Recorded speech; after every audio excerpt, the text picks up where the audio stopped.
Chapter 1 I Don't Want to Be a Grudge Anymore. Inside a rental house of nearly 30 square meters, Jiang Chuan is watching short videos. But at this moment, a mechanical voice suddenly sounded in Jiang Chuan's mind. The future intelligence system is binding. The future intelligence system has been successfully bound. Since this is the first time the host has used the future intelligence system, I will give you 3 pieces of future intelligence for free. If you want to obtain future intelligence in the future, you can use 1000 reputation points to draw from them. The future intelligence extracted involves various fields such as economy, entertainment, sports, military strategy, personal emotions, etc. All intelligence is randomly extracted and cannot be locked into categories. The increase in reputation is related to the host's achievements, respect, trust, fame, and other factors in this world. If the host is admired by others, the reputation is +1, and if he is worshipped by others, the reputation is +5. Friendly reminder, reputation points can not only be used for lottery draws, but also for upgrading the system. After the system upgrades, the information obtained from the lottery draw will no longer be limited to Ninghai City. Simple and crude. This was Jiang Chuan's first impression of his golden finger. He didn't even give me a chance to ask questions and just spoke all the information in one breath. Immediately afterwards, 3 pieces of information appeared in Jiang Chuan's mind. Future intelligence. In fact, the girl introduced to you by your landlord Xin Yuan has always regarded you as a big grudge. 1 minute later, she will ask you to go to Yuping banquet to find her, saying that she is introducing you to her friends, but in fact, she just wants you to pay the bill. The main purpose of this party is to introduce her boyfriend to her friends. And Lin Jia doesn't know yet that her new boyfriend is an AIDS carrier. Daily intelligence. A certain official hid a batch of gold obtained through corruption 3 meters below a huge rock halfway up a mountain in Changnan Park. With the official's sudden death from a heart attack, the gold became ownerless. Daily intelligence. Nanshan Jewelry founder Chao Jianzhou will appear in the back alley of Fengyue Bar at 11 o'clock on time, but her condition is a little abnormal. What the hell? Lin Jia has always regarded himself as a big enemy. She even found a boyfriend with AIDS. Jiang Chuan looked at the first piece of information and secretly clenched his fists. Fortunately, I really want to try to get along with Lin Jia. It's a pity that I have spent so much money on him during this period of time. Unexpectedly, the other party had no intention of dating me at all. Since you had no intention of dating me, you shouldn't have agreed to it in the first place. Isn't this disgusting? Whenever Jiang Chuan thought about it, while chatting with Lin Jia, she got hungry, her phone screen was broken, she had no clothes to wear, she ran out of perfume, foundation, and sunscreen, and it was her birthday. My teeth are itching with anger. I am just an ordinary person who has just lost his job, not a rich second generation. Why are you fishing for me? Fortunately, Jiang Chuan did not invest too much emotion in Lin Jia, otherwise he would have suffered a huge loss. Just when Jiang Chuan was feeling depressed, his cell phone rang. Jiang Chuan discovered that 1 minute later, Lin Jia had indeed called him. He cursed inwardly before answering the call. Jiang Chuan, haven't you always wanted to meet my friends? My friends and I are having lunch at Yuping at noon today. Please come over quickly. The box number is 666. If it were in the past, Jiang Chuan would definitely be very happy to hear such words. Because he felt that Lin Jia had gradually accepted him as her boyfriend. But now, Jiang Chuan felt indescribably disgusted. It seems that the other party really regards himself as a big enemy. But Jiang Chuan didn't get mad on the phone, instead he replied calmly, "No problem, I'll come over after I change my clothes. Dress up nicely. I told my friends that you are not only handsome, but also generous." You are so generous. This is where you start setting a trap for me, right?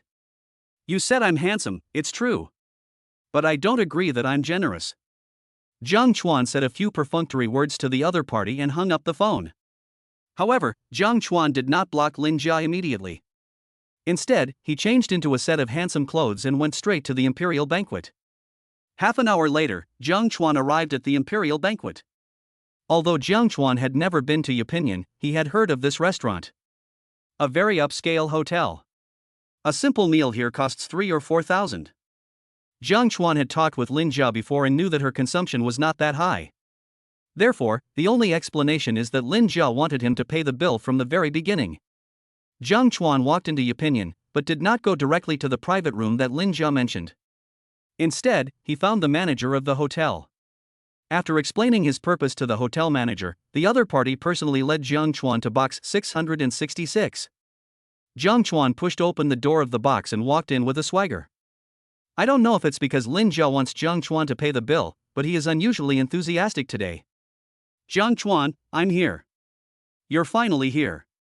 We've been waiting for you for a while. The manager standing at the door of the box saw this scene and closed the door with a smile on his face. Jiang Chuan glanced at the large round table and found only some leftovers. He sneered in his heart. All the food is finished. This means wait for me for a while? After Jiang Chuan sat down, he secretly looked at the people in the box and found that they were all relatively young. One of the young men who was closest to Lin Jia caught Jiang Chuan's attention. This man was about 20 years old and dressed very fashionably. Although he was handsome, he was not as handsome as Jiang Chuan. Lin Jia noticed that Jiang Chuan had been staring at Lin Mo next to him, so she immediately introduced him. Jiang Chuan, let me introduce you, the person next to me is Lin Mo, and he is my good friend. Good friend? I'm afraid they are good sex buddies. Next, Lin Jia introduced the people in the box one by one. But Jiang Chuan didn't remember any name. Wrong. Jiang Chuan still remembered one person's name. That is Lin Mo. After introducing her friends, Lin Jia pretended to be embarrassed and said, Jiang Chuan, I'm so sorry.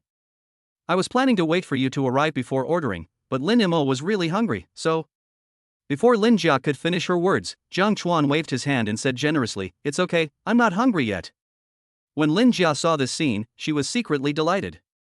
It's easy to meet a big enemy these days. But it's not easy to meet such a reasonable big complainer. Jiang Chuan found out that Lin Jia was pretending to be stupid in front of him, but he didn't expose her. Afterwards, Jiang Chuan pretended he knew nothing and continued chatting with Lin Jia's friends with a smile on his face. After staying in the box for more than half an hour, Jiang Chuan felt that the time was almost right. So he stood up and said with a smile, Everyone has eaten and drunk, I hope I can pay the bill. When Lin Jia heard this, she felt secretly delighted, but Lin Mo said something hypocritically. I've heard from Jia that you are generous, Jiang Chuan. Seeing you today, I can see that your reputation is well deserved. Did you eat my handsomeness? Jiang Chuan ignored Lin Mo and walked out of the box directly. As Jiang Chuan left the box, a discussion immediately broke out in the box. TSK, Jia, where did you find this big grudge? Can you find one for me too? This guy is such a down-to-earth guy. He rushed over right after receiving a phone call and even went to pay the bill without even touching his chopsticks. Lin Mo, learn this from me. Never let our Jia suffer any injustice in the future. Sue. Speak softly. Don't let that bastard Jiang Chuan hear you. When Lin Mo heard the discussions, he put his right hand under the table and gently pinched Lin Jia's butt.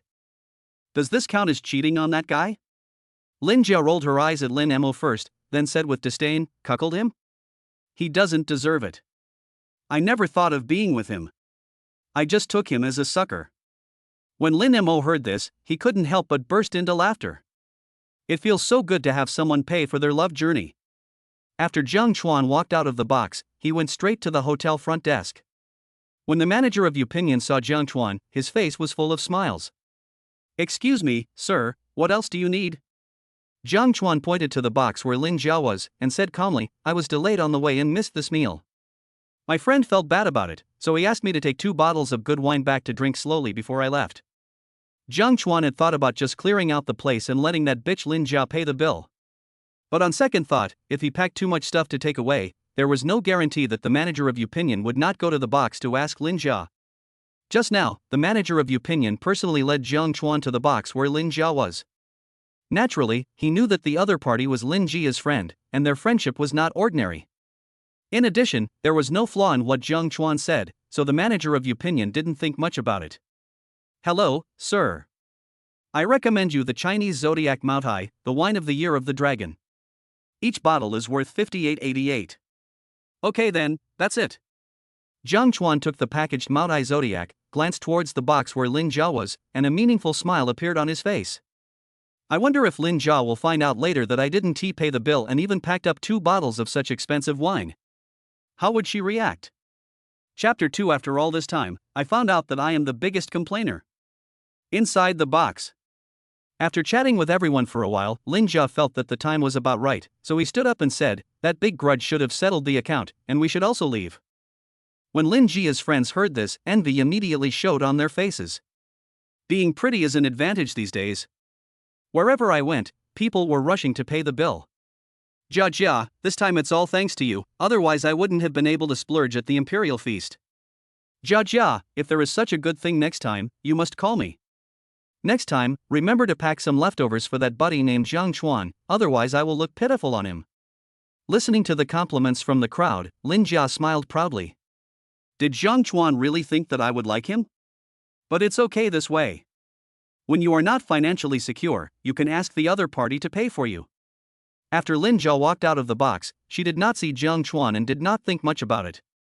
Just as Lin Jia and her group were about to swagger out of Yupin Banquet, the manager of Yupin Banquet stopped them. Facing Lin Jia's puzzled look, the manager of Yupinian asked with a smile on his face, "Ms. Lin, you haven't paid the bill yet." When these words were spoken, everyone present was stunned. Lin Jia, who had reacted, blurted out, "Didn't Zhang Chuan already pay for it? Why do you want me to pay for it?" The manager of Yupinian was stunned for a moment, then quickly shook his head, "Ms. Lin, your friend didn't mention paying the bill." In an instant, everyone looked at Lin Jia with strange eyes. "Didn't you say that the big complainer would grant any wish? Are you just bragging?" Lin Jia felt a little uncomfortable with everyone's strange looks, and quickly took out her cell phone from her newly bought new bag. "Zhang Chuan, you'd better give me a satisfactory explanation, otherwise don't blame me for blocking you." While speaking, Lin Jia had already dialed Zhang Chuan's phone number. "Sorry, the user you dialed is currently unavailable. Please try again later." Hearing this prompt, Lin Jia was stunned. Soon, Lin Jia, who was unwilling to give up, called Zhang Chuan's phone number again. But the result is still the same. At this point, Lin Jia was embarrassed. Seeing Lin Jia's reaction, Lin Mo immediately stepped forward and asked, "Jia Jia, what's going on?" Lin Jia glanced at Lin Mo and smiled bitterly. "I don't know what happened. I can't get through to Zhang Chuan on the phone." "What?" Lin Mo frowned when he heard this. Lin Jia said earlier that there was a big grudge, so they came here to eat and drink. But now the great enemy has disappeared, so what should we do next? Lin Jia stood there and frantically called Zhang Chuan, but the call could not be connected. In desperation, Lin Jia could only decide to pay the bill himself. "How much is this meal today?" Upon hearing this, the manager replied with a smile on his face. "Ms. Lin, your total consumption this time is 16,076. After deducting the decimal, you only need to pay 16,000. Hearing this number, Lin Jia quickly put the wallet he had taken out back. "Did you miscalculate? We just had a meal, how could it be expensive?" The manager of Yupinian shook his head and said sincerely, "Ms. Lin, we didn't make a mistake in our calculations. Your ordering cost a total of more than 4,000 yuan. In addition, your friend packed 2 bottles of Chinese zodiac mitai before leaving. Each bottle is worth 5,888 yuan.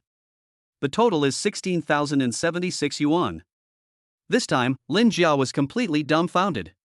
She didn't expect that Zhang Chuan not only didn't pay the bill, but also packed 2 bottles of such expensive wine before leaving. Etc. The phone call was not connected, so I packed 2 bottles of good wine before leaving. Lin Jia is not a fool either. I immediately guessed that Zhang Chuan did it on purpose. Zhang Chuan, you're a bastard. At this moment, Lin Jia's mood was extremely bad. I originally thought that the other party was a big enemy. I didn't expect that I was the biggest complainer. Lin Jia took a deep breath and made a final effort. Those 2 bottles of wine, your imperial banquet can't be counted on me. The manager of Yupinian heard what Lin Jia said, and the smile on his face gradually faded. Ms. Lin, you invited your friend here. He packed up some food and took it away from our royal banquet. Naturally, you should be responsible for it. Of course, you can also ask your friend to return the 2 bottles of wine. We will only charge for the meal. Send it back. The call is not going through. The other party obviously wanted to trick him. Lin Jia knew that what the other party said made sense, and she could only accept her bad luck. But soon, new problems arose. Even though Lin Jia usually dresses brightly and beautifully, she actually has no savings. 16,000 is a huge sum of money for her now. In desperation, Lin Jia could only turn his attention to his group of friends. You guys saw what happened today. The big grudge has run away. We can only split the bill for this meal. But Lin Jia's friends are all paupers.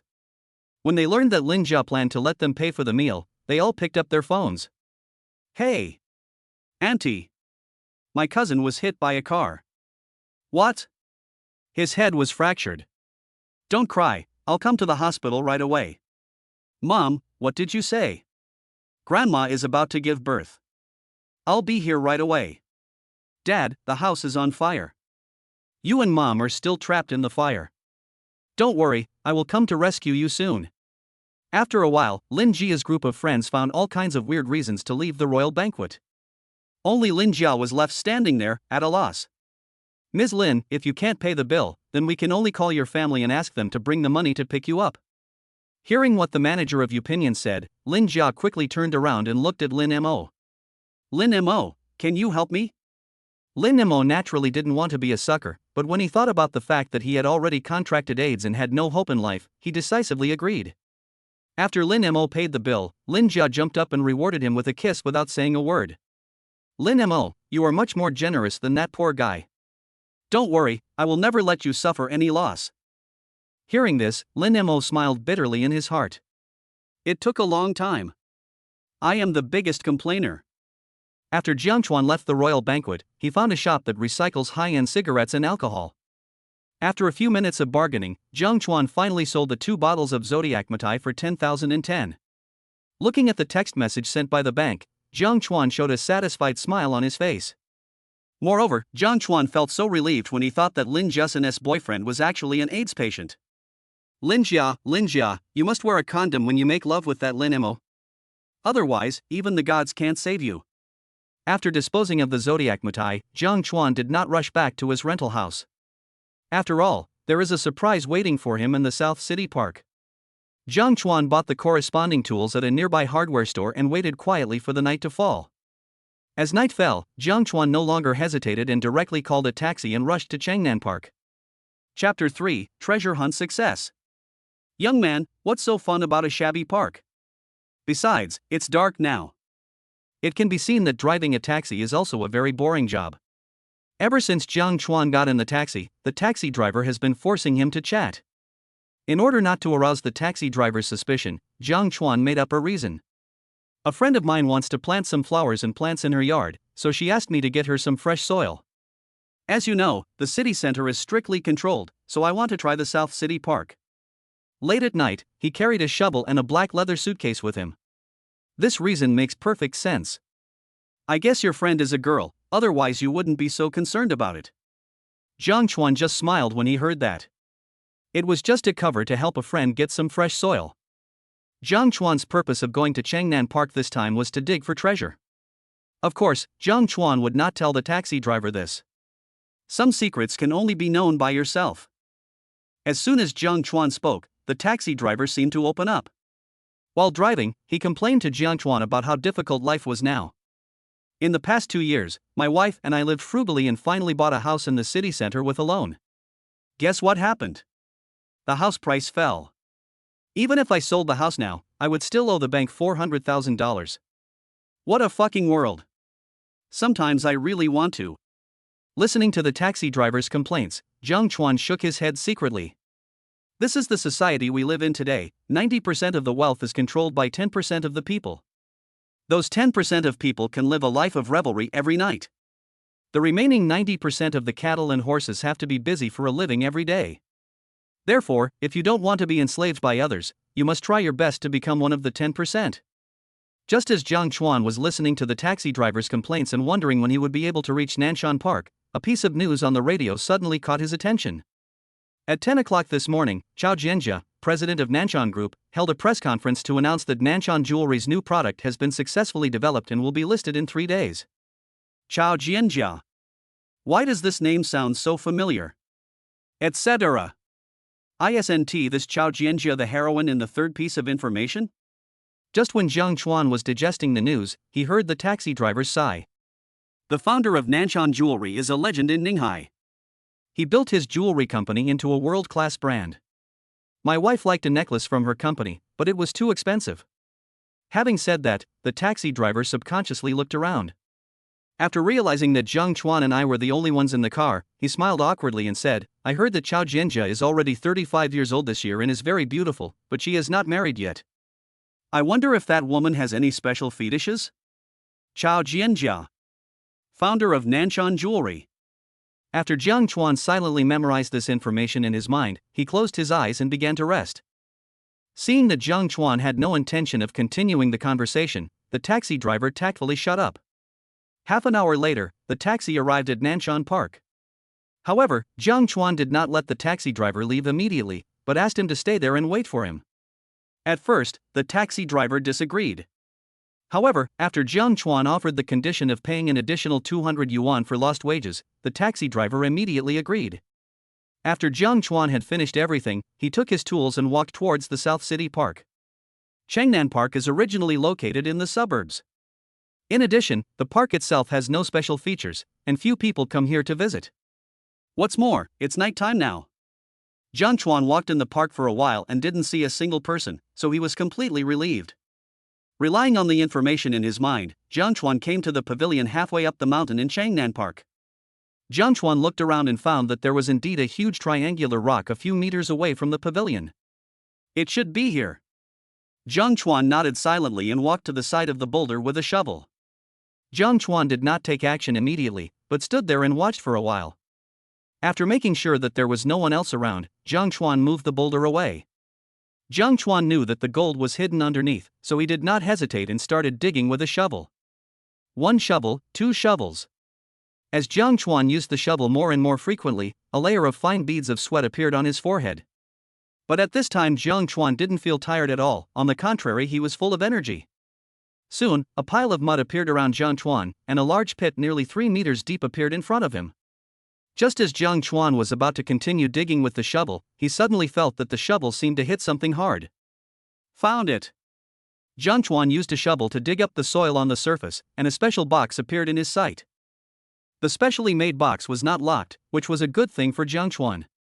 As Jiang Chuan opened the special box, neatly arranged gold bars appeared in front of him. Jiang Chuan counted carefully and found that there were as many as 20 gold bars in the box. The weight of each gold bar is marked at 500 grams, which means that this batch of gold weighs more than 10 kilograms. TSK. I guess an average person couldn't afford to buy so much gold even if they worked hard all their lives, but I didn't expect that it would be a bargain for me in the end. Jiang Chuan sighed, quickly transferred the gold bars into the black leather suitcase, and secured them in place. The purpose of doing this is to prevent noise from being made during transportation.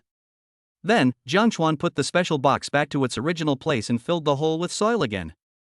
After doing all this, Jiang Chuan's clothes were already soaked with sweat. But Jiang Chuan didn't care about all that and just walked towards the park entrance with the box in hand. The taxi driver who was smoking at the park gate saw Jiang Chuan and immediately greeted him with a smile. "You are really quick and efficient. You have loaded the soil so quickly." Looking at the enthusiastic taxi driver, Jiang Chuan was not overly nervous and directly handed the black leather suitcase to the other party. "Oh. It's quite heavy. If your friend knew that you stayed up late at night and came here to get her fresh soil, she would definitely be very touched." Jiang Chuan watched the taxi driver put the black suitcase into the trunk and smiled. "I don't know if she is touched or not, but I dare to do it anyway." As he spoke, Jiang Chuan quickly got into the taxi. It's not easy for young people to find a girlfriend nowadays. They have to come to the park to dig dirt in the middle of the night. Fortunately, I got married early, otherwise I don't know what my boyfriend would come up with to torment me. The taxi driver complained secretly, quickly climbed into the driver's seat, started the car, and left Nanshan Park. Chapter 4, There is really nothing good about free stuff. After Jiang Chuan returned to the rental house, he immediately took out the gold bars and cleaned them. Looking at the gold bars neatly laid out on the ground, Jiang Chuan was extremely happy. Jiang Chuan has never seen his parents since he was born. He was raised by his grandfather. Therefore, Jiang Chuan's biggest wish in this life is to let his grandfather live a good life. However, his grandfather hopes that Jiang Chuan can get married and start a family as soon as possible so that he can have a big fat grandson. Not it. Some time ago, Jiang Chuan's grandfather gave him a strict order, asking him to bring his girlfriend home for the new year no matter what. Otherwise, he would have refused when the landlord Shen Yuan offered to introduce him to a girlfriend. Jiang Chuan found a backpack and hid all the gold bars. After doing all this, Jiang Chuan prepared to go to bed. But at this moment, Jiang Chuan suddenly remembered something. A total of 3 pieces of future intelligence were refreshed for free today. The first piece of information was that Lin Zhao wanted to make herself a scapegoat and found a boyfriend who had AIDS. The second piece of information was about the whereabouts of the gold. As for the third piece of information, it is about Chao Jianjia, the founder of Nanshan Jewelry. At first, Jiang Chuan didn't take the third piece of information seriously. But after chatting with the taxi driver for a while, Jiang Chuan became somewhat moved. Even if nothing happens, just watch it for fun. Jiang Chuan no longer hesitated, rushed into the bathroom, took a quick shower, changed into clean clothes and went out. 10:30 in the evening, Mingyue restaurant. There were only 3 people sitting in a luxuriously decorated box. The seating positions of the 3 persons were very particular. 2 men and 1 woman were sitting in a shape. This way no one will be left out. The woman is about 30 years old. Just from the back, she is an extremely beautiful woman. Perhaps because the heater was on in the box, the woman had taken off her black coat, revealing her curvy figure. The black stockings from Balenciaga wrapped around those straight and slender thighs, making people drool. The woman wore a pair of black framed glasses on her nose, making her look very capable. But behind the lenses, the woman's eyes were extremely cold. It's just short of having the words "keep away from strangers" written on his face. Sitting opposite the woman was a man who was also in his 30s, wearing a designer suit and with his hair neatly groomed. Perhaps it was because the man indulged in excessive sexual activities, his face was a little pale. At this moment, the man was staring at the woman with fiery eyes. Looking at his expression, it seems as if he wants to swallow it in one bite. Sitting next to the man was an old man in his 60s. The old man saw the man's reaction and shook his head secretly. This Chen Koan is still too young. Even though Chao Jianjia was drugged. But can't you hold on a little longer? Wang Shua knew Chao Jianjia's temper very well. If he didn't say something, she would probably find an excuse to leave immediately. So Wang Shua quickly stood up and said with a smile, "President, Mr. Chen is very interested in the new product our company has developed this time, so he plans to talk to you about cooperation." Upon hearing this, Chao Jianjia sneered in her heart. Didn't Chen Koan open a jewelry company just by relying on his family as wealth? You know shit about jewelry. I am also interested in my own new products. It's complete bullshit. Originally, Chao Jianjia didn't want to attend the dinner today. But Wang Shua said that the Chen family has extensive connections, and there are other bigwigs in the jewelry industry today. So, Chao Jianjia came to attend today's dinner with great reluctance. However, when Chao Jianjia arrived at the hotel, she found that only Chen Koan and Wang Shua were there. If Wang Shua had not been there, Chao Jianjia would have left long ago. Chao Jianjia glanced at Chen Koan opposite her and was about to speak. But at this moment, a strange feeling spread throughout my body. It's hot. It was as if something was about to be released from the bottom of my heart.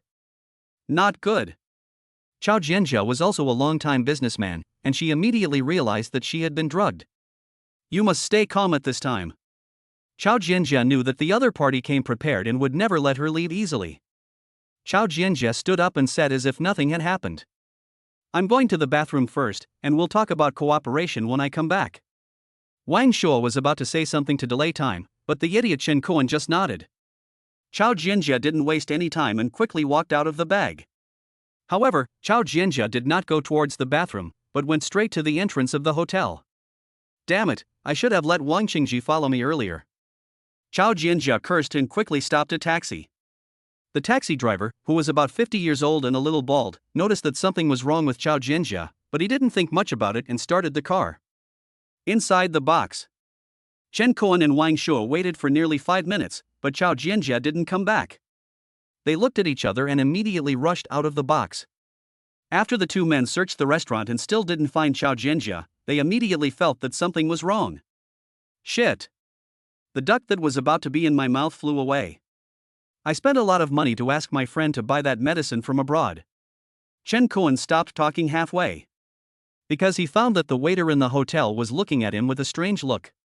Wang Shua is more experienced than Chen Koan and knows that complaining is useless at this time. Mr. Chen, the person should not have run far away. Hurry up and have your people look for her nearby. Make sure to find her before the other men. Chen Kuan also knew how powerful the drug was and did not dare to delay at all. He quickly walked out of the hotel and started making a phone call. In the taxi, Chao Jianjia's cheeks were flushed and she was breathing heavily. Fortunately, she still retains the last bit of sanity. Chao Jianjia knew very well that in her current condition she would not be able to make it to the hospital. Chao Jianjia felt crazy at the thought that she was going to have sex with a man in his 50s in this taxi. No! Leave here by yourself. Parking! As Chao Jianjia shouted, the taxi driver slammed on the brakes. Chao Jianjia did not explain anything to the taxi driver, but simply threw down $100 bill and disappeared into the night. At this moment, Chao Jianjia didn't know what to do. She just felt extremely hot all over and wanted to find an outlet to vent. Before she knew it, Chao Jianjia had arrived at a small alley. At the same time, Chao Jianjia felt that the last bit of her sanity was about to be swallowed up. What made Chao Jianjia feel even more desperate was that there was actually a homeless man in this alley. It's unknown how long it has been since this homeless man last took a shower. There is a foul odor all over the body. Finished. At this moment, Chao Jianjia was truly in despair. Letting her have a relationship with such a person is even more painful than killing her. However, the drug has already taken effect. As time went by, the last bit of Chao Jianjia's sanity was also swallowed up. At this moment, Chao Jianjia could only walk towards the homeless man based on instinct. 1 step, 2 steps. As Chao Jianjia's steps became faster and faster, the homeless man finally raised his head. The homeless man often hung out in this area, so he certainly knew that Chao Jianjia had been drugged. Hee, I didn't expect such a good thing to happen to me. Just as the homeless man was waiting for Chao Jianjia to throw herself into his arms, a figure suddenly jumped out and hugged Chao Jianjia. Jiang Chuan looked at the homeless man's angry eyes and said calmly, "This is my friend. She called me to pick her up." Seeing the homeless man was about to say something, Jiang Chuan said in a very domineering manner, "Get lost. Otherwise I will call the police and tell them that you took advantage of my friend when she was drunk." The homeless man seemed to have something to hide and was very reluctant to deal with the police. He had no choice but to get up, muttered quietly, "You're lucky this time," and left the spot. Watching the homeless man leave the alley, Jiang Chuan was about to ask about Chao Jianjia's situation. But at this moment, Jiang Chuan found a pair of small hands touching his chest. Jiang Chuan lowered his head and found that Chao Jianjia in his arms had a flushed face and was looking at him with blurry eyes. Immediately afterwards, Chao Jianjia made a move that Jiang Chuan did not expect. Chao Jianjia stood on tiptoe, aimed at Jiang Chuan's lips, and kissed him actively. At that moment, there was only one thought in Jiang Chuan's mind. There is really no good thing for free. It's obvious that Chao Jianjia is in this state now as if she's been drugged. But the future intelligence system doesn't mention it at all. Chapter 5. Why does the name Aunt Chao sound weird?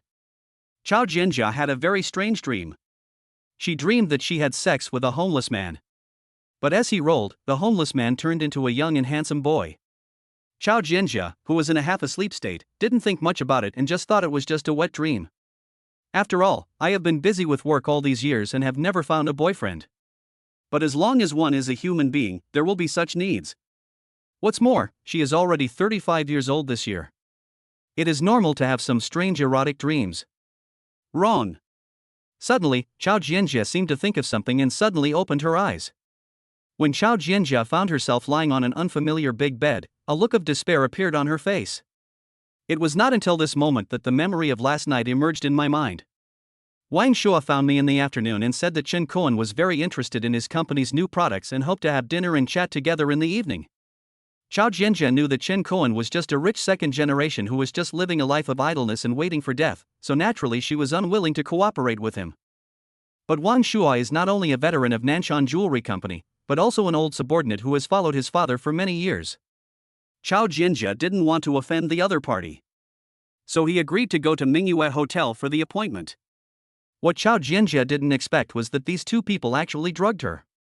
After recalling everything that had happened, Chao Jianjia's body began to tremble. She couldn't imagine herself having sex with a homeless man who smelled so bad. At this moment, Chao Jianjia still held on to a last glimmer of hope in her heart. That is, all this is a dream. But when Chao Jianjia saw the clothes scattered on the ground and the torn stockings, she suddenly felt her stomach churning. Vomit. When Chao Jianjia thought about the fact that she had slept with a homeless guy, she could no longer control herself and rushed into the bathroom and started vomiting. Jiang Chuan, who had been fighting all night, was awakened by the noise and stuck his head out from under the quilt. When Jiang Chuan looked at the battlefield, he couldn't help but smile bitterly. Chao Jianjia was so crazy last night.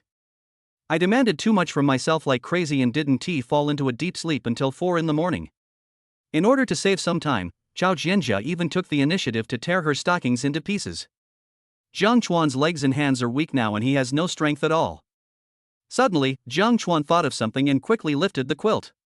When Jiang Chuan saw the bright red on the bedsheet, a meaningful smile appeared on his face.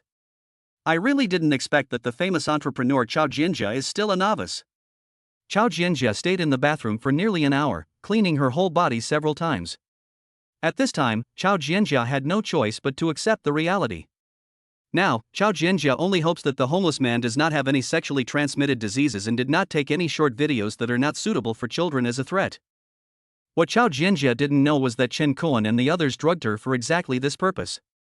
When the drug took effect, Wang Shua took the initiative to film an indecent video of the two of them, and used it as a threat to gradually erode the Nanshan Jewelry Group. But unfortunately, in the end, it became a wedding dress for Jiang Chuan. Chao Jianjia, wrapped in a bath towel, walked out of the bathroom, glanced at the messy clothes on the floor, and smiled bitterly. The founder of Nanshan Jewelry Group actually had sex with a homeless man. This should be very explosive news. You're awake. Just as Chao Jianjia was thinking about how to deal with this matter, a young man's voice suddenly sounded in her ears. Chao Jianjia looked in the direction of the voice and found that the person lying on the bed was not the homeless man she had seen before, but a young and handsome guy. The whole person was stunned. Wait, that wasn't the homeless guy I was having sex with. However, this result is a blessing in disguise. Chao Jianjia looked at Jiang Chuan with indifference. Who are you? And where are we? Jiang Chuan seemed to have known that Chao Jianjia would ask this question. He supported his head with one hand and said, "My name is Jiang Chuan. We are in the hotel now." This time, Jiang Chuan did not wait for Chao Jianjia to ask, and took the initiative to answer. "I happened to pass by that alley yesterday, and found that the homeless man wanted to make a move on you, so I lied and said you were my friend. After I chased the homeless man away, I don't need to elaborate on what happened next." After Chao Jianjia learned the whole story, she looked at Jiang Chuan with a complicated expression. Although this guy took away her virginity, he also saved her from the insult of a homeless man. Should I hate him or thank him? Chao Jianjia walked to the bedside and asked in a low voice, "How old are you this year?" 22. When Chao Jianjia heard this number, a bitter smile appeared on her face. I never thought that there would be a day when I would be the old cow eating young grass. Jiang Chuan found that Chao Jianjia had asked almost all the questions he needed to ask, so he sat up without caring that he was naked. Now let me ask you, what is your name? What happened yesterday? Chao Jianjia noticed that Jiang Chuan's upper body was covered with scratches, and replied with a slightly red face, "My name is Chao Jianjia.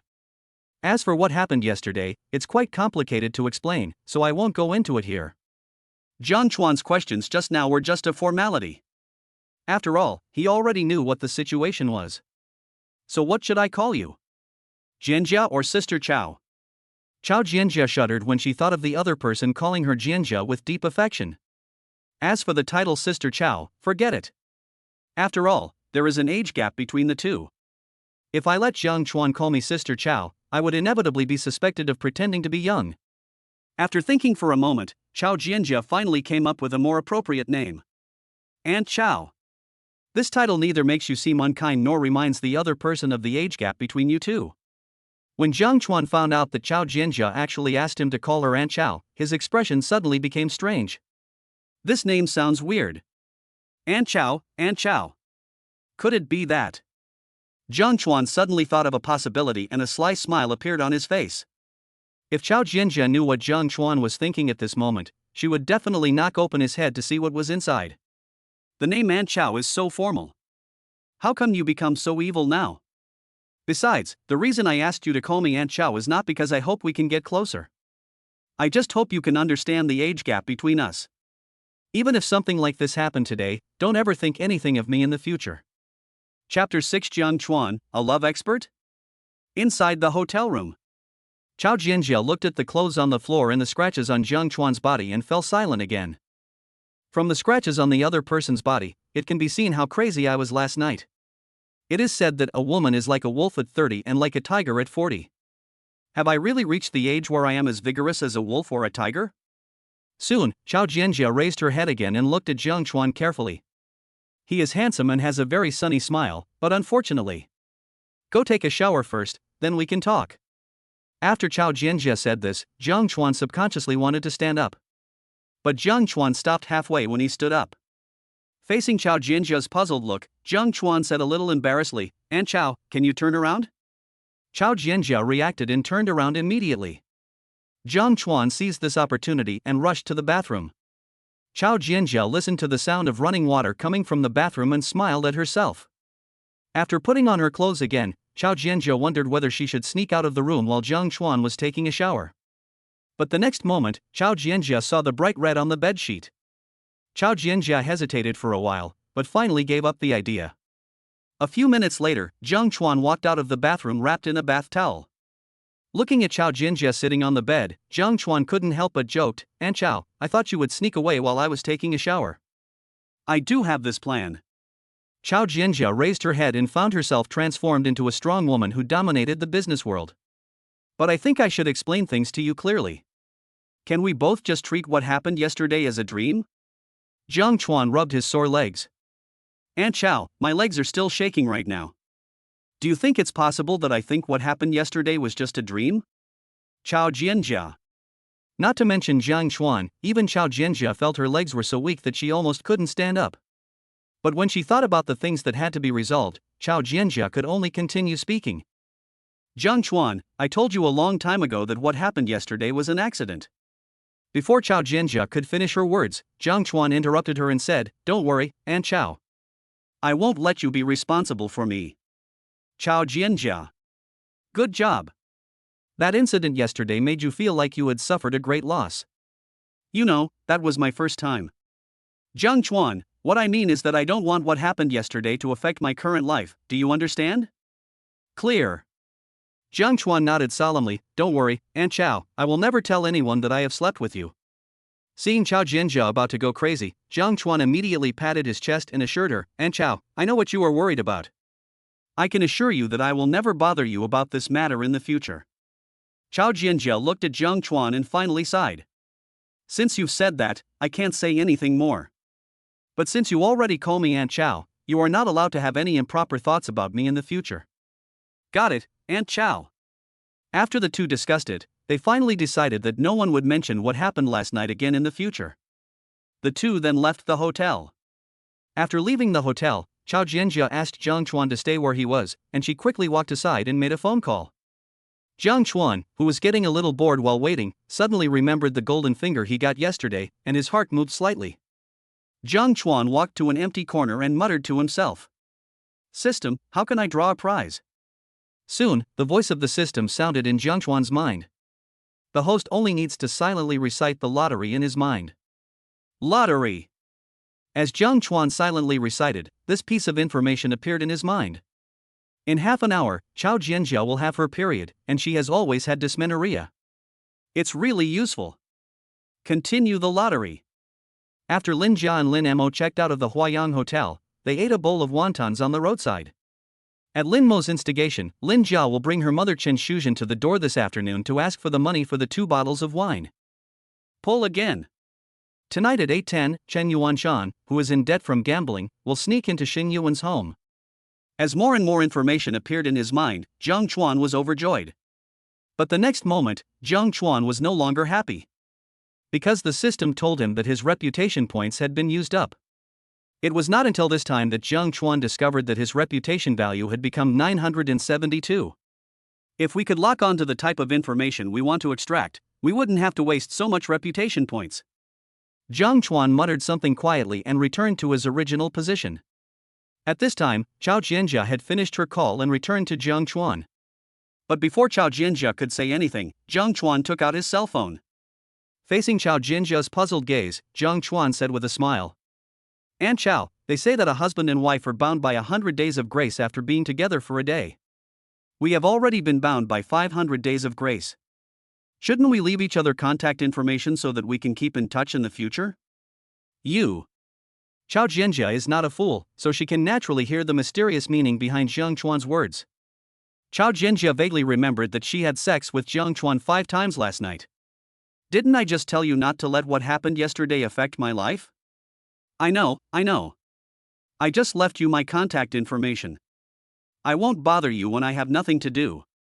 In the end, Chao Jianjia compromised. After Jiang Chuan saved Chao Jianjia's number, he smiled and said, "Aunt Chao, you must be hungry, let's have a meal together."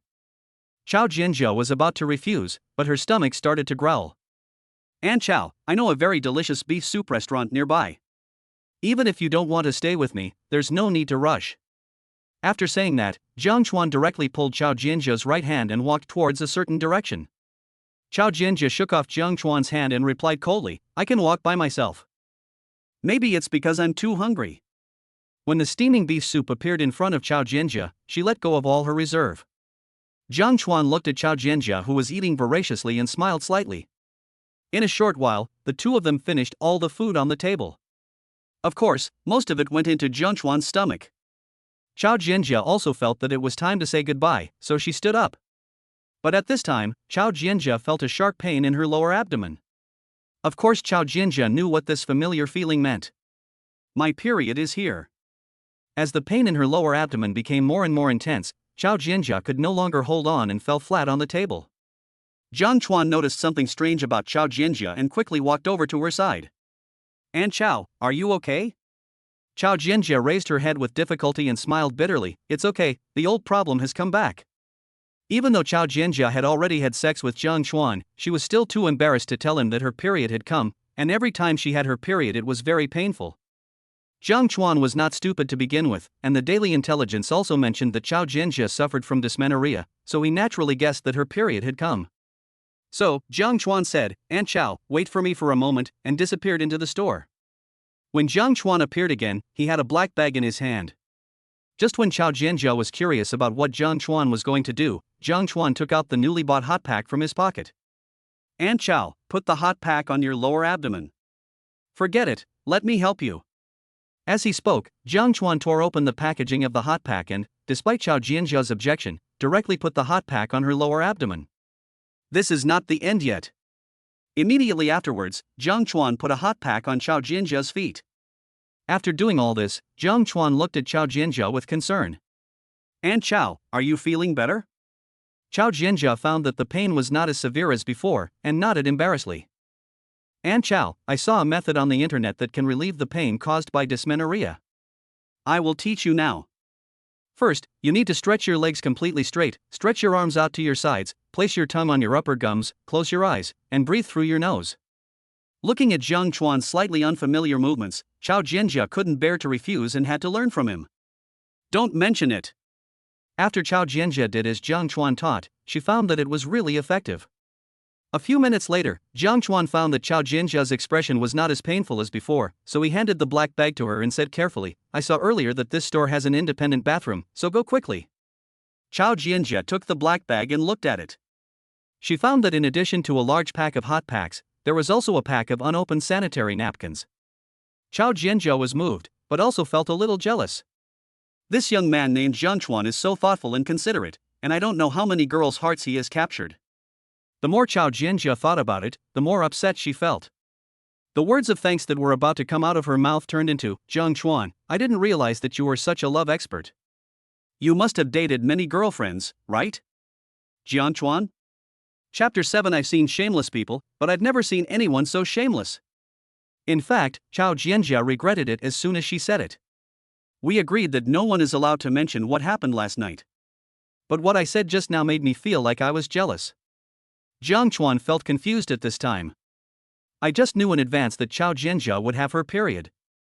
On the way to buy a heat pack and sanitary napkins, I searched on my phone how to relieve the pain caused by dysmenorrhea. But when it comes to Chao Jianjia, how come I become an expert in love?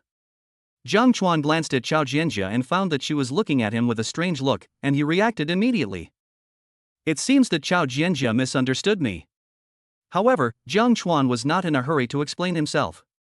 "Aunt Chao, even if I didn't do well enough, you don't have to say such things to mock me." "Chao Jianjia. Please. If you can take the initiative to buy sanitary napkins for a woman when she has her period and try every possible way to relieve her pain, you have already done well enough. How can you still say that you haven't done well enough? Chao Jianjia felt that the pain from her menstrual cramps had eased a lot, so she sat up straight and asked in confusion, "What do you mean?" "I grew up without parents and lived with my grandfather. In order not to burden my grandfather too much, I didn't dare to have a relationship in college. After graduation, my grandfather kept calling me and urged me to bring a girlfriend back home. I waited so long for my landlord to introduce me to a partner, but he treated me like a grudge, complaining about my broken phone screen, my lack of clothes, my perfume. It wasn't until yesterday that I realized what was happening."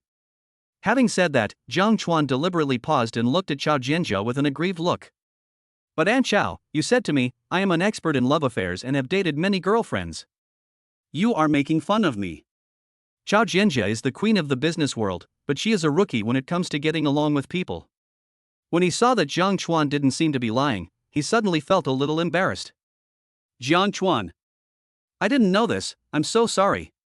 Seeing Chao Jianjia's sincere apology, the wronged expression on Jiang Chuan's face disappeared, replaced by a smile. "Aunt Chao, since you're so sincere in your apology, I'll tell you a secret." Chao Jianjia approached Jiang Chuan curiously. "What secret?" "Aunt Chao, actually last night was also my first time." After saying this, Chao Jianjia glared at Jiang Chuan. "Didn't you tell this guy not to mention what happened last night? Why does he always bring it up?" Chao Jianjia picked up the black bag on the table and quickly walked into the bathroom.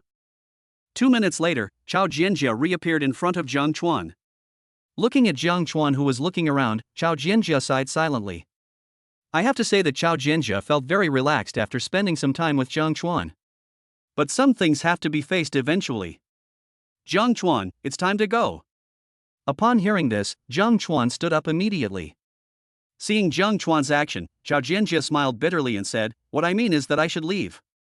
After these words were spoken, Jiang Chuan didn't know how to respond. To say that Jiang Chuan has no feelings for Chao Jianjia is simply nonsense. The founder of Nanshan Jewelry is beautiful and has a good figure. With all these, every man would probably want to marry her. "Aunt Chao, let me see you off." Jiang Chuan did not give Chao Jianjia a chance to refuse and walked straight to the main road. While waiting for the bus, Chao Jianjia hesitated for a long time before finally saying, "Jiang Chuan, if you encounter any difficulties in your life in the future, please call me." "Aunt Chao, I understand." As soon as Jiang Chuan agreed, a taxi stopped in front of them. Jiang Chuan very considerately opened the car door for Chao Jianjia and watched her get into the car. As soon as Chao Jianjia got into the taxi, her expression instantly turned cold. "When I go back this time, I will make those guys pay the price." Looking at the taxi going away, Jiang Chuan sighed softly. Afterwards, Jiang Chuan took a taxi. However, Jiang Chuan did not ask the taxi driver to take him back to his residence, but asked him to take him to Huayan Hotel. Half an hour later, Jiang Chuan arrived at Huayan Hotel. With the information updated today, Jiang Chuan knew that Lin Jia had booked a room with Lin Mo in this hotel. At the same time, Jiang Chuan also knew that this afternoon, Lin Jia would bring her mother to ask for the money for the 2 bottles of wine. Jiang Chuan's purpose of coming here was to get the surveillance video of Lin Jia checking into a hotel with another man. With this evidence, Jiang Chuan was no longer afraid of the mother and daughter's trouble.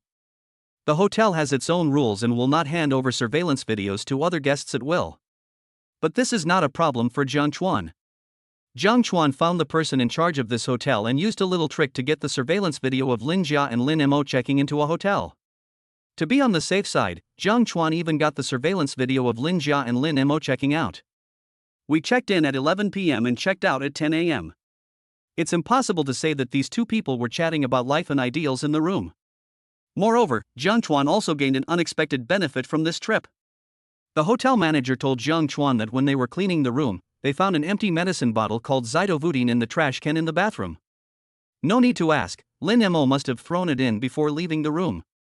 After getting the evidence that Lin Jia had checked into a hotel with another man, Jiang Chuan rushed to his residence without stopping. As soon as Jiang Chuan rushed back to the rental house, he found 3 figures standing at the door. Jiang Chuan recognized his landlord Xin Yuan at first sight. Xin Yuan was wearing a red coat today, which perfectly matched her temperament. Under the coat is a curvy figure. Although she is 36 years old, she has skin that even 18-year-old girls envy. Especially those long legs. I don't know how many men have cried with envy. Xin Yuan is also very interesting. As one of the earliest batch of relocated households, they have already achieved financial freedom. But for some reason, the other party has never gotten married. Once, Jiang Chuan also asked Shen Yuan in a roundabout way why he had not married for so many years, but Shen Yuan did not answer this question. From that time on, Jiang Chuan knew that Shen Yuan was also a woman with a story. At this moment, a woman was standing next to Shen Yuan and saying something, while Lin Jia was standing aside looking around.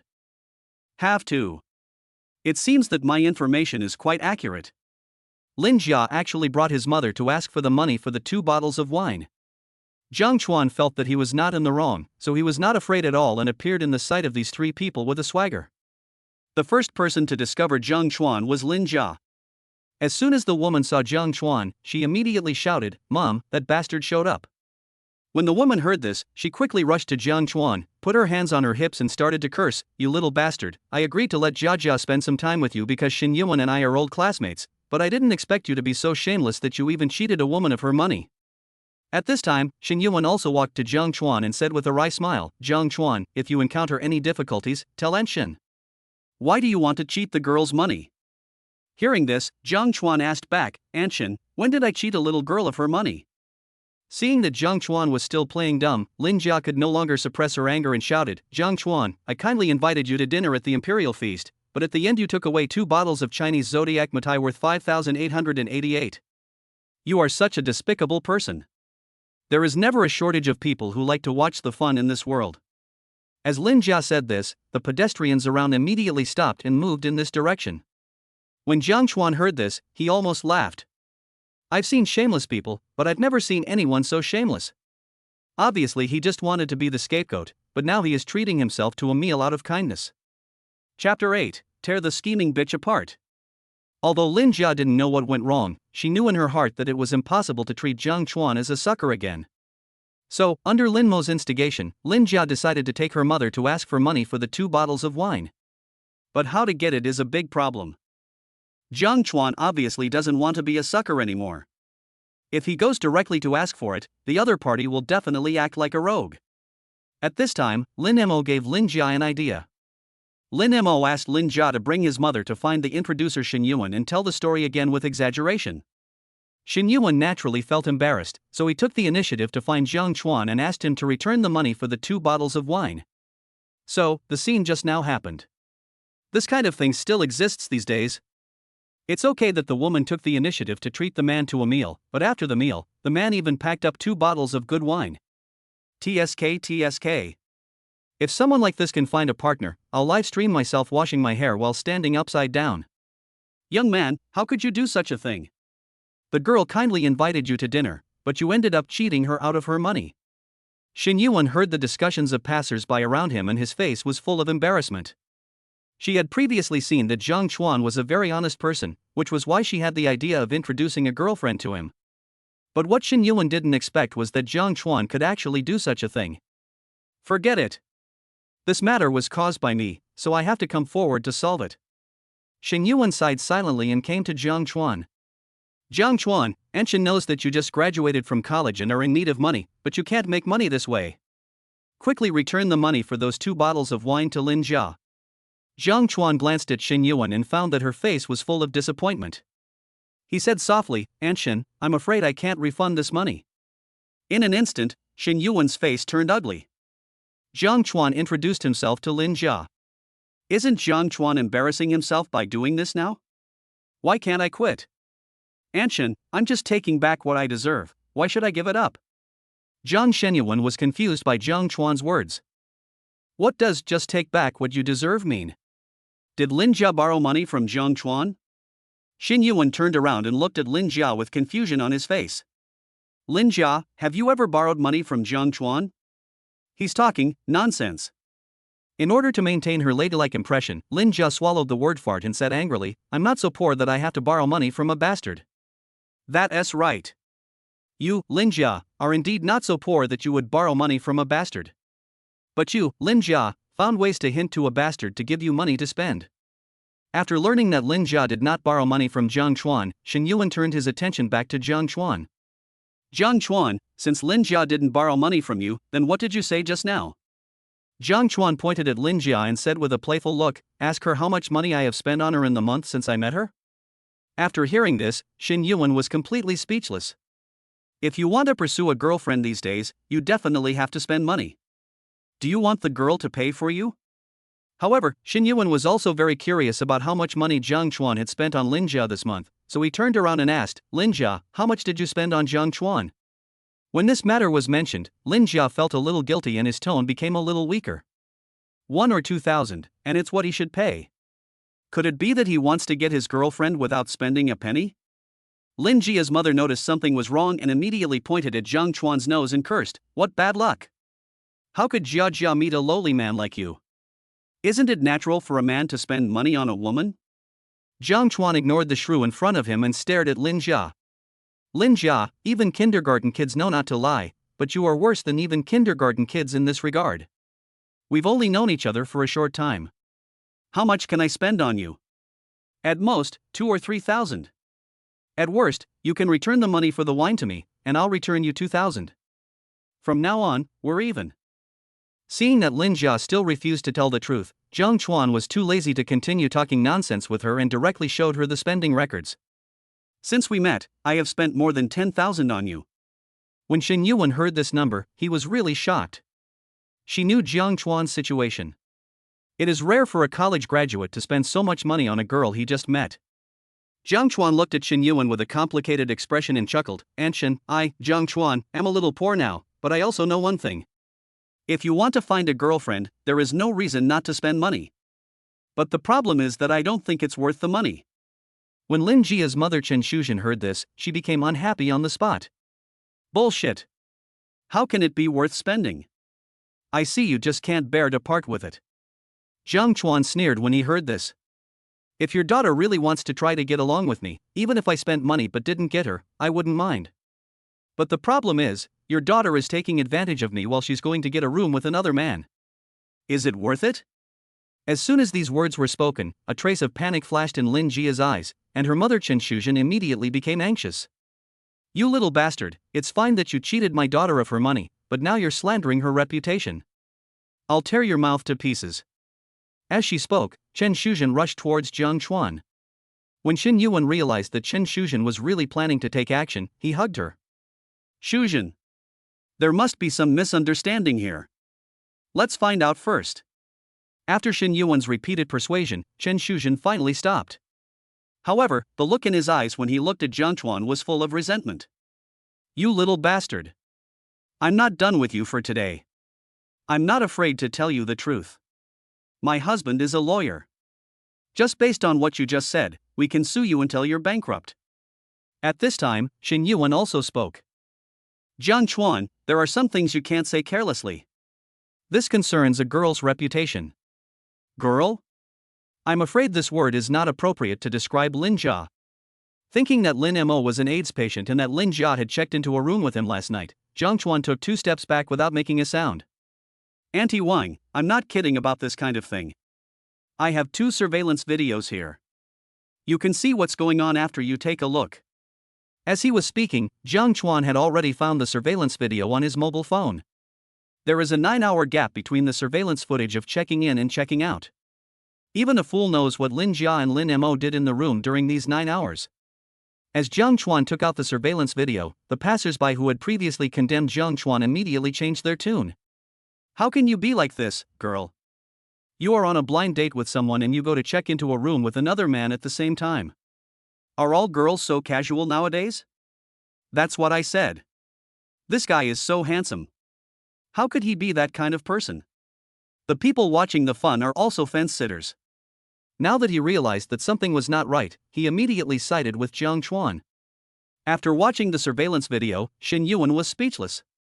Lin Jia is the same. She didn't tell me earlier that she had a boyfriend. I almost ended up wrongly accusing Jiang Chuan. When Lin Jia saw Jiang Chuan produce such strong evidence, a trace of panic flashed across her face. She didn't understand how Jiang Chuan had the surveillance video of her and Lin Mo checking into a hotel. "Anshin, I did pack 2 bottles of wine at the royal feast yesterday, but I just took back what I deserved. There should be nothing wrong with that. The facts are before us." Lin Jia just treated Jiang Chuan as a sucker. When Shin Yuan thought about how he was the one who recommended Jiang Chuan to be the scapegoat, he suddenly felt a little guilty. Jiang Chuan, you did the right thing. Can those 2 bottles of wine make up for your loss? If not, Aunt Shin will make it up for you. Shin Yuan knew that Jiang Chuan had just lost her job and had not found one yet, so as her introducer, she would naturally not let her suffer any loss. Jiang Chuan discovered that Shin Yuan did not care about their old friendship and just kept speaking for Lin Jia, and his liking for her increased instantly. Aunt Shin, those 2 bottles of wine are enough to make up for my losses. Having said that, Jiang Chuan hesitated for a moment, and finally decided to speak up and give a reminder. Aunt Shin, you must stay away from these 2 mother and daughter in the future, because when I checked the surveillance video, the hotel manager told me that when they were cleaning the room, they found an empty medicine bottle called Zidovudine in the trash can in the bathroom. Shin Yuan didn't know what Zidovudine was used to treat. But Lin Jia knew it. After learning that Lin Mo had taken Zidovudine behind his back, his face suddenly turned pale. Chen Shuzhen looked at Lin Jia's reaction, patted her on the shoulder, and comforted her softly. Jia, don't be so scared. At worst, we can just give up the money for the wine. Lin Jia slowly turned her head and said in horror, Mom. Zidovudine is a drug for treating AIDS. It's okay. Everyone gets sick these days. It's just AIDS. Chen Shuzhen was stunned in the middle of her words. After a long while, Chen Shuzhen finally said, Did that guy wear a condom? Lin Jia shook her head and said in despair, Lin Mo said that wearing a condom will only affect our relationship, so. Before Lin Jia could finish her words, Chen Shuzhen immediately withdrew her hand from Lin Jia's shoulder and jumped away. When Lin Jia saw this scene, his face turned pale. Even my own mother is starting to dislike me. Chapter 9 Anshin, sit still and don't move. Let me do it. Although Shin Yuan didn't know what disease Zidovudine was used to treat, he heard the conversation between Lin Jia and her daughter clearly. When Shin Yuan learned that Lin Jia actually went to check into a room with an AIDS patient and did not take any defensive measures, his expression suddenly became a little unnatural. Xiao Jiang, are you telling the truth?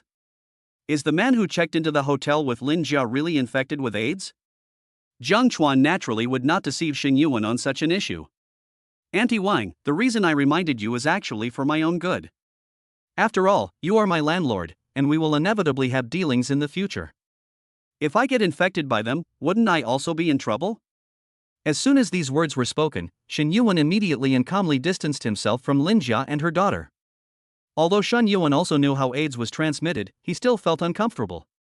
At this time, Lin Jia had recovered from the shock just now. The woman pointed at Jiang Chuan and started to curse, Jiang Chuan, you bastard. Just because you knew that I checked into a hotel with other men, you deliberately made up this story to disgust me. This is all you can do in your life. Jiang Chuan looked at Lin Jia with pitiful eyes.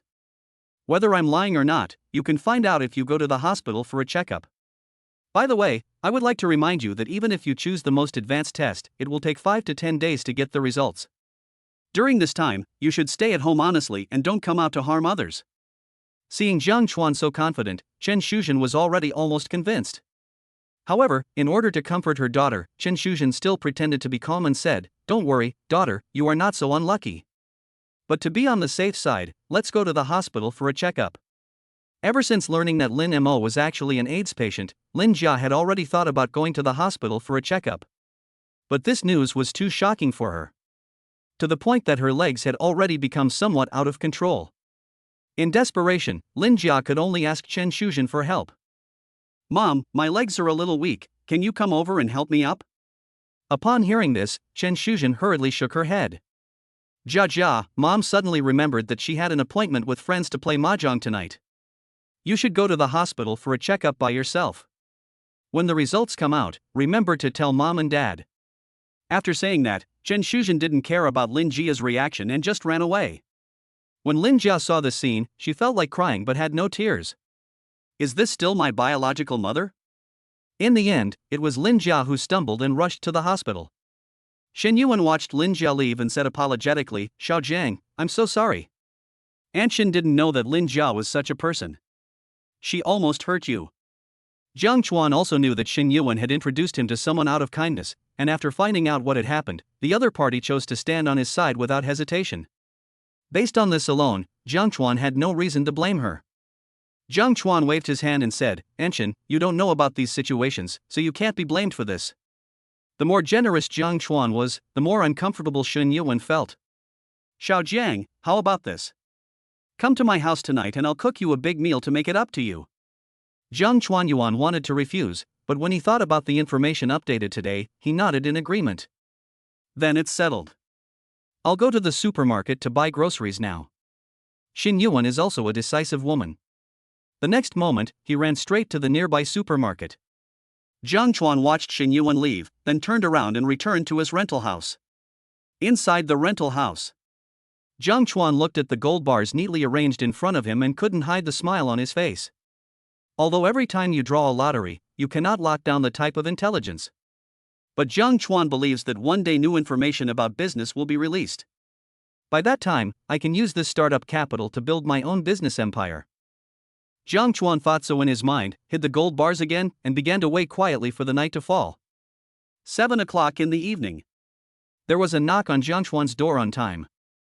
Jiang Chuan opened the door and saw that the person knocking on the door was none other than Xin Yuan. At this time, Xin Yuan had already changed into a set of home clothes, and just tied her hair casually behind her head, which gave her a unique charm. It is precisely because of this that no one knows how many men are secretly targeting her. Xin Yuan looked at Jiang Chuan, who was a head taller than her, and said, Jiang Chuan, I was originally planning to call you, but since you've never been to my place, I decided to come here in person. Seeing that Jiang Chuan had no intention of leaving the room, Xin Yuan pretended to be angry and said, Why? Are you afraid that I also have AIDS? Don't worry, I'm not as casual as Lin Jia. Jiang Chuan saw that Xin Yuan had misunderstood him, so he didn't explain and just walked out of the rental house. The two walked side by side, heading towards Xin Yuan's home. Xin Yuan did not live in this area because she had an independent courtyard. The courtyard is only 10 minutes away from where Jiang Chuan lives. Although the distance is close, Jiang Chuan has never been there once. Along the way, the two chatted and laughed, and more than 10 minutes passed in a flash. Xin Yuan led Jiang Chuan to his courtyard and said with a smile, We're here. Then he opened the door and walked in. As soon as Jiang Chuan stepped into the courtyard, a garden came into view. There is an artificial flower bed in the center of the garden. There is a winter sweet planted in the flower bed. Maybe it was just the right timing. The winter sweet bloomed alone in the garden, filling the air with a strange fragrance. Before Jiang Chuan had finished looking at the entire garden, he was pulled into the house by Xin Yuan. It can be seen that Xin Yuan was truly sorry for Lin Jia's matter. Not only did he prepare a large table of sumptuous dishes for Jiang Chuan, he also specially opened a bottle of red wine that he had treasured for a long time. Jiang Chuan, coming to Aunt Shin's house is like coming to your own home. Don't be polite. Do whatever you want. Jiang Chuan didn't take this seriously. He changed into the new slippers that Xin Yuan bought at the supermarket this afternoon before stepping on the expensive wooden floor. After the two of them sat down, Xin Yuan pointed to the delicacies she had carefully prepared and said with a smile, These are Aunt Shin's specialties. How do you taste? Jiang Chuan was already a little hungry, so when he heard what Xin Yuan said, he naturally wouldn't be polite anymore. Xin Yuan felt a great sense of satisfaction when he saw Jiang Chuan without any hesitation. Jiang Chuan, Aunt Shin is here to apologize to you again for what happened to Lin Jia. As he spoke, Xin Yuan had already raised his glass. Seeing this, Jiang Chuan immediately stopped what he was doing and picked up the wine glass next to him. When? As a clear and pleasant sound rang out, Jiang Chuan and Xin Yuan took a sip of red wine. Jiang Chuan, how about Aunt Shin introduce you to someone else? When Jiang Chuan heard this, he quickly shook his head. What a joke! Lin Jia almost made Jiang Chuan lose faith in love. If there is another one, then we will have to seal the heart with cement. Besides, Jiang Chuan already has a goal now. When Xin Yuan saw Jiang Chuan's firm attitude, she pouted like a little girl. You don't trust Aunt Shin. Aunt Shin assures you that this time, I will definitely get to know the other person's character in advance before introducing him to you. Jiang Chuan swallowed the food in his mouth and smiled bitterly. Aunt Shin, it's not that I believe you, but my current situation is really not suitable for finding a girlfriend. Didn't you say earlier that your grandfather has been urging you to bring your girlfriend home? The Chinese New Year is only 2 months away. How are you going to explain this to your grandfather? Jiang Chuan put down his chopsticks and told him his plan. It's still 2 months before the Chinese New Year. It would be great if we can find one. If not, the worst that can happen is that we can just rent a girlfriend to go home with. Upon hearing this, Xin Yuan immediately began to lecture him in the tone of an elder. Jiang Chuan, you can't do this. The reason your grandfather urged you to do this is because he hopes you can find someone to spend the rest of your life with. Snap. Before Shen Yuan could finish his words, all the lights in the room dimmed. Soon, Jiang Chuan heard Shen Yuan's voice. Jiang Chuan, sit still. I'll go see what's wrong. Jiang Chuan subconsciously wanted to nod in agreement, but suddenly thought of something and said something hurriedly. Aunt Shen, please sit still and let me do it. Chapter 10. Otherwise I will accept you as my geek godson. Jiang Chuan's shout scared Shen Yuan. It's just that there's a power outage at home. There's nothing to be surprised about. For so many years, I have been living alone. If something breaks at home, I fix it myself. What Shen Yuan didn't know was that the reason why Jiang Chuan agreed to come to her house for dinner was, in addition to the lack of dinner, there was another special reason. That is, at 8:10 tonight, Chen Yuanshan will sneak into her house. Jiang Chuan knew Chen Yuanshan. Also Shen Yuan's tenant. But compared to myself, his reputation is already ruined. This guy usually idles around and causes trouble everywhere. Shen Yuan wanted Chen Yuanshan to move out several times, but he just refused to do so. He even acted like a rogue to Shen Yuan. Jiang Chuan couldn't imagine what would happen if Chen Yuanshan sneaked in and found Shen Yuan alone at home. Jiang Chuan took out his cell phone and checked it, and found that the time was already 8:05. In other words, in 5 minutes Chen Yuanshan will slip into Shen Yuan's house. Thinking of this, Jiang Chuan came to Shen Yuan with the faint light from his mobile phone. Aunt Shen. Leave this little thing to me. Realizing that Shen Yuan wanted to say something else, Jiang Chuan shut her up with just one sentence. Aunt Shen, I can't eat this meal for free. Seeing Jiang Chuan's firm attitude, Shen Yuan didn't say anything more. Okay, then Aunt Shen will rely on you today to be the hands-off boss for once. Having said that, Shen Yuan took Jiang Chuan to the main switch. With the faint light, Jiang Chuan took a look inside the main switch and found that the fuse was burned out. He immediately turned around and said to Shen Yuan, Aunt Shen, the fuse is burnt out. Do you have any tools to repair it at home? Yes. I'll get it for you right away. As he spoke, Shen Yuan walked towards a room with the help of the moonlight. At the same time, Jiang Chuan also turned off the flashlight. When Shen Yuan returned to the hall, he found it was pitch black. He couldn't help but ask curiously, Jiang Chuan, why don't you use a flashlight? My phone is out of battery. Jiang Chuan gave this answer without even thinking about it. That won't work, use my phone. As he spoke, Shen Yuan had already taken out his cell phone. Just as Jiang Chuan was thinking about how to persuade Shen Yuan not to turn on the flashlight, a strange noise came from the window. Jiang Chuan quickly rushed to Shen Yuan, snatched the phone away, and pulled him to a very secret place. With the help of the faint moonlight, Shen Yuan discovered a figure sneaking into his home through the window. Shen Yuan discovered that the person who crawled into his house was none other than Chen Yuanshan, who had come to him to borrow money during the day. Shen Yuan was about to loudly ask Chen Yuanshan why he sneaked into his room so late at night, when he suddenly found his mouth covered by a big hand. Shen Yuan turned her head and found Jiang Chuan shaking his head at her. You stinky bitch, you are so rich, but you won't lend it to me. Since you won't lend it to me, I will get it myself. Chen Yuanshan had already figured out Shen Yuan's daily routine. Every day at 8 o'clock, Shen Yuan would go out for a walk and would not return home until 9 o'clock. Therefore, Chen Yuanshan avoided all surveillance and appeared in Shen Yuan's courtyard on time at 8:10. But Chen Yuanshan would never have thought that Shen Yuan did not go out for a walk today in order to treat Jiang Chuan to dinner. Chen Yuanshan looked at the darkness in the room and nodded with satisfaction. Then, he rushed straight to the bedroom on the second floor. As Chen Yuanshan disappeared in the corridor on the second floor, Shen Yuan whispered, Chen Yuanshan asked me to borrow money today, but I didn't lend it to him. I didn't expect this guy to come to my place and steal at night. Jiang Chuan looked at Shen Yuan's angry face and smiled slightly. Aunt Shen, I heard that you want to chase Chen Yuanshan away? It's not just me. All the residents nearby want to chase Chen Yuanshan away. This guy is idle all day long, and he always looks at me with lustful eyes. If he continues to stay here, I always feel that something big is going to happen, but... When he said this, Shen Yuan's whole face wrinkled into a ball. That guy is determined to act like a rogue and refuses to move out. There's nothing I can do about it. That may not be the case. Jiang Chuan glanced at the master bedroom on the second floor and began to explain things to Shen Yuan. Aunt Shen, according to our country's laws, if the amount of money involved in burglary is extremely large, the offender can be sentenced to more than 10 years in prison or life imprisonment. At first, Xing Yuan didn't understand what Jiang Chuan meant. But as Jiang Chuan pointed towards the second floor, he immediately reacted. Yes. Chen Yuanshan's current behavior can definitely be considered burglary. As long as I can catch him in the act, I don't have to chase him away, but can send him directly to prison. Oh no. I just collected all the gold and silver jewelry at home yesterday. I don't know if Chen Yuanshan can find it. Jiang Chuan. People are afraid that thieves will find their gold and silver jewelry. But you are so worried that the thief will get away with nothing.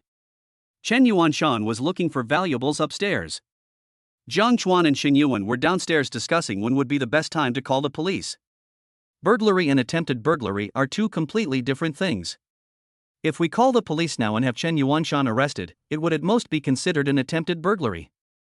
Therefore, Jiang Chuan and Xing Yuan decided to wait until Chen Yuanshan left before calling the police. Half an hour later, Jiang Chuan found Chen Yuanshan coming down from upstairs. It can be seen that this guy had a full harvest tonight. He was carrying a cloth bag in his hand, and it made a jingling sound as he walked. After Chen Yuanshan came downstairs, he looked around. It was still pitch black, and a hint of pride appeared on his face. It seems that Xing Yuan hasn't come back from his walk yet. When Chen Yuanshan thought of Xing Yuan's seductive figure, his mouth became dry. If you really push me to the limit, I can just force myself on you. Then I can just run away and live in another city. Chen Yuanshan muttered something in the room, and then returned along the original route. After Jiang Chuan was sure that Chen Yuanshan had gone far away, he immediately turned to Xing Yuan and said, "Anshin, we can call the police now." Xing Yuan heard Chen Yuanshan's words clearly just now. For her own safety, she chose to call the police without hesitation. After calling the police, Xing Yuan breathed a sigh of relief. "Jiang Chuan, this time it's really thanks to your advice, otherwise I really don't know what to do." Jiang Chuan heard this and suddenly thought of something, and said jokingly, "Anshin, have you ever thought about finding a male owner for this family?" Xing Yuan looked at Jiang Chuan seriously. "From what you said, you don't plan to work hard anymore?" As Jiang Chuan nodded, Xing Yuan pretended to think for a while and replied with a smile, "Hearing what you said, I seem to be a little moved." Jiang Chuan originally just wanted to tease Xing Yuan, but when he found out that the other party actually had such an idea, he suddenly became a little excited. Xing Yuan is a well-known wealthy woman in the neighborhood. If she really wants to, then can't I just lie down and do nothing? However, Xing Yuan's next words made Jiang Chuan a little unbearable. "Jiang Chuan, if I remember correctly, you are 22 years old and I am 36. Although the age difference is a bit inappropriate, I have a good impression of you, so I will recognize you as my godson. This way, you can be regarded as half the male owner of this family." Jiang Chuan. Seeing Jiang Chuan's speechless expression, Xing Yuan couldn't hold back any longer and fell on the sofa and burst into laughter. "You little brat, you still want to fight me? I'm no longer at the age where I would blush when hearing a dirty joke." Chapter 11. I knew how good my aunt was when I was young and I couldn't stand any hardship. Snap. The light appeared again. At this time, Xing Yuan was no longer teasing Jiang Chuan, but spoke seriously. "Jiang Chuan, I really want to thank you this time. You also heard what Chen Yuanshan said just now. If I happened to run into him when I came back from my walk, there's no guarantee that the horny guy would do something crazy." Jiang Chuan certainly understood what Xing Yuan meant by crazy things. But think about it, Xing Yuan is such a beautiful woman, few men can resist her temptation. Jiang Chuan sat down on the sofa and waved his hand. "Anshin, there's no need for us to be so polite. TSK. You make it sound like I have a very good relationship with you." Although Xing Yuan said this, in his heart he already regarded Jiang Chuan as his junior. Xing Yuan was even secretly considering whether he should introduce a reliable girlfriend to Jiang Chuan. Then, the two went upstairs and began to count the lost valuables. But just when he was halfway through the inventory, Xing Yuan found that his cell phone was ringing. Xing Yuan took out his cell phone and saw that it was a call from the police station. He immediately made a gesture to Jiang Chuan to keep quiet and then answered the call. After the call ended, Xing Yuan said with a smile, "Chen Yuanshan was caught and confessed to the burglary." Jiang Chuan originally thought that it would take some time to catch Chen Yuanshan, but he did not expect the police to act so quickly. It's true that Chen Yuanshan is such an unlucky guy. Not long after walking away from Xing Yuan's home, he was spotted by two patrolling police officers. The two patrolling policemen found Chen Yuanshan's behavior suspicious, so they prepared to step forward and question him. But because Chen Yuanshan was guilty, he ran away. In the end, Chen Yuanshan still couldn't outrun the two policemen who had just graduated from the police academy. Wait until the two policemen send Chen Yuanshan back to the police station. Everything just clicked. The police station asked me to go there now. When Jiang Chuan heard this, he stood up immediately. Okay. Since Chen Yuanshan has been caught, I should go back too. Don't. When Shen Yuan heard that Jiang Chuan was going back, he immediately blocked his way. Facing Jiang Chuan's puzzled eyes, Shen Yuan deliberately pretended to look pitiful. Jiang Chuan, it's so late now, are you really willing to let me go out alone with so many valuables? Even though Jiang Chuan knew that Shen Yuan's expression was fake, he still felt a little reluctant. Okay, I'll be a good person and go with you. Shen Yuan didn't waste any time, picked up a coat, and took Jiang Chuan out. Walking out of the courtyard, Jiang Chuan was wondering whether it was a good idea to get a taxi at this time, but Shen Yuan simply took out a key and pressed the key lightly at a garage next to him. The garage's rolling door opened automatically, and a gray Panamera appeared in Jiang Chuan's sight. Shen Yuan opened the car door very skillfully and called out, "Jiang Chuan, get in the car." Good job. Not only does it have an independent courtyard, but it also has its own parking garage. This is definitely a rich woman. Jiang Chuan didn't hesitate and got straight into the passenger seat. Shen Yuan was very careful and waited until Jiang Chuan fastened his seatbelt before starting the car. When they arrived at the police station, Jiang Chuan accompanied Shen Yuan to take a statement and helped count the lost items. It took me until 11 o'clock to complete all the procedures. Shen Yuan casually threw the lost and found valuables into the trunk and said with a smile, "You must be hungry after working for so long. Auntie will treat you to something to eat." Jiang Chuan didn't act pretentiously and sat directly in the passenger seat. Shen Yuan took Jiang Chuan around the area but still couldn't find a suitable place. Just when Shen Yuan didn't know what to do, he suddenly found a food stall in front of him. Shen Yuan parked the car next to the food stall and asked tentatively, "Jiang Chuan, it's not easy to find a suitable place at this time, how about you just make do with it?" Jiang Chuan was not particular about food. He thought that as long as he could fill his stomach, it was fine, so he nodded in agreement. Shen Yuan opened the car door and walked towards the food stall with Jiang Chuan. At the same time, a young couple also walked into the food stall. Although the weather has turned cold, the business at the food stalls is unusually hot. Fortunately, this food stall had enough seats, so Jiang Chuan and the couple didn't have to queue. "Baby, what do you want to eat?" As soon as Jiang Chuan sat down, he heard this voice in his ears. Jiang Chuan turned his head and saw that the couple was sitting diagonally opposite him. At this time, the young man who was about the same age as Jiang Chuan was asking his girlfriend what she wanted to eat while wiping the dishes diligently. But as Jiang Chuan watched, he felt something was wrong. Why is that young man staring at me with a look of surprise? Out of curiosity, Jiang Chuan turned his head and found that Shen Yuan was very carefully using boiling water to boil his bowls and chopsticks. "Jiang Chuan, what do you want to eat?" Shen Yuan didn't notice the surprised look of the young man sitting next to him. But even if he noticed it, Shen Yuan might not care. Jiang Chuan didn't even think about it and answered directly, "Aunt Shen, I really want to eat spicy food today." Clear. Shen Yuan placed the heated bowls and chopsticks in front of Jiang Chuan, then called the proprietress of the food stall over and ordered some very spicy dishes. While waiting for the food, Jiang Chuan secretly glanced at the couple sitting next to him. When Jiang Chuan discovered that the girl would show an impatient expression as long as the young man asked a few more questions, he couldn't help but shook his head secretly. Another difficult master to serve. In fact, the young man sitting next to him had noticed Shen Yuan a long time ago. But the young man was afraid that his girlfriend would be angry, so he only dared to take a few glances secretly to satisfy his eyes. "All right." The young man admitted that Shen Yuan was very beautiful and had good temperament, but he looked down on Jiang Chuan from the bottom of his heart. After all, in his opinion, only an incompetent man would choose a woman who was so much older than him as his girlfriend. However, after Shen Yuan's series of actions, the young man suddenly began to doubt himself. Is Auntie really that good?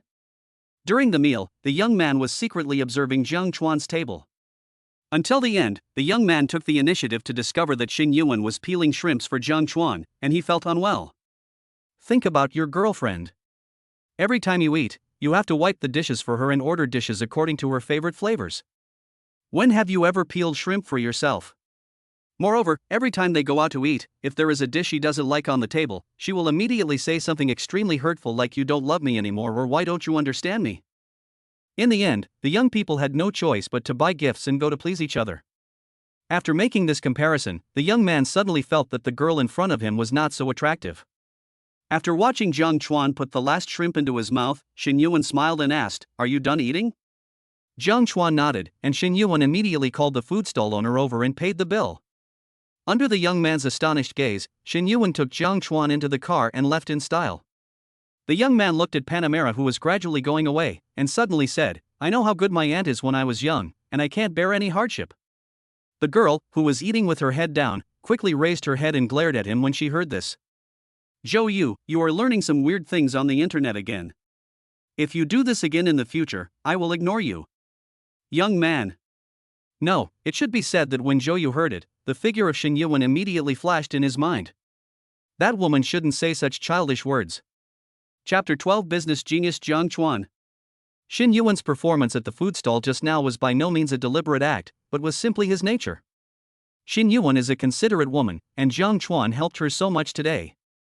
Shen Yuan naturally considered Jiang Chuan everywhere. In the car, Shen Yuan looked at Jiang Chuan beside him and asked with a smile, "Jiang Chuan, I heard that you lost your job?" Although Jiang Chuan didn't know why Shen Yuan suddenly brought up this topic, he finally nodded.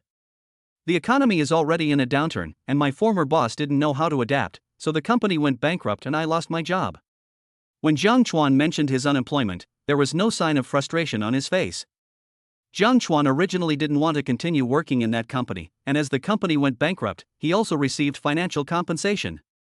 Besides, Jiang Chuan still has 10 kilograms of gold in his hands. Even if you don't work for a few years, there is no risk of starving to death. Upon learning that Jiang Chuan was now an unemployed person, Shen Yuan's eyes suddenly lit up. "Jiang Chuan, how about Aunt Shen introduce you to a job as a way of repaying the favor you did today?" Originally, Shen Yuan thought that Jiang Chuan would be very excited when he heard the news. But what Shen Yuan didn't expect was that Jiang Chuan waved his hand calmly. "Aunt Shen, I don't want to work for others now. I just want to start my own business." Jiang Chuan can now get 3 days of future intelligence every day, and he already has startup capital. If someone still wants to work like a cow or a horse for others, then his head must have been kicked by a donkey. Shen Yuan was stunned when he learned that Jiang Chuan actually had the idea of starting his own business. Starting a business is not an easy thing these days. However, Shen Yuan did not discourage the young man next to him, but asked with a smile, "What do you plan to do in the future?" Jiang Chuan stroked his chin and thought for a while, then gave an answer very seriously. "Aunt Shen, I plan to enter the condom market and build the largest condom processing factory in the country." When Shen Yuan heard the answer, his hands on the steering wheel shook and he almost hit the electric pole next to him. After Shen Yuan stabilized the car again, he smiled bitterly and asked, "Why do you have such an idea?" In Shen Yuan's view, it is normal for young people to have ideals. But Jiang Chuan's ideal sounds weird? Young men of his age have great ambitions. Or they want to build the largest automobile company in the country. Or they want to build one of the top domestic electronic information companies. But Jiang Chuan actually wanted to build the largest condom processing factory in the country. This also made Shen Yuan not know what to say. Jiang Chuan noticed that Shen Yuan's expression was a little strange, and he immediately guessed what she was thinking. "Aunt Shen, do you think I'm a loser for wanting to start a condom business?" Before Shen Yuan could open his mouth to respond, Jiang Chuan started talking to himself. "Aunt Shen, you know, our country uses 10 billion condoms every year. If we calculate that each condom makes 5 yuan, that's 50 billion yuan. This is just 1 year's consumption." Following Jiang Chuan's analysis, Shen Yuan found that the idea of entering the condom industry was not unacceptable. Just when Shen Yuan was about to encourage Jiang Chuan started talking to himself again. "Aunt Shen, entering the condom industry is just my first step. Once I have established a firm foothold in the industry, I will immediately start the second step." When Shen Yuan learned that Jiang Chuan actually had a backup plan, he immediately became interested. "Tell me what you are going to do next?" Unconsciously, Shen Yuan had omitted the word Shen and started to call herself Auntie. Jiang Chuan turned his head to look at Shen Yuan, then expressed his thoughts with a smile. "My next plan is to build the largest milk powder brand in the country and start selling milk powder." Is there any connection between condom manufacturing and buying milk powder? At this moment, Shen Yuan was a little confused. Sometimes, she found that she really couldn't understand what was going on in Jiang Chuan's mind. Jiang Chuan noticed that Xin Yuan was looking at him with a puzzled expression. Knowing that the other party did not understand his thoughts, he explained with a smile. Anshin, think about what the biggest function of condoms is? To prevent pregnancy, of course. Xin Yuan gave this answer without thinking. When Jiang Chuan heard this, he slapped his thigh and said excitedly. That's right, if condom sales are not good, then milk powder sales will definitely be good, and vice versa. In other words, there is always a product guarantee, so you can make money no matter what. Shen Yuan. At this moment, Shen Yuan finally understood Jiang Chuan's thoughts. If you don't buy my condoms, you must buy my milk powder. In a nutshell, you have to buy one of the two products. Thinking of this, Shen Yuan suddenly felt that Jiang Chuan was truly a business genius. It would be extremely difficult to implement such a plan, and it would require a lot of funds. However, Shen Yuan did not criticize Jiang Chuan, but encouraged him. Jiang Chuan, work hard. If you really want to do this business in the future, remember to let me know so I can invest in you. Okay. Jiang Chuan responded, then suddenly thought of something and asked with a smile. Anshin, do you have any friends who recycle gold? Although Shen Yuan was very curious about what Jiang Chuan was going to do, he didn't ask much. I have a good friend who I've known for many years. She's in this business. If you need anything, I can give you her contact information. Jiang Chuan didn't hesitate and thanked Shen Yuan directly. After Shen Yuan sent Jiang Chuan back to his residence, he gave Jiang Chuan the contact information of his friend and drove the Panamera towards his own courtyard. No words all night. When Jiang Chuan opened his eyes again, he found that it was almost noon. After Jiang Chuan finished washing up, he took out the backpack containing the gold bars. Just as Jiang Chuan was about to go out with the gold bars, he suddenly found his cell phone ringing. Jiang Chuan found that it was an unfamiliar number and immediately guessed that the call must have been made by Lin Jia using someone else's phone. As for the purpose of calling me, of course it was to scold me. Jiang Chuan answered the call without hesitation. As soon as the call was connected, Jiang Chuan started cursing first. Lin Jia, are you sick? I didn't give you AIDS, why did you call me to scold me? Go find Lin Mo to settle the score if you have the guts. You idiot. Actually, if you want to know whether you have AIDS or not, it's very simple. Just ask Lin Mo directly. If Lin Mo denies it, tell him that you will seduce his father and have sex with him. See what he says. Also, if you dare to call me with someone else's number again, I will tell your friends that you have AIDS. Let's see if they will stay away from you in the future. The other end of the phone. Lin Jia, who was about to scold Jiang Chuan harshly, was stunned. How did the other party know that the call was made by her when she hadn't even said anything? However, Jiang Chuan's words just now also stunned Lin Jia. He gave up the idea of using someone else's phone to scold Jiang Chuan for no reason. After Jiang Chuan scolded Lin Jia harshly, he hung up the phone. Then he went out carrying the 10 kilograms of gold bars. Chapter 13, Gold converted into cash for 5.8 million. The gold in Jiang Chuan's hands was obtained by a high-ranking official in the form of bribes.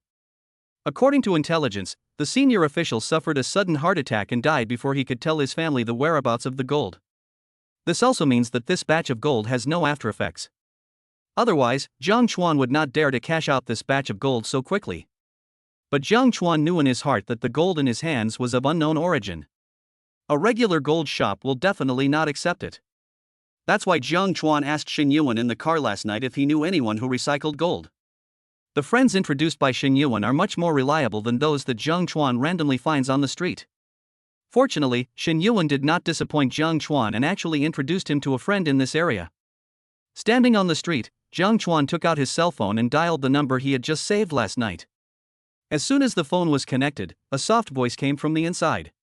Hello, this is Yu Fang's. How can I help you? Yu Fang's. This name sounds very noble. Jiang Chuan took a deep breath and said with a smile, Hello, I am a friend of Aunt Shen Yuan. You should have heard her mention me. I have some gold that I want to cash in. Oh. You must be Jiang Chuan. Ewan called me this morning, you can just come over. Have to. I didn't expect Shen Yuan to be so concerned about his own affairs. After Jiang Chuan learned that Shen Yuan had already greeted the other party, he stopped being polite and directly asked the other party to send him the address. After receiving the address sent by the other party, Jiang Chuan took a taxi directly. Half an hour later, Jiang Chuan arrived at Yufang's. At this time, a woman in her 30s was standing at the door of Yufang's. The woman didn't wear any makeup, but she looked stunning. The hair is just casually tied up behind the head, but it has a unique flavor. As Jiang Chuan got out of the taxi, the woman immediately came over. Jiang Chuan noticed that the woman's chest bounced when she walked, and he nodded secretly. This woman looks very polite, she even nods when she walks. You must be Jiang Chuan. The sound is soft and sticky, very nice. Jiang Chuan raised his head and smiled apologetically. I'm so sorry, there was some traffic on the road, so I'm late. When Chen Yuchu heard this, he immediately waved his hands, indicating that he didn't care about it. I heard Yiwan say that you call her Aunt Shen. Yiwan and I are about the same age, so you can just call me Aunt Shen. Aunt Shen? When Jiang Chuan heard this name, the corners of his mouth twitched violently. He found that the women he met recently all liked to be his elders. After a brief acquaintance, Chen Yuchu led Jiang Chuan into his own shop.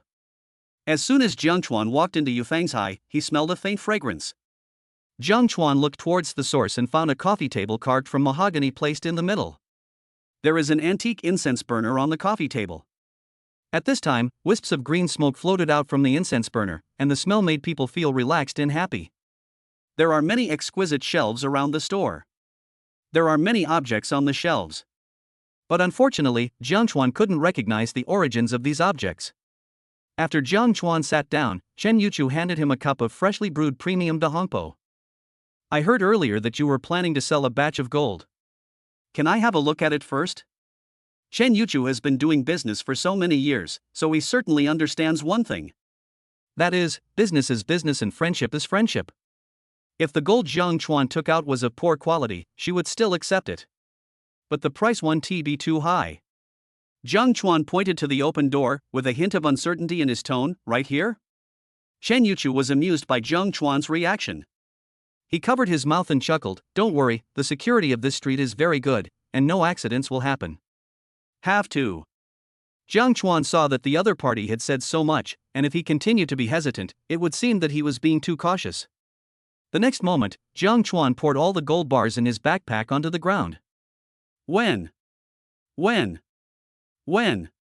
When the 20 gold bars collided with each other, a crisp and pleasant sound was made, which was very pleasant to hear. Chen Yuchu originally thought that Jiang Chuan could only produce a few hundred grams of gold at most. Unexpectedly, the other party took out so much at once. 1, 2, 3. Chen Yuchu secretly counted and found that there were 20 gold bars on the ground. And the weight of each piece of gold is marked. In other words, Jiang Chuan took out 10 kilograms of gold at once. The next moment, Chen Yuchu did something that Jiang Chuan didn't expect. The woman quickly stood up and closed the shop door. Jiang Chuan saw Chen Yuchu's action and asked in confusion, Aunt Chen, what are you doing? Chen Yuchu smiled awkwardly. Jiang Chuan, although the security of this street is very good, you must also understand one thing, wealth should not be exposed. Jiang Chuan. Chen Yuchu returned to his seat and asked with a strange look on his face, Jiang Chuan, Aunt Chen has a question for you. Are all these gold yours? Jiang Chuan knew what Chen Yuchu wanted to ask and replied naturally. Don't worry, Aunt Chen. I am a legal citizen and will never do anything illegal. Don't ask me about the origin of this batch of gold. The only thing I can assure you is that accepting this batch of gold will not cause you any trouble. This batch of gold was originally obtained by a senior official in the form of bribes. Now that the other party is dead, naturally no one will track down the whereabouts of this batch of gold. Chen Yuchu found that Jiang Chuan saw through his little thoughts and looked a little embarrassed. Since you've said that, Aunt Chen won't ask about the origin of this batch of gold. But I have to tell you in advance that I can't buy this batch of gold at the market price. Jiang Chuan also knows that high risks come with high returns. If he still planned to sell this batch of gold at the market price, then Chen Yuchu would have to take this batch of gold of unknown origin. This is just asking for trouble. Thinking of this, Jiang Chuan nodded, I know all the rules. Okay, wait for Aunt Chen to check it first.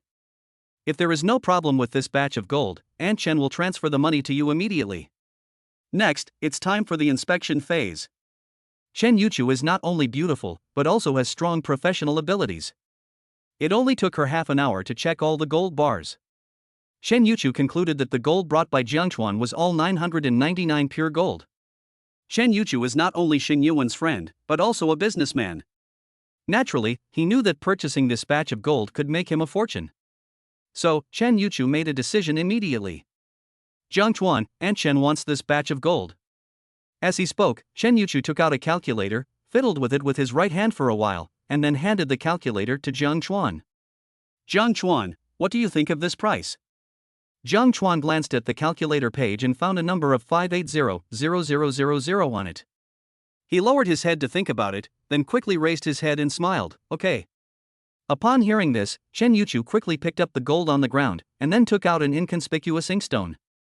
This is the inkstone used by the famous painter Zhu Zhishan, and now you are selling it to me for 5.8 million yuan. Jiang Chuan was a smart man. He immediately understood the other party's intention and nodded quickly. 10 minutes later, Jiang Chuan received a text message from the bank. There is a deposit of 5.8 million in his bank card. Chapter 14. Why are you pretending to be so cool if you have no money? Jiang Chuan knew that the inkstone was not the one used by Zhu Zhishan. It is estimated that Chen Yuchu bought it from the second-hand market for a few $dozen. But why did Chen Yuchu take out the inkstone at this point in time? The reason is simple.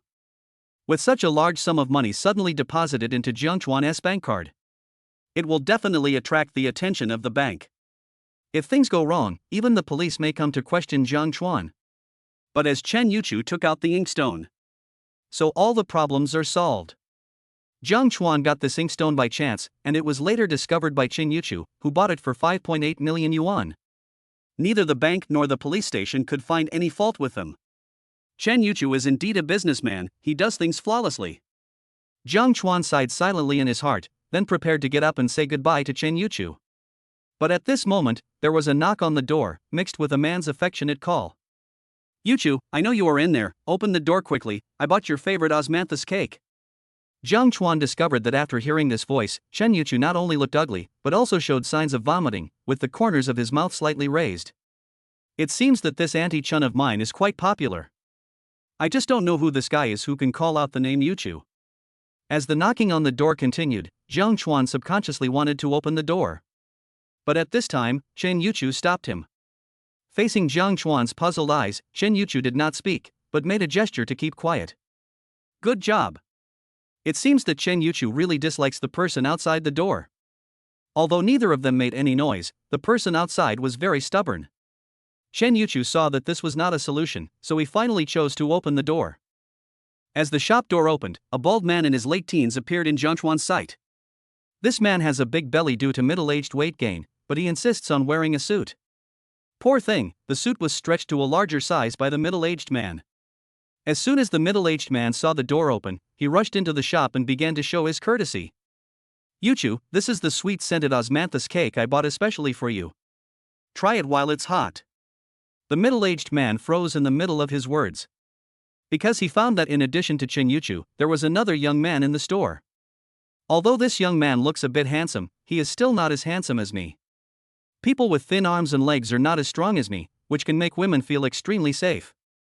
If Jiang Chuan knew what the middle-aged man was thinking at this moment, he would definitely buy him a mirror and let him look at himself carefully. Uncle, please. Take a good look at your face, it's full of pits and bumps, just like the surface of the moon. Also, your body is not strong, but fat. When he walked, his stomach was shaking, which made people feel nauseous. Chen Yuchu's brows almost furrowed as he looked at the middle-aged man in front of him who was being very attentive to him. Li Dafu, didn't I tell you that we are not suitable for each other at all? Chen Yuchu is really unlucky. At first, Li Dafu came to Chen Yuchu with the ancestral treasure. Chen Yuchu complimented the other party against his will because the other party was his customer. This is a huge compliment. Li Dafu actually felt that Chen Yuchu had a crush on him. He would come to harass Chen Yuchu every now and then, causing Chen Yuchu great pain. If Chen Yuchu wasn't afraid that old customers wouldn't be able to find his store, he would have wanted to move Yufang's away from here. Li Dafu was not the least bit frustrated by Chen Yuchu's words. Instead, he said excitedly, "My dear Yuchu, I have done my homework to pursue you. I know that you women should take your words the other way around. You said that we are not suitable, which means you are hinting to me that we are very suitable." When Chen Yuchu heard this, he was furious. Faced with this greasy man, Chen Yuchu also called the police. But when the police arrived, they found that Li Dafu had not done anything to endanger his personal safety, so they took him back to the police station and gave him a verbal education. The next day, Li Dafu came to bother her again. Chen Yuchu looked at Li Dafu's pockmarked face, suppressed the discomfort in his stomach, and said coldly, "Li Dafu, I repeat, you are really not my type. I advise you to give up this idea as soon as possible." This time, Li Dafu did not listen to Chen Yuchu's words in reverse. Instead, he pointed at Zhang Chuan, who was watching the show, and asked, "What did you and Yuchu do behind closed doors just now? It must be because you stole my love that Yuchu is so heartless to me. Not good. This fat guy is coming towards me." Zhang Chuan noticed that Li Dafu was staring at him intently, and he shrugged his shoulders. "Aunt Chen and I just had a closed door chat just now, it's not what you think."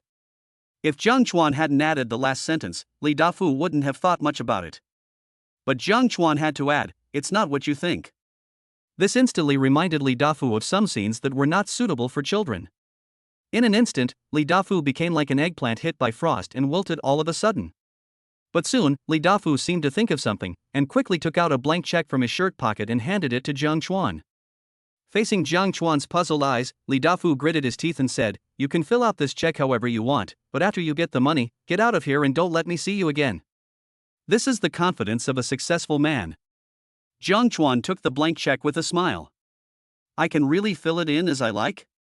When Li Dafu saw this, he immediately turned around and said to Chen Yuchu angrily, "See, this guy doesn't love you at all. Only I truly love you." When Chen Yuchu heard this, the corners of his mouth twitched slightly. "I just met Zhang Chuan for the first time today, so there is no question of whether I love him or not." Li Dafu turned around again and put on a smug expression, "Fill it in as you like. But after you get the money, immediately disappear from Yuchu's world." "No problem." Zhang Chuan responded, ran to a cabinet, and quickly found a pen. When Li Dafu saw Zhang Chuan's action, his face was full of contempt. A person who is greedy for money is not worthy of being your rival in love. Zhang Chuan picked up the pen and deliberately glanced at Li Dafu. "I really filled it out. Hurry up, don't waste time." Zhang Chuan didn't waste any time and wrote down a series of numbers on the check. Zhang Chuan placed the completed check in front of Li Dafu, raised it, and said with a smile, "I filled it out." Li Dafu was just about to ask Zhang Chuan to take the check and get out, but he suddenly noticed the series of numbers on the check and began to stutter. "How much did you fill in?" "Not much, just 999,990,000,000. Before Zhang Chuan could finish his words, Li Dafu yelled and snatched the check away.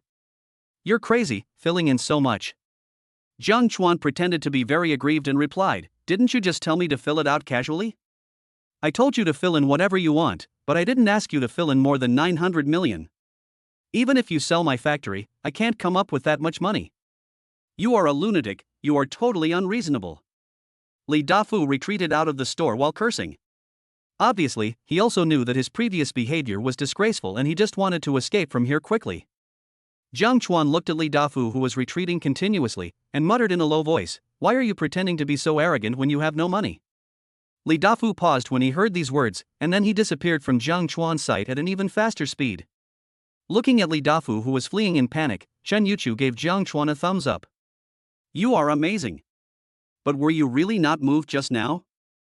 Zhang Chuan curled his lips when he heard this. "I'm not a fool. Of course I know that no matter how much I write on the check, Li Dafu won't really give it to me. In that case, why should I do such a despicable thing?" Chen Yuchu clasped his hands in front of his chest, creating a surprising arc on a certain part of his body, and looked at Zhang Chuan with admiration. "You are absolutely right. That is Li Dafu's promise to give it to you now, but he will regret it in a while. So, you didn't lose out this time." Chapter 15. Will there be a next time? Inside Yufang's High. After Zhang Chuan drove Li Dafu away, he prepared to say goodbye to Chen Yuchu. But at this time, Zhang Chuan found that his cell phone was ringing. Zhang Chuan took out his cell phone and saw that it was Xin Yuan calling, so he answered the call without hesitation. "Aunt Chen, what's the matter?" As Zhang Chuan asked this, Xin Yuan's voice rang out on the phone. "Zhang Chuan, is everything done?" Zhang Chuan subconsciously glanced at Chen Yuchu in front of him and nodded. "Aunt Chen, everything is done." Soon, Xin Yuan's voice was heard on the phone again. "Zhang Chuan, if you encounter any difficulties in the future, you must tell Aunt Shen. It's not easy for you to fight alone." Listening to Xin Yuan's nagging, Zhang Chuan was deeply moved. Apart from my grandfather, no one has cared about me for a long time. Shen Yuan said a lot on the phone and suddenly thought of something. Jiang Chuan, where are you now? Jiang Chuan didn't think much about it and answered directly, I'm still in Yufangsai now. That's great. I'm just running errands nearby and will come to see you right away. Having said that, Shen Yuan hung up the phone. Hearing the beep beep sound coming from the phone, Jiang Chuan smiled bitterly. This Aunt Shen of mine is a little too impatient. But since Shen Yuan said so, Jiang Chuan would naturally not let her down. Jiang Chuan raised his head and looked at Chen Yuchu opposite him, smiled bitterly and said, Aunt Chen, I'm afraid I have to stay here with you for a while longer, because Aunt Chen said she wants to come and see me. Chen Yuchu waved his hand and said casually, there is no business now anyway, you can stay as long as you want. Jiang Chuan didn't exchange pleasantries with Chen Yuchu and just walked to the sofa and sat down. During this period, Jiang Chuan was not idle. He picked up his mobile phone and transferred 50,000 yuan to his grandfather. Of course, it's not that Jiang Chuan is stingy, but he is afraid that his grandfather will worry. If he transferred hundreds of thousands of dollars to his grandfather in one go, the old man would definitely think that Jiang Chuan had done something illegal outside. However, as soon as the 50,000 yuan arrived, his grandfather called him immediately. Xiaochuan, there is an extra 50,000 yuan in Grandpa's bank card just now. Did you transfer it? Hearing that familiar voice, Jiang Chuan showed a smile on his face. Grandpa, I called you, but don't worry.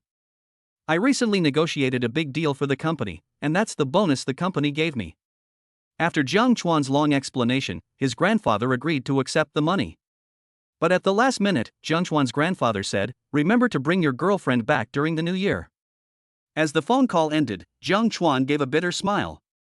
Do I really have to rent a girlfriend to take home during the Chinese New Year? You are still so young, but your family is already urging you to get married. How can we, the older single leftover women, survive? As Chen Yuchu spoke, a look of despair appeared on his face. But Jiang Chuan will not be fooled by these illusions. Even though Chen Yuchu makes herself sound so pitiful, if she is willing, the people pursuing her could probably form a reinforced company. Jiang Chuan put away his phone and said without blushing or beating his heart, Aunt Chen, if you don't mind, I can pursue you. Little brat. What are you thinking about? Even if you really want to pursue me, I dare not agree. After all, I am afraid that people will say that I am an old cow eating young grass. Jiang Chuan turned his head and looked at Yu Fangjai and said seriously, Aunt Chen, I don't think you are older than me, I just think you have helped me walk a few more years. Shen Yuchu was stunned for a moment, then he covered his mouth and started to giggle. No wonder Shen Yuan is so concerned about you. With your mouth, which woman wouldn't like you? At this point, Chen Yuchu came up to Jiang Chuan and asked in a low voice, tell Aunt Chen honestly what your relationship with Shen Yuan is? Otherwise, why would she care so much about you? Jiang Chuan looked at Chen Yuchu, who had a gossipy look on his face, and the corners of his mouth twitched slightly. What else could it be? Of course it is the relationship between landlord and tenant. I would like something to happen between me and Shen Yuan, but she has to allow it. Jiang Chuan calmly distanced himself from Chen Yuchu.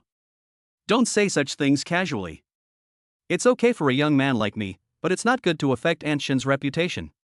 Yo, it's too late to protect Shen now, and you still say that you two have nothing to do with each other. Chen Yuchu, you're gossiping about me behind my back again, be careful or I'll tear your mouth apart. Shen Yuan walked into the store carrying a bag. Shen Yuan took out 2 steaming cups of coffee from the bag, handed them to Jiang Chuan and Chen Yuchu respectively, and then placed the bag casually on the coffee table. After doing all this, Shen Yuan glared at Chen Yuchu. Jiang Chuan is my tenant and has helped me many times. Now he needs my help. What's wrong with me paying more attention to him? It can be seen that Chen Yuchu and Shen Yuan have a very good relationship. Shen Yuchu didn't seem to be worried at all about Shen Yuan being angry, but he still had to do what he had to do.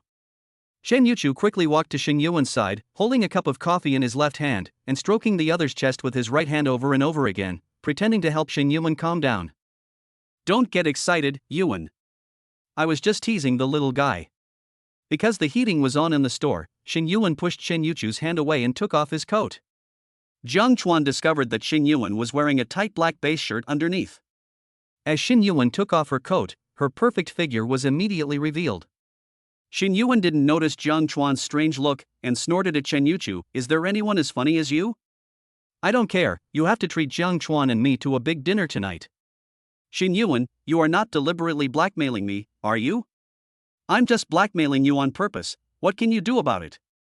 Looking at Xin Yuan's arrogant expression, Chen Yuchu secretly rolled his eyes. Since you treated me to coffee, I'll let you blackmail me this time. When Xin Yuan heard this, he immediately secretly made a victory gesture to Jiang Chuan. Okay, let's go to our old place and have a simple meal tonight. When he learned that Xin Yuan was actually going to the old place to eat, his whole face immediately fell. Of course, Xin Yuan doesn't care about the money. I just feel like I've been cheated. From the moment Xin Yuan brought him coffee, he probably had already decided to let him treat him to a meal. After Xin Yuan succeeded in blackmailing, he immediately waved to Jiang Chuan. Jiang Chuan, touch Anshin's breasts and see if they are still hot. What the hell? Jiang Chuan thought he had heard it wrong and looked at Xin Yuan in disbelief. It was only after Xin Yuan urged him for the second time that Jiang Chuan reacted. Jiang Chuan came to Xin Yuan and took a deep breath. Then, Jiang Chuan raised his right hand and slowly touched Xin Yuan's chest. When Xin Yu first saw the scene, he spat out the coffee he had just drunk. As for Xin Yuan, he folded his hands over his chest, quickly took 2 steps back, and asked with a look of horror. Jiang Chuan, what are you doing? Jiang Chuan scratched his head and asked in confusion, Anshin, didn't you let me touch you? Xin Yuan reacted and said with a red face, I asked you to feel the milk in the bag to see if it is still hot. What are you thinking about? When Jiang Chuan heard this, he scratched his head in embarrassment. Anshin, please explain it more clearly next time. I feel really embarrassed. As soon as these words came out, Xin Yuan immediately glared. There will be a next time? Jiang Chuan. Chapter 16. It was really a simple dinner. Inside Yufang's high. Chen Yuchu looked at the 2 people in front of him with a strange expression. First of all, she wasn't just talking casually. But when Jiang Chuan made that move, Chen Yuchu immediately began to doubt their relationship. Could it be that Xin Yuan and Jiang Chuan really have some relationship that no one can see? Otherwise, Xin Yuan just said a very normal sentence, and Jiang Chuan was about to touch her breasts. Suddenly, a strange sound came out of Chen Yuchu's mouth. Xin Yuan, you traitor, we agreed to die alone together, but you secretly kept a gigolo behind my back. When Xin Yuan heard this, he secretly rolled his eyes. How could she know that such a normal sentence of hers would have a different meaning when it fell into Jiang Chuan's ears? In fact, this is not Jiang Chuan's fault. It's Xin Yuan's fault for not making his words clear. Besides, before Xin Yuan came in, she didn't tell Jiang Chuan that there was a cup of milk in the bag. At this time, Jiang Chuan also realized that he had misunderstood Xin Yuan's meaning, and said embarrassedly, Anshin, I was wondering why you made such a weird request. It turns out that I misunderstood your meaning. Xin Yuan blushed and glared at Jiang Chuan, and said unhappily, I think it is necessary to introduce you to a girlfriend as soon as possible, so that you don't have wild thoughts all day long. No, I have no plans to fall in love for the time being. Chen Yuchu was watching the fun and didn't mind the trouble, so he laughed strangely. Jiang Chuan, your Aunt Xin is single anyway, why don't you just get together with her and live a good life? Chen Yuchu, do you believe that I can tear your mouth apart? Xin Yuan, I'm doing this for your own good. This morning you were complaining to me that it's really hard to have no man at home. Now. Before Chen Yuchu could finish her words, Xin Yuan immediately covered her mouth. Seeing this, Jiang Chuan just smiled. Originally Jiang Chuan had no intention of following Xin Yuan around to eat and drink for free, but he couldn't resist the other party's constant nagging. In the end, Jiang Chuan agreed. In this way, the 3 of them stayed in Yufangsai for the whole afternoon, and only walked out of Yufangsai when night fell. Just as Jiang Chuan was searching everywhere for Xin Yuan's Panamera, the other party pointed at a Maybach parked on the side of the road and called out, Jiang Chuan, get in the car. Jiang Chuan heard this and subconsciously asked, Anshin, you changed the car so soon?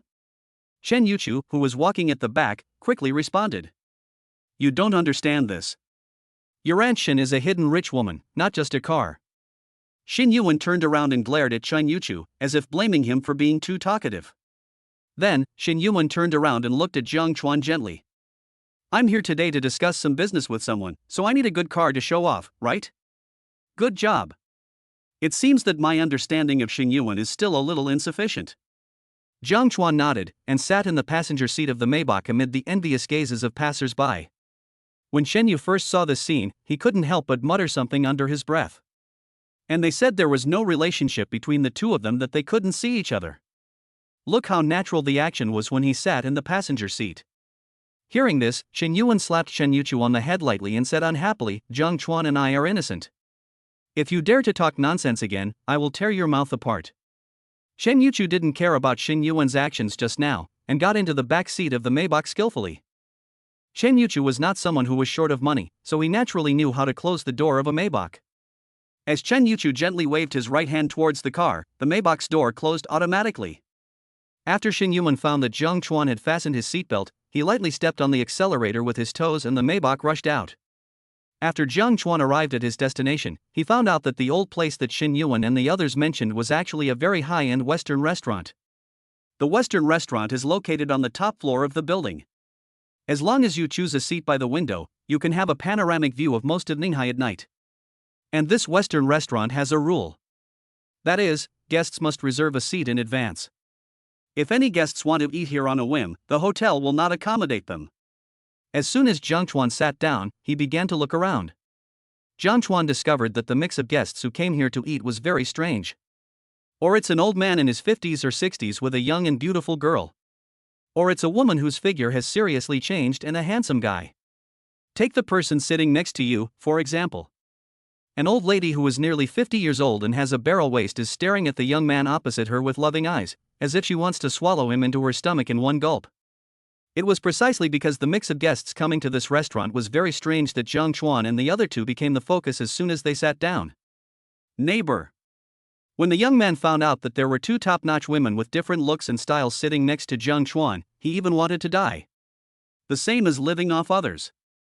Why can others find an aunt who still has charm, but I can only find a mother whose arms are thicker than my thighs? Obviously, the young man had mistakenly thought that Zhang Chuan was the same type of person as himself. But you choose your own path, and you have to keep going even if it's difficult. The young man thought that there would be a fierce battle waiting for him later. So he turned his grief and anger into strength and quickly finished the food in front of him. Zhang Chuan, what do you want to eat? Just as Zhang Chuan was secretly looking around the Western restaurant, he heard Shen Yuan's gentle voice. Zhang Chuan glanced at the menu and immediately shook his head. Aunt Shen, you order. Shen Yuan knew that Zhang Chuan was not very particular about food, as long as he was full. So he put the menu away and started ordering dishes very skillfully. Give us an avocado caviar tartare, handmade lobster ravioli with French foie gras, French pan-fried scallops, miso silver sturgeon, Australian M9 beef tenderloin, New Zealand lomlane lamb chops. For dessert, I want the tiramisu specially made by your chef here, and finally give us 3 people a glass of juice each, thank you. It is said that confident women are very attractive. A woman who is both confident and rich can drive people crazy. Zhang Chuan discovered that after Shen Yuan ordered so many dishes in one breath, several eyes immediately turned to him. Even though Zhang Chuan is a man, he can feel the heat in those gazes. Chen Yuchu found out that Shen Yuan ordered so many dishes at once, and pretended to be very heartbroken. Shen Yuan, you ordered so much, aren't you afraid of gaining weight? Shen Yuan shook his head and said with a smirk, I'm not afraid. Anyway, Zhang Chuan is here, and I can give him the leftovers. Zhang Chuan, who was standing by, nodded immediately upon hearing this, indicating that he could help solve this problem. When Shen Yu first saw this scene, he secretly said pooh. You always think about each other in everything, and you say there is no adultery between the two of you. What a pair of bastards. Soon, the food was served. Zhang Chuan looked at the pile of exquisitely presented and fragrant dishes on the table and smiled bitterly in his heart. It was really a simple dinner. Chapter 17: The Secret to Quick Success. Inside the Western restaurant. Most of the guests were secretly paying attention to Zhang Chuan and his group. No way. The woman still has charm, and the man is sunny and handsome. Anyone would take a second look. Of course, most of these eyes were focused on Shen Yuan and Chen Yuchu. However, the two women seemed to have long been accustomed to such scenes, and they continued chatting with unchanged expressions. Shen Yuchu, that guy named Li Dafu didn't come to harass you today. When Li Dafu was mentioned, Shen Yuchu subconsciously glanced at Zhang Chuan, who was eating. He came, but was chased away by Zhang Chuan. When Shen Yuan heard it, he immediately became interested. Tell me how Zhang Chuan chased that guy away. Next, Chen Yuchu recounted what happened that afternoon. When Shen Yuan learned that Zhang Chuan had randomly filled in numbers on the blank check that the other party took out, she burst into laughter. This is quite consistent with our Zhang Chuan style of doing things. Oh my! In just a moment you've become our Jiang Chuan and you're still saying you don't have the idea of an old cow eating young grass. Jiang Chuan found that the topic of the two women opposite him was always about him, and he really couldn't stand it anymore.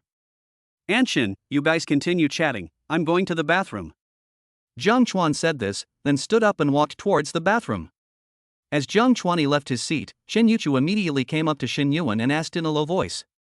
Shen Yuan, you are already an adult, and you have never thought about finding a man for yourself. Upon hearing this, Shen Yuan glared at Shen Yuchu.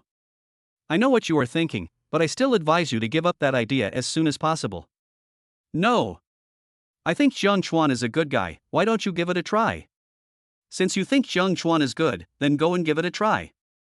Anyway, I promised Jiang Chuan that I would introduce him to a girlfriend. Forget it. I don't want to be accused of being an old cow eating young grass. You are afraid of being accused of being an old cow eating young grass, so how could I not be afraid? I think you deserve to be punished. As he spoke, Shen Yuan actually began to tickle Shen Yuchu's armpits. When Shen Yu saw this, he did not show any weakness and started to fight back. Neighbor. When the young man saw this scene, he was filled with envy. It's fine if this free meal tastes so good. Moreover, the two women get along so well. This is simply the role model of the giant rice world. No. You must seek advice from the other party. Thinking of this, the young man stood up and asked cautiously, Sister Lin, my stomach is a little uncomfortable, can I go to the toilet? The woman who was eating steak heard this and waved her hand, go quickly and come back soon. I can't wait any longer.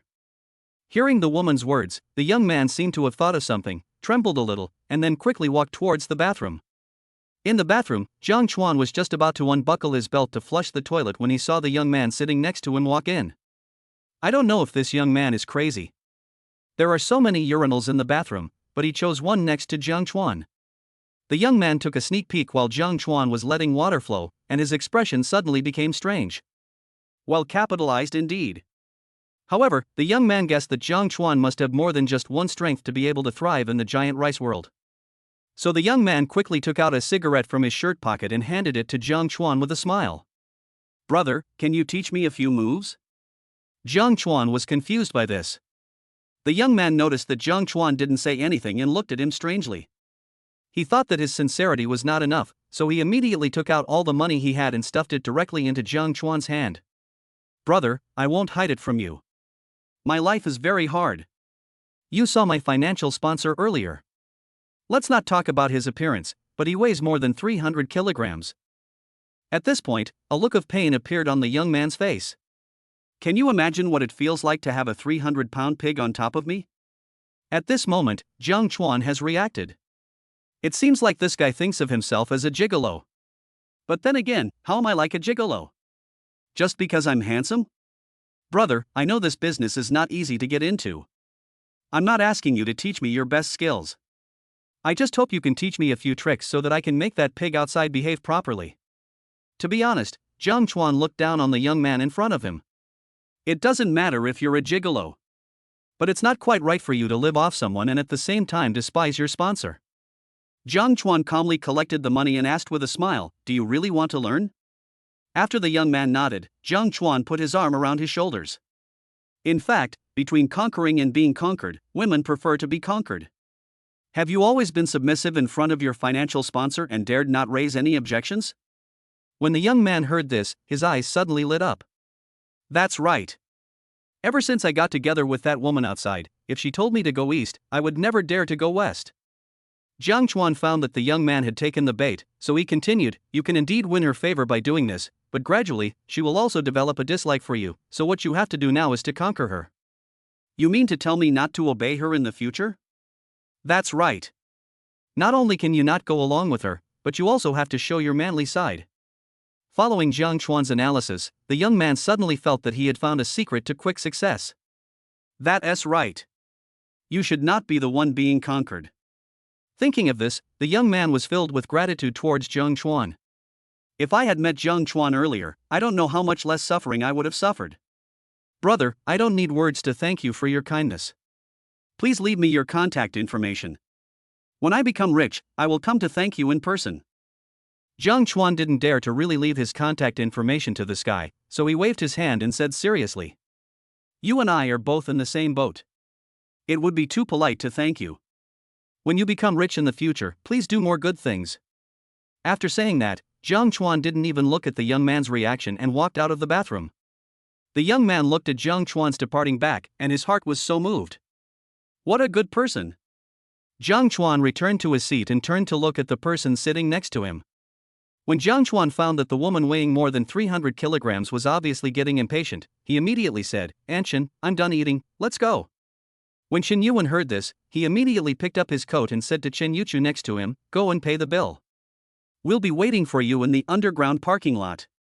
After saying that, Shen Yuan and Jiang Chuan walked out of the Western restaurant side by side. But Jiang Chuan didn't notice that when he walked towards the elevator, a graceful figure was staring at his back. Chao Jianjia looked at Jiang Chuan and a beautiful woman talking and laughing as they walked towards the elevator, her expression extremely complicated. "Zhao Wei, you took the wrong medicine today. How dare you talk to me like this today?" Suddenly, an angry voice was heard in the Western restaurant. It was this voice that interrupted Chao Jianjia's thoughts. Chao Jianjia looked in the direction of the voice and found a fat old woman glaring at a young man. The young man looked at the old woman in front of him with a look of grievance. The old woman didn't know what had provoked her. She slapped the young man in the face and angrily yelled, "Zhao Wei, don't think that just because you have a good appearance, I can't leave you. I tell you, as long as I want, I can always find 10 or 8 handsome guys to replace you." Zhao Wei covered his slapped cheek with his hand and smiled bitterly in his heart. Why is this scene different from what the guy just described? Chapter 18: Information about the demolition of the old house. The farce in the Western restaurant did not last long. As the old woman turned and left the Western restaurant, Zhao Wei, who was a gigolo, was scared to death. This is his only source of income. "Sister Lin, I know I was wrong.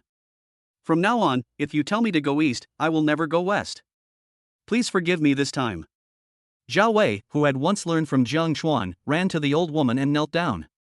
Chao Jianjia didn't know whether it was because she saw Jiang Chuan with another woman or because of this disgusting scene. She suddenly lost her appetite and turned around and left the Western restaurant.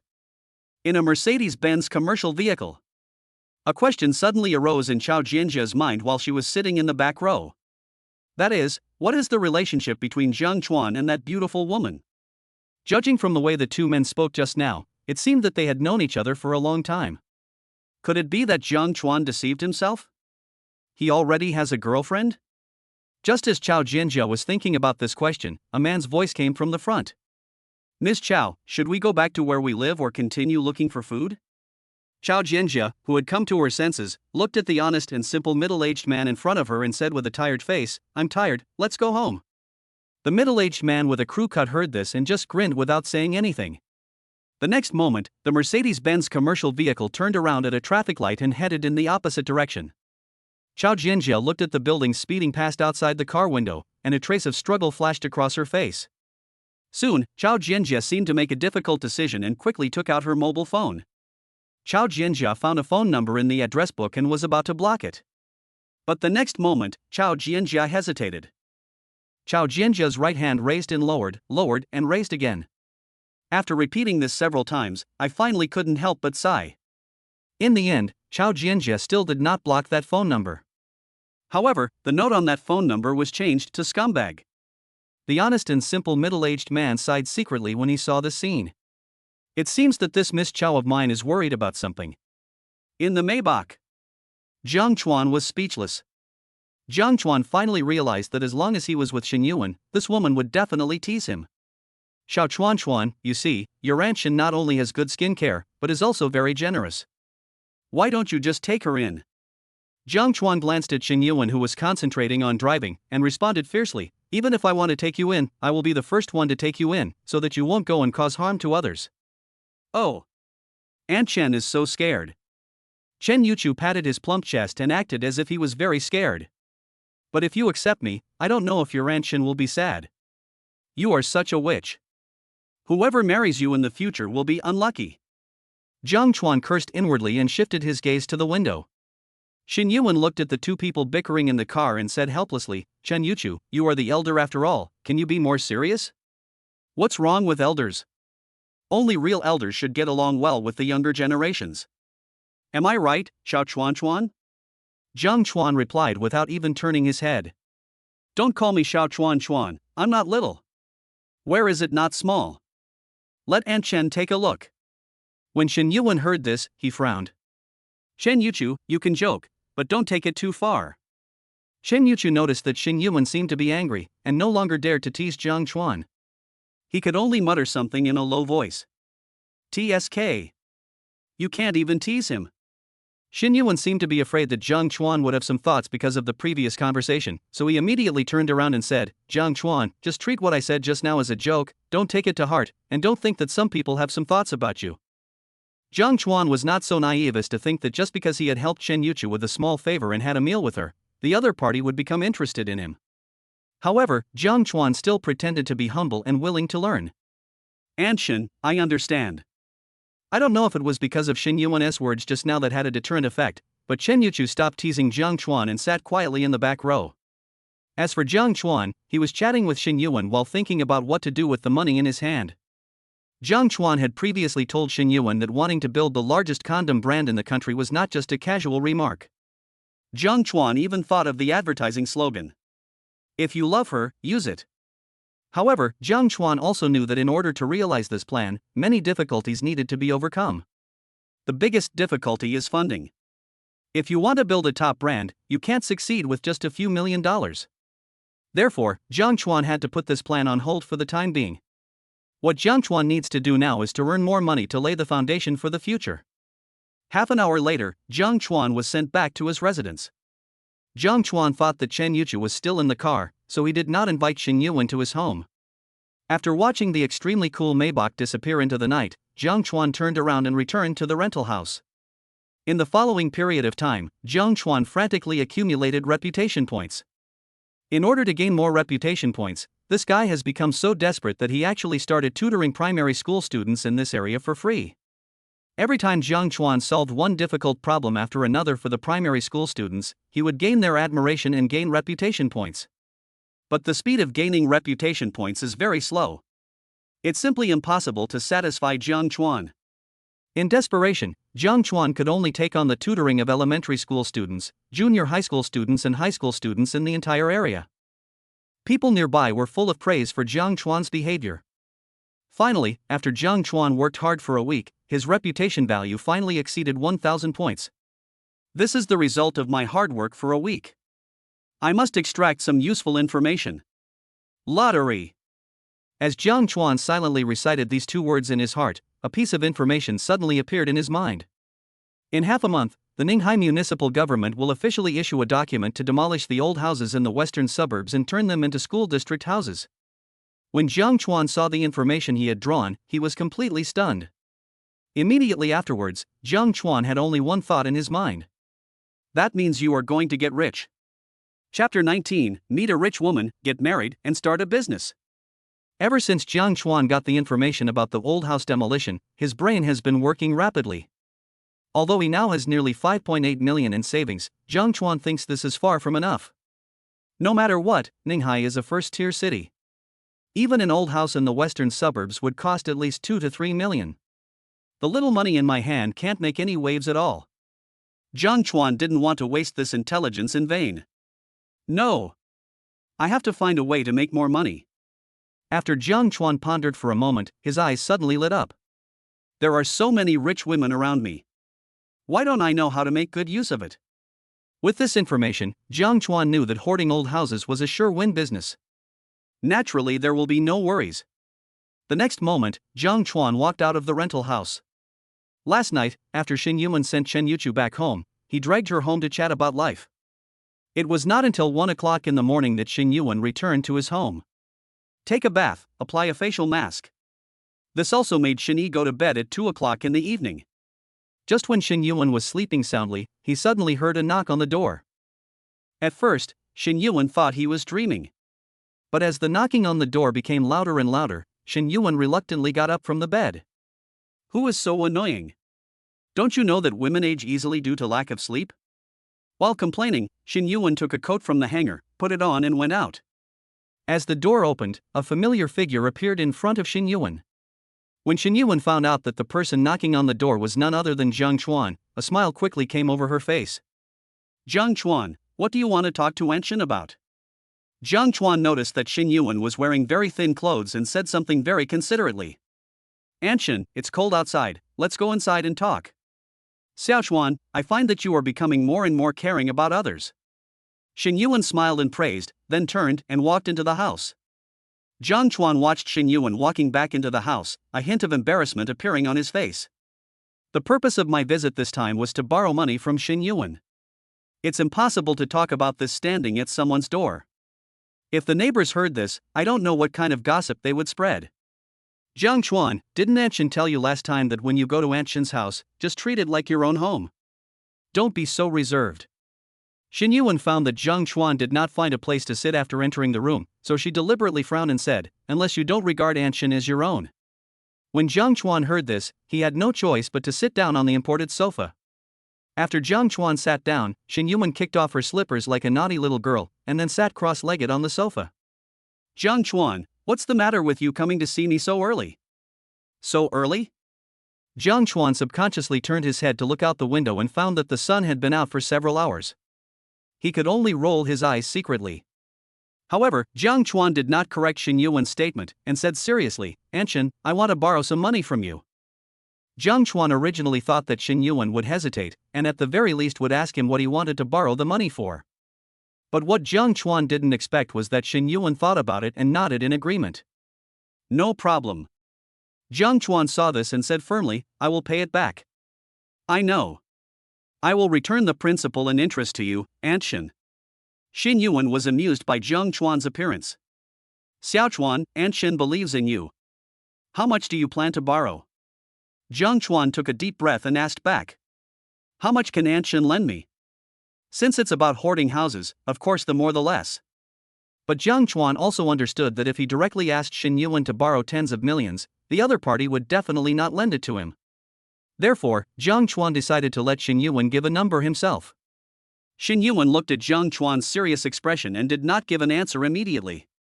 Xiao Chuan, Anshin knows that you received 5.8 million yesterday, but today you came to borrow money from Anshin. Anshin wants to know what you want so much money for? Jiang Chuan never thought that Chen Yuchu would help him hide it. But this is also human nature. How long have I known Chen Yuchu? But how long have Chen Yuchu and Xin Yuan known each other? Jiang Chuan would never believe that Chen Yuchu would not tell Xin Yuan what happened yesterday. Anshin, do you know those old houses in the western suburbs? Seeing Xin Yuan nodded, Jiang Chuan told him his plan. I'm going to take a gamble and stock up on old houses. If these old houses are demolished in the future, I can make a fortune. Jiang Chuan did not tell Xin Yuan that he had already obtained the intelligence that in half a month, the renovation plan for the old houses in the western suburbs would be released. By then, the houses in the western suburbs will be out of stock. When Xin Yuan learned that Jiang Chuan's purpose of borrowing money was to hoard houses, his eyes suddenly became strange. Jiang Chuan, do you know what business Anshin discussed with someone yesterday? As Jiang Chuan shook his head, Xin Yuan smiled and said, Anshin also went to discuss this business with someone yesterday. I also think that the old house in the western suburbs can be operated. Having said that, Xin Yuan deliberately paused and secretly observed Jiang Chuan's expression. When Xin Yuan found Jiang Chuan looking at him strangely, he continued, but this deal involves a lot of gambling. If you bet right, you'll make a lot of money, but if you lose, you'll lose everything. At this time, the Ninghai municipal government has not yet decided whether to demolish the old houses in the western suburbs. Even the most well-informed person would not be able to obtain relevant information in this regard. Jiang Chuan looked at Xin Yuan, his heart full of sighs. It was because of the future intelligence that he knew that the old houses in the western suburbs would be demolished, but Xin Yuan discovered that the houses in the western suburbs were profitable just by relying on his keen sense of smell. Someone asked me, Anshin, to borrow money yesterday, but I didn't lend it to him. Do you know why? Why? Jiang Chuan asked subconsciously. Because that person is not worth it. Jiang Chuan found that Xin Yuan had been talking for a long time but still hadn't gotten to the point, so he couldn't help but interrupt her and asked, then how much can you lend me, Anshin? Xin Yuan looked at Jiang Chuan and asked with a smile, how much do you plan to borrow? Jiang Chuan will not be the slightest bit ambiguous about this matter. Of course, the more the better. Unconsciously, Xin Yuan's sitting posture was no longer as casual as before. It's a good thing for young people to be ambitious, but they shouldn't put all their eggs in one basket. Jiang Chuan, do you understand what Anshin means? Jiang Chuan knew very well that Xin Yuan was doing this for his own good. If there was no future intelligence, Jiang Chuan would naturally not be able to invest all his money in it. But now, I must go all in. In the end, Xin Yuan agreed to lend money to Jiang Chuan. When Jiang Chuan found out there was an extra 10 million in his account, he looked incredulous. I originally thought that I would only ask Xin Yuan to lend me 2 or 3 million, but I didn't expect that the other party would directly transfer 10 million to me. Anshin, aren't you afraid that I'll run away with the 10 million? Xin Yuan glanced at Jiang Chuan and said something meaningful. Do you believe it or not? Anshin can catch you back before you run away from Ninghai? Good job. She is indeed a rich woman. Talking is domineering. However, the scene at this time reminded Jiang Chuan of a sentence. That is, meet a rich woman, start a family and build a career. I have completed 2 of these 3 things, and now only the last one is left. Chapter 20, Max out the attributes of scumbag. Of course Xin Yuan was not afraid that Jiang Chuan would run away with the 10 million. After working hard in Ninghai for so many years, it is nonsense to say that Xin Yuan has no connections of his own. It was just that Xin Yuan didn't want to trouble certain people over trivial matters. Otherwise, Chen Yuanshan would have disappeared long ago. As for why Xin Yuan was willing to lend so much money to Jiang Chuan, it was due to 2 considerations. First, I introduced the immoral Lin Jia to Jiang Chuan and almost harmed Jiang Chuan. This should be considered as compensation. Second, Xin Yuan also wanted to see how capable Jiang Chuan was through this incident, and then decide whether to let Jiang Chuan do that thing. While Shen Yuan was thinking, he found that Jiang Chuan actually took out paper and pen that he had prepared long ago. Under Shen Yuan's puzzled gaze, Jiang Chuan quickly wrote an IOU. Jiang Chuan handed the written IOU to Shen Yuan and said with a smile, "Anshin, this is the IOU. If I don't pay you back in the future, you can take the IOU to the court to sue me." Shen Yuan was so experienced in his work that he nodded secretly. "Okay, if you really can't pay me back in the future, I'll use the old house under your name to pay off the debt." As he spoke, Shen Yuan casually stuffed the IOU into the first drawer of the coffee table. Seeing that things were almost done, Jiang Chuan prepared to say goodbye to Shen Yuan. But at this time, Jiang Chuan thought of what Shen Yuan had just said to him and couldn't help but remind him. "Anshin, if you really believe me, then go ahead and do it. But I also want to remind you that it's best to do this business alone. Don't cooperate with others." According to the tips of future intelligence, after the old houses in the southern suburbs are converted into school district houses, housing prices will continue to soar. If Shen Yuan is really willing to take action, it would definitely be a good thing. But the problem is that Shen Yuan actually plans to partner with someone to do this deal. No matter how good friends are, as long as conflicts of interest are involved, they will eventually become enemies. Even if we take a step back, even if it is Shen Yuan, he will not fall out with his partner in the end.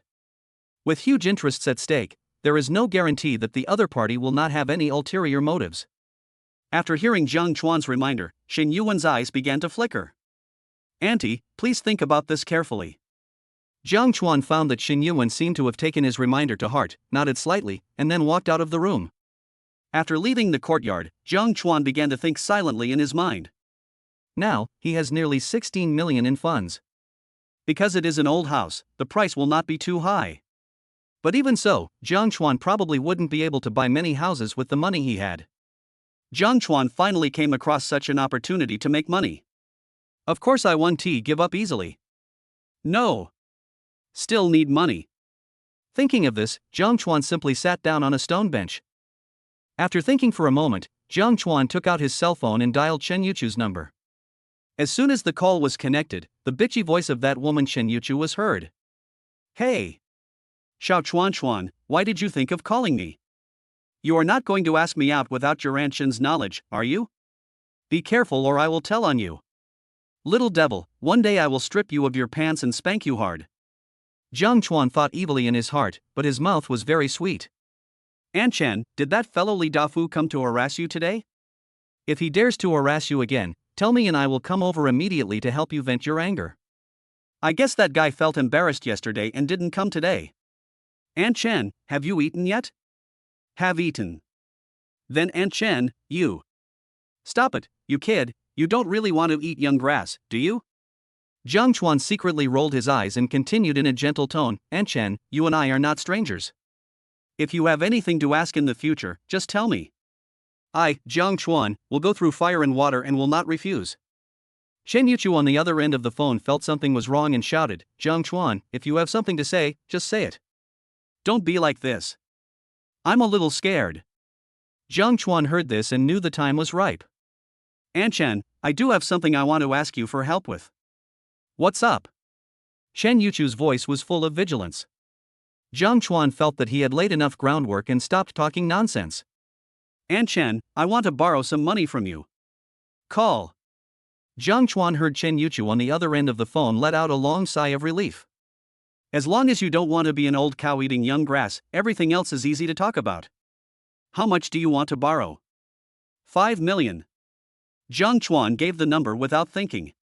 But Shen Yuchu on the other end of the phone screamed strangely. Jiang Chuan, are you crazy or am I? We just met yesterday and you're asking me to borrow 5 million today. No, it's too much. How much can you borrow? 500,000 at most. No, it's too little. I have never seen anyone who thinks the money he borrows is too little. After some bargaining, Shen Yuchu finally agreed to lend Jiang Chuan 2 million. In fact, Jiang Chuan knew very well that the reason why Shen Yuchu was willing to lend him 2 million was entirely because of Shen Yuan's face. If it weren't for Shen Yuan, the other party probably wouldn't have lent him a penny. 2 minutes after the call ended, Jiang Chuan received a text message from the bank. A transfer of 2 million has been deposited into his bank account. Jiang Chuan recalled his behavior today and didn't feel ashamed at all. Why not do a business that is sure to make money? Besides, all of his creditors are rich women with fair skin and beautiful looks. Jiang Chuan made up his mind that if he really couldn't pay it back, the worst that could happen was that he would pay off the debt with his own body. As soon as Shen Yuchu's 2 million arrived, Jiang Chuan had the idea of going to the western suburbs for investigation first. But at this time, Jiang Chuan seemed to have thought of something and sat back on the stone bench. Jiang Chuan hesitated for a moment and took out his cell phone again. Nanshan Jewelry Headquarters. Inside a luxuriously decorated office. Chao Jianjia rubbed her forehead, which felt a little sore. Although the Nanshan Jewelry new product launch was very successful, Chao Jianjia was not happy at all. In the past few days, the scene of Jiang Chuan and that beautiful young woman together kept flashing through Chao Jianjia's mind. On several occasions, Chao Jianjia almost called Jiang Chuan to ask who that beautiful young woman was, but she finally held back. Just as Chao Jianjia was about to get up and stretch her muscles, she found her cell phone vibrating. At first, Chao Jianjia didn't take it seriously. But when Chao Jianjia found out that the call was from the scumbag, her originally calm heart began to ripple. Chao Jianjia took a deep breath and slowly answered the phone, but she did not speak first. Soon, Jiang Chuan's voice was heard on the phone. Aunt Chao, are you busy? Chao Jianjia recalled the scene where Jiang Chuan was talking and laughing with that beautiful young woman, and replied coldly. Busy? Since you're busy, forget it. Noticing that the other party was about to hang up, Chao Jianjia snorted coldly, I'm done, what's going on? It's okay, I just want to borrow some money from you. When Chao Jianjia learned that Jiang Chuan called her because of this, she almost fainted from anger. Has this guy really forgotten what happened that night? In fact, Chao Jianjia's reason told her that this was the best result. But I always think of Jiang Chuan inadvertently.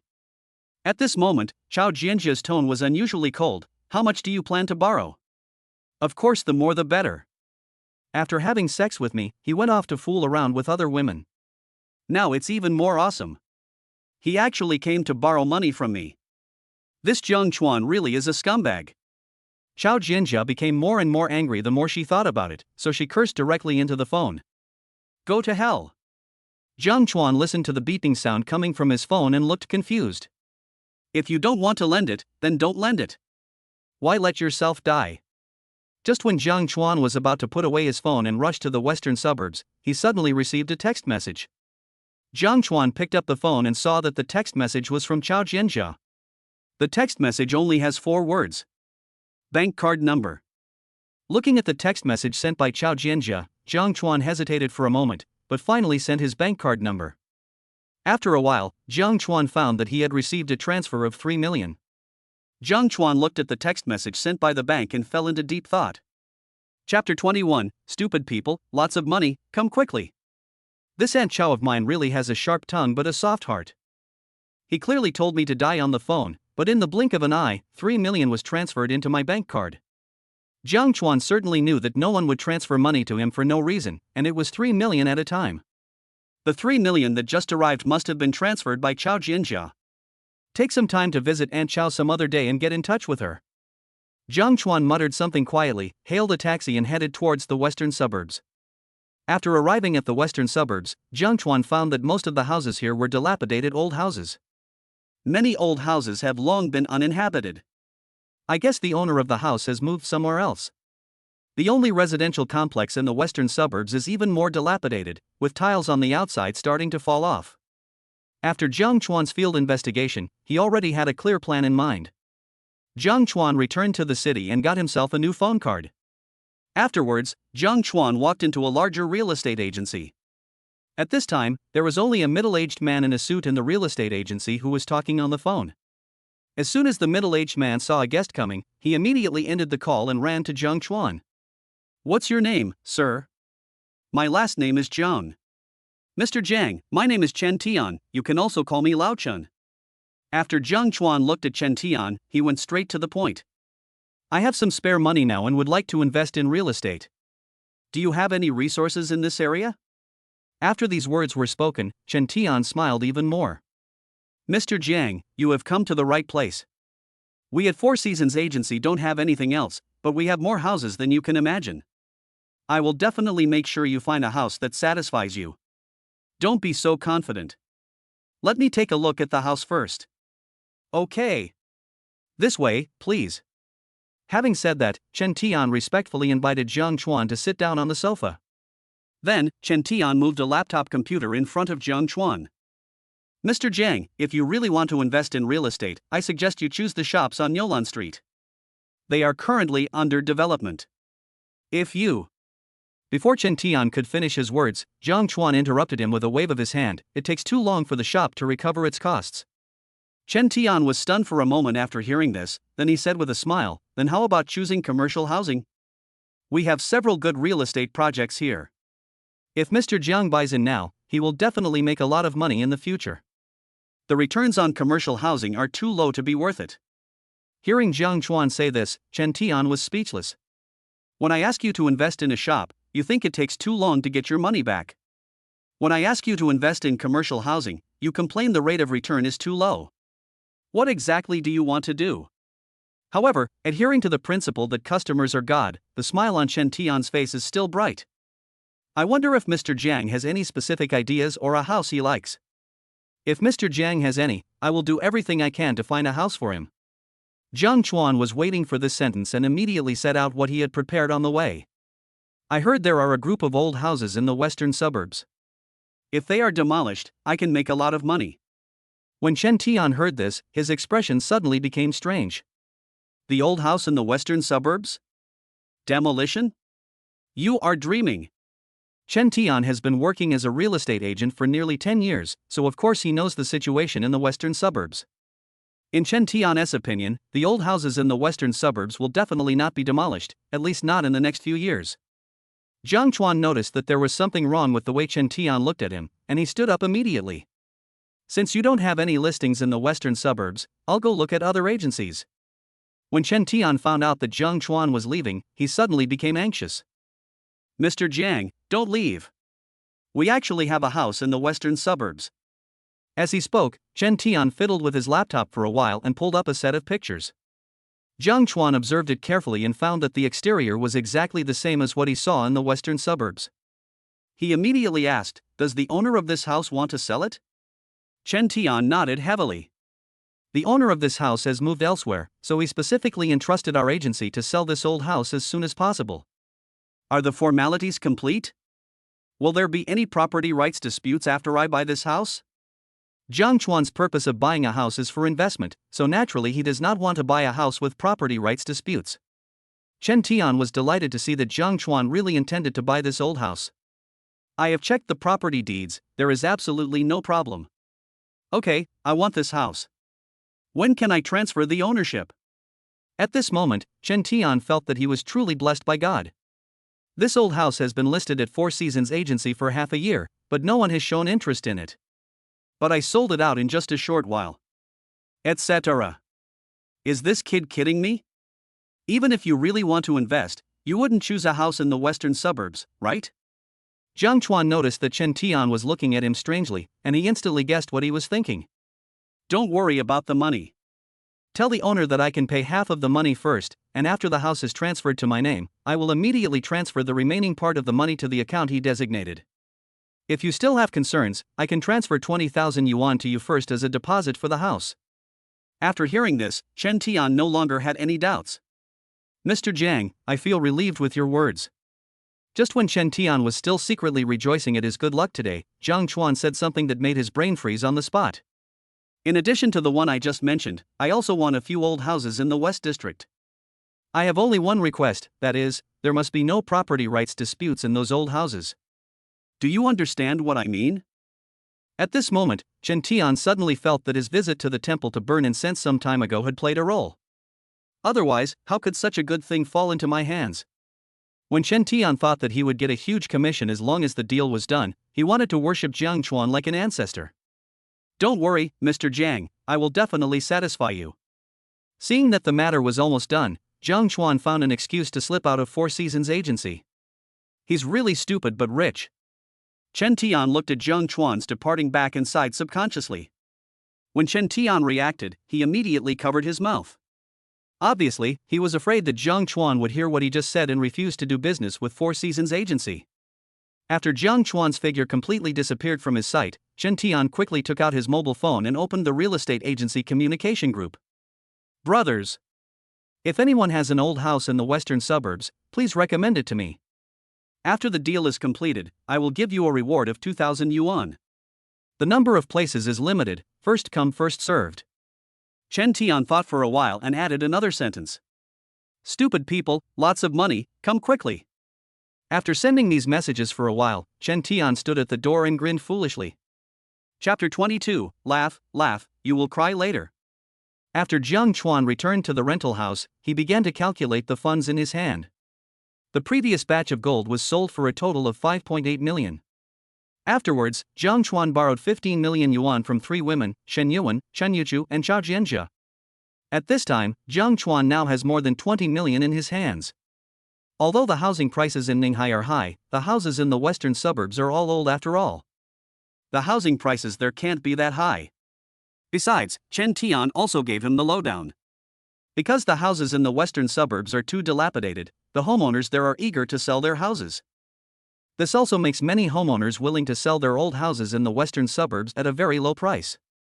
Jiang Chuan estimated that the final transaction price of those houses was around 2 million. Although there is some fluctuation, it should not be too big. Jiang Chuan's target is 10 old houses. After deducting some miscellaneous expenses, Jiang Chuan would at least have 200,000 or 300,000 yuan left in his pocket. These 200,000 or 300,000 are enough for his daily expenses. However, if Jiang Chuan wants to purchase the old house in the western suburbs at a very low price, there is an important prerequisite. That is, the speed must be fast. Once the news came out that the old houses in the western suburbs would be demolished and converted into school district housing, then it would be extremely difficult for Jiang Chuan to buy the old house there at a low price. Zhou Qing is the attending physician in a hospital. His medical skills are average, but his character is extremely bad. The reason why this woman is said to have a bad character is that she not only likes to take advantage of her colleagues, but also often hints that patients' families should give her red envelopes. As for Zhou Qing's husband, he is an executive of a company and is estimated to earn hundreds of thousands a year. Originally, Zhou Qing's family lived in an old house in the western suburbs.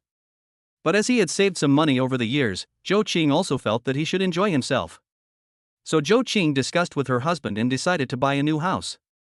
Since moving into the new house, the old house has been empty. Zhou Qing thought about selling the old house to supplement the family income. However, what Zhou Qing didn't expect was that the old house had been listed with the real estate agency for almost half a year, but no one was interested in it. Oh. It seems that the old house is really going to be a waste of money. As Zhou Qing sighed, her cell phone rang. Zhou Qing picked up the phone and saw that the call was from Lao Chun from Four Seasons Agency, and his heart moved slightly. Zhou Qing quickly answered the phone and asked excitedly, "Old Chen, is there anyone asking about my old house?" "Miss Shou, you are really good at predicting things." Chen Tian on the other end of the phone flattered Zhou Qing a little and immediately recounted what happened that afternoon. When Zhou Qing learned that someone was actually interested in his old house, he waved his arms excitedly. When does the other party plan to view the house? When does the other party plan to complete the transaction? After learning the specific transaction time from Chen Tian, Zhou Chen walked around the office several times before he calmed down. Good job. I didn't expect that I could actually sell my old house. Now that's good. When I have money, I can travel abroad and buy a few better bags. Thinking of this, Zhou Qing suddenly felt that it was not a big deal that the patient's family did not give him a red envelope this afternoon. Humming his song happily. The next day, Jiang Chuan was still asleep when he was awakened by a burst of urgent ringing. Jiang Chuan took the phone sleepily and answered the call without even checking the caller ID. Mr. Jiang, I have already made an appointment with the owner of that house for you. See if you have time now so you can meet and chat. Good job. They say there's no gain without pain. It wasn't even 9 o'clock yet and Chen Tian called me. Jiang Chuan also hoped to complete the acquisition as soon as possible, so he made an appointment with Chen Tian. Jiang Chuan quickly washed up, bought 2 pancakes on the roadside for breakfast, and rushed to the Four Seasons agency. When Jiang Chuan walked into the Four Seasons agency, he found that in addition to Chen Tian, there was also a middle-aged couple inside. The man is fat and has big ears, while the woman looks sarcastic and mean. Obviously, the couple also knew that Jiang Chuan was the big hater who wanted to buy their house, and they immediately nodded to Jiang Chuan. As soon as Chen Tian saw Jiang Chuan, he immediately went to greet him. Mr. Jiang, let me introduce you to these 2 people, they are the owners of that house. After the 2 parties got to know each other briefly, Zhou Qing couldn't wait to ask, when can we go to transfer the ownership? Jiang Chuan. Good job. This woman is more impatient than I thought. We haven't even agreed on the price yet and we're already thinking about the transfer of ownership. Jiang Chuan swaggered and sat on the sofa, waved his hand and said, let's not rush about the transfer, let's talk about the price first. What's there to discuss? Lao Chen has already told you the price of the house. Although Jiang Chuan knew that buying that house was a sure win. However, adhering to the idea that even a small mosquito is still meat, I still plan to bargain with the other party. Ms. Zhou, you should know the situation of that old house better than anyone else. It may be difficult for you to sell it for 2.2 million yuan now. Zhou Qing was about to open her mouth to refute, but the fat and big-eared middle-aged man pulled her back. In an instant, Zhou Qing reacted. My old house was not easy to sell. Now, finally, there is a sucker willing to take over. If the other party is scared away because of this little benefit, that would be a bit of a loss. In order to avoid losing the old house, Zhou Qing said reluctantly. Okay, you name a price, and we'll sell it if it's suitable. After Jiang Chuan's bargaining, the price of the old house was finally reduced to 2.08 million. Moreover, the transfer fee has to be borne by Zhou Qing. I don't know if this woman was really afraid that she wouldn't be able to sell her old house, but she finally nodded and agreed. Then the next things will be much easier. Chen Tian took Jiang Chuan and the other 2 to the relevant departments to handle the transfer procedures. However, on the way, Jiang Chuan heard Zhou Qing whispering something to her husband. Because the 2 people spoke very quietly, Jiang Chuan didn't hear clearly what they said. I just vaguely heard the words big complainer, pie in the sky. Jiang Chuan didn't say much about this. Soon, the transfer procedures were completed, and Jiang Chuan transferred the money to the account designated by Zhou Qing as promised. The moment he got the money, Zhou Qing was so happy that he couldn't even express it in words. When Jiang Chuan saw this scene, he couldn't help but secretly complain. Smile, smile, you will cry later. Chapter 23. The acquisition plan is completed, just wait for the housing prices to skyrocket. In the next few days, Jiang Chuan was busy acquiring the old house in the western suburbs. It has to be said that Chen Tian is really awesome. After seeing Jiang Chuan's courage, this guy started looking for a house everywhere like crazy. This also raises a question in the minds of people who work in this industry. Why is Chen Tian looking for old houses in the western suburbs? After some people inquired about it, everyone found out. It turned out that a newbie was investing and planned to buy a large number of old houses in the western suburbs. As the news came out, other real estate agents all lamented how good Chen Tian was. I can actually encounter such a good thing. As long as you work in this industry for a long time, you will know some inside information. There is nothing worth developing in the western suburbs. Otherwise, those homeowners in the western suburbs wouldn't be thinking about selling their houses all the time. As time went by, Jiang Chuan had less and less money in his hands, but the properties under his name increased. Of course, most of these properties are old houses in the western suburbs. During this period, Jiang Chuan also visited Shen Yuan's home. During the conversation with Shen Yuan, Jiang Chuan learned that the other party was also working on acquiring old houses in the western suburbs. As for the specific operational details, Shen Yuan did not discuss them with Jiang Chuan. Shen Yuan didn't want to say anything, and Jiang Chuan didn't want to ask in detail. It was just a hint to Shen Yuan to stock up as many old houses in the western suburbs as possible. As for whether Shen Yuan took Jiang Chuan's words to heart, that was not within his consideration.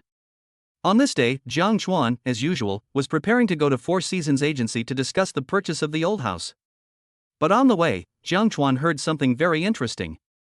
That is, some time ago, a billboard fell down in front of a supermarket and hit a customer. The customer seized this opportunity and blackmailed the supermarket. This also makes many people seem to have found a business opportunity.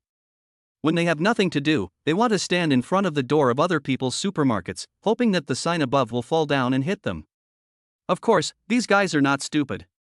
Instead of choosing to stand under those large billboards, they chose small billboards. In this way, even if the billboard really falls down, you will not be killed, and you can ask the supermarket for a considerable amount of medical expenses. 10 minutes later, Jiang Chuan appeared at the Four Seasons Agency as agreed. In the past few days, Jiang Chuan has made more than 10 trips to the Four Seasons Agency. This also meant that the employees inside had already known Jiang Chuan for a long time. "Mr. Jiang, you are here. Lao Chen is out meeting a client, but he should be back soon." The person who greeted Jiang Chuan was a girl who had just graduated from college. She had an average appearance and figure, and her face was covered with acne. Ever since she learned that Jiang Chuan was a big client of Four Seasons Agency, she has been flirting with Jiang Chuan. But Jiang Chuan was used to seeing beauties like Shen Yuan, so naturally he would not have any interest in this girl with ordinary looks and figure. After Jiang Chuan sent the girl away, he sat quietly on the sofa, waiting for Chen Tian to come back. Jiang Chuan only waited on the sofa for 2 minutes before Chen Tian brought a middle-aged couple into the Four Seasons Agency. As soon as Chen Tian saw Jiang Chuan, he apologized and served him tea and water, which made Jiang Chuan feel embarrassed. With Chen Tian's introduction, Jiang Chuan learned that the middle-aged couple were also the owners of the old house in the western suburbs. "This time, I came here with the intention of selling the old house in the western suburbs to Jiang Chuan." Jiang Chuan was already familiar with the following procedures, so naturally there would be no problems. When the two parties reached an agreement, Chen Tian took the 3 people to the relevant department to go through the transfer procedures. As the house was registered under Jiang Chuan's name, Jiang Chuan breathed a sigh of relief.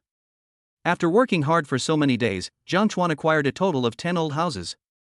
There are no property rights disputes over these 10 old houses. Even if the old house is demolished in the future, the original owner will not be able to find any reason to argue with Jiang Chuan. Jiang Chuan watched the middle-aged couple leave, then turned around and patted Chen Tian on the shoulder. "Old Chen. All good things must come to an end.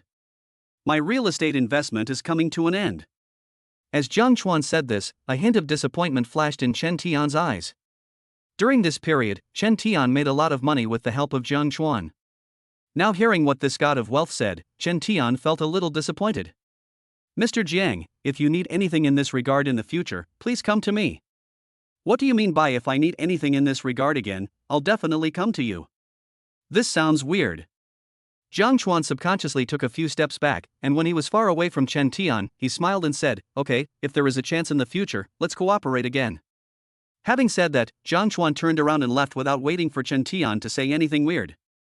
Only after Jiang Chuan's figure completely disappeared from Chen Tian's sight did this guy reluctantly withdraw his gaze and turn to walk towards the direction of Four Seasons Agency. After Jiang Chuan returned to the rental house, he folded the new phone card into 2 pieces and threw it into the trash can. After doing all this, Jiang Chuan looked at the house deed on the bed with a satisfied smile on his face. Now that the acquisition plan has been completed, what he needs to do next is to wait for the housing prices in the western suburbs to skyrocket. At Shen Yuan's home. While Chen Yuchu was painting his toenails with nail polish, he asked without even looking up, "Shen Yuan, what has Jiang Chuan been busy with lately? Why hasn't he come to flirt with you?" Upon hearing this, Shen Yuan threw the book in his hand directly, but Chen Yuchu dodged it as he was prepared. "Chen Yuchu, I've told you so many times that Jiang Chuan and I are innocent." "I know. It's a clean relationship between a man and a woman." After playing around for a while, Shen Yuan suddenly sighed. I guess Jiang Chuan is busy buying up old houses in the western suburbs now. As soon as these words were spoken, Chen Yuchu immediately became interested. Aren't you afraid that guy will run away with your money? As soon as he said this, Chen Yuchu regretted it. If Jiang Chuan really dares to run away, Shen Yuan has plenty of ways to deal with him. Shen Yuan rolled his eyes at Chen Yuchu and replied unhappily, aren't you afraid that Jiang Chuan will run away with your money? That guy ran away, but you're still here, and 2 million is not a big deal to me. Chen Yuchu muttered softly, then put down the nail polish and quickly moved to Shen Yuan's side. Shen Yuan, tell me why you want to lend money to that guy? He is just one of your tenants. Shen Yuan glanced at Chen Yuchu and asked with a playful look, do you really want to know? The more Shen Yuan acted like this, the more curious Chen Yuchu became. Just tell me. It's time to resolve that matter. When Chen Yuchu heard this, his face changed drastically. Shen Yuan, you are crazy. How can you hand over that matter to a brat who is still wet behind the ears? Before Chen Yuchu could finish her words, Shen Yuan covered her mouth. When Chen Yuchu looked at Shen Yuan's determined eyes, he sighed silently in his heart. This woman is really crazy. Wrong. It's not that this woman is crazy, but that she doesn't have much time left. Chapter 24 Four Seasons Agency was smashed. In the following time, Jiang Chuan waited for the news of old house demolition while silently accumulating reputation points. No one knew when a rumor began to spread among the residents of Ninghai City. That is, the Ninghai municipal government intends to demolish all the old houses in the western suburbs and transform them into school district housing. When the homeowners who sold their old houses to Jiang Chuan heard the news, their first reaction was that it was impossible. How could I be so unlucky? I haven't heard of any demolition in all these years. But I just sold the house to someone else, and now it's going to be demolished? Impossible. It's definitely possible. It must be that some guys in the western suburbs saw that their old houses could not be sold, so they spread these rumors deliberately in order to get rid of their own houses. In order to make themselves feel better, some homeowners with extensive connections began to use the various relationships around them to find out information. But this inquiry was quite surprising. The homeowners learned that the Ninghai municipal government did have such plans. However, no official decision has been made yet. It is still under study. As the news came out, the owners of the old houses they sold were dumbfounded.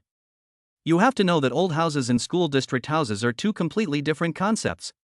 If the old houses in the western suburbs were really transformed into school district houses, then housing prices will increase several times overnight. After Zhou Qing received the house payment, he asked the hospital for a long vacation, took his family on a trip abroad, and bought 2 brand-name bags. Just when Zhou Qing was happily preparing to go back to the hospital to work, she suddenly received a piece of news that made her vomit blood. That is, the old houses in the western suburbs are going to be demolished. Damn it! I just sold my old house. As a result, they said that the old house would become a school district house. You're kidding me. Zhou Qing was so anxious that he no longer cared about going to work and started to ask for news around the world. After Zhou Qing made many inquiries, she finally got some news that made her feel better. That means this matter has not been finalized yet. The Ninghai municipal government is now hesitating between the western suburbs and another district. After receiving this news, Zhou Qing had one more thing he had to do every day besides going to work.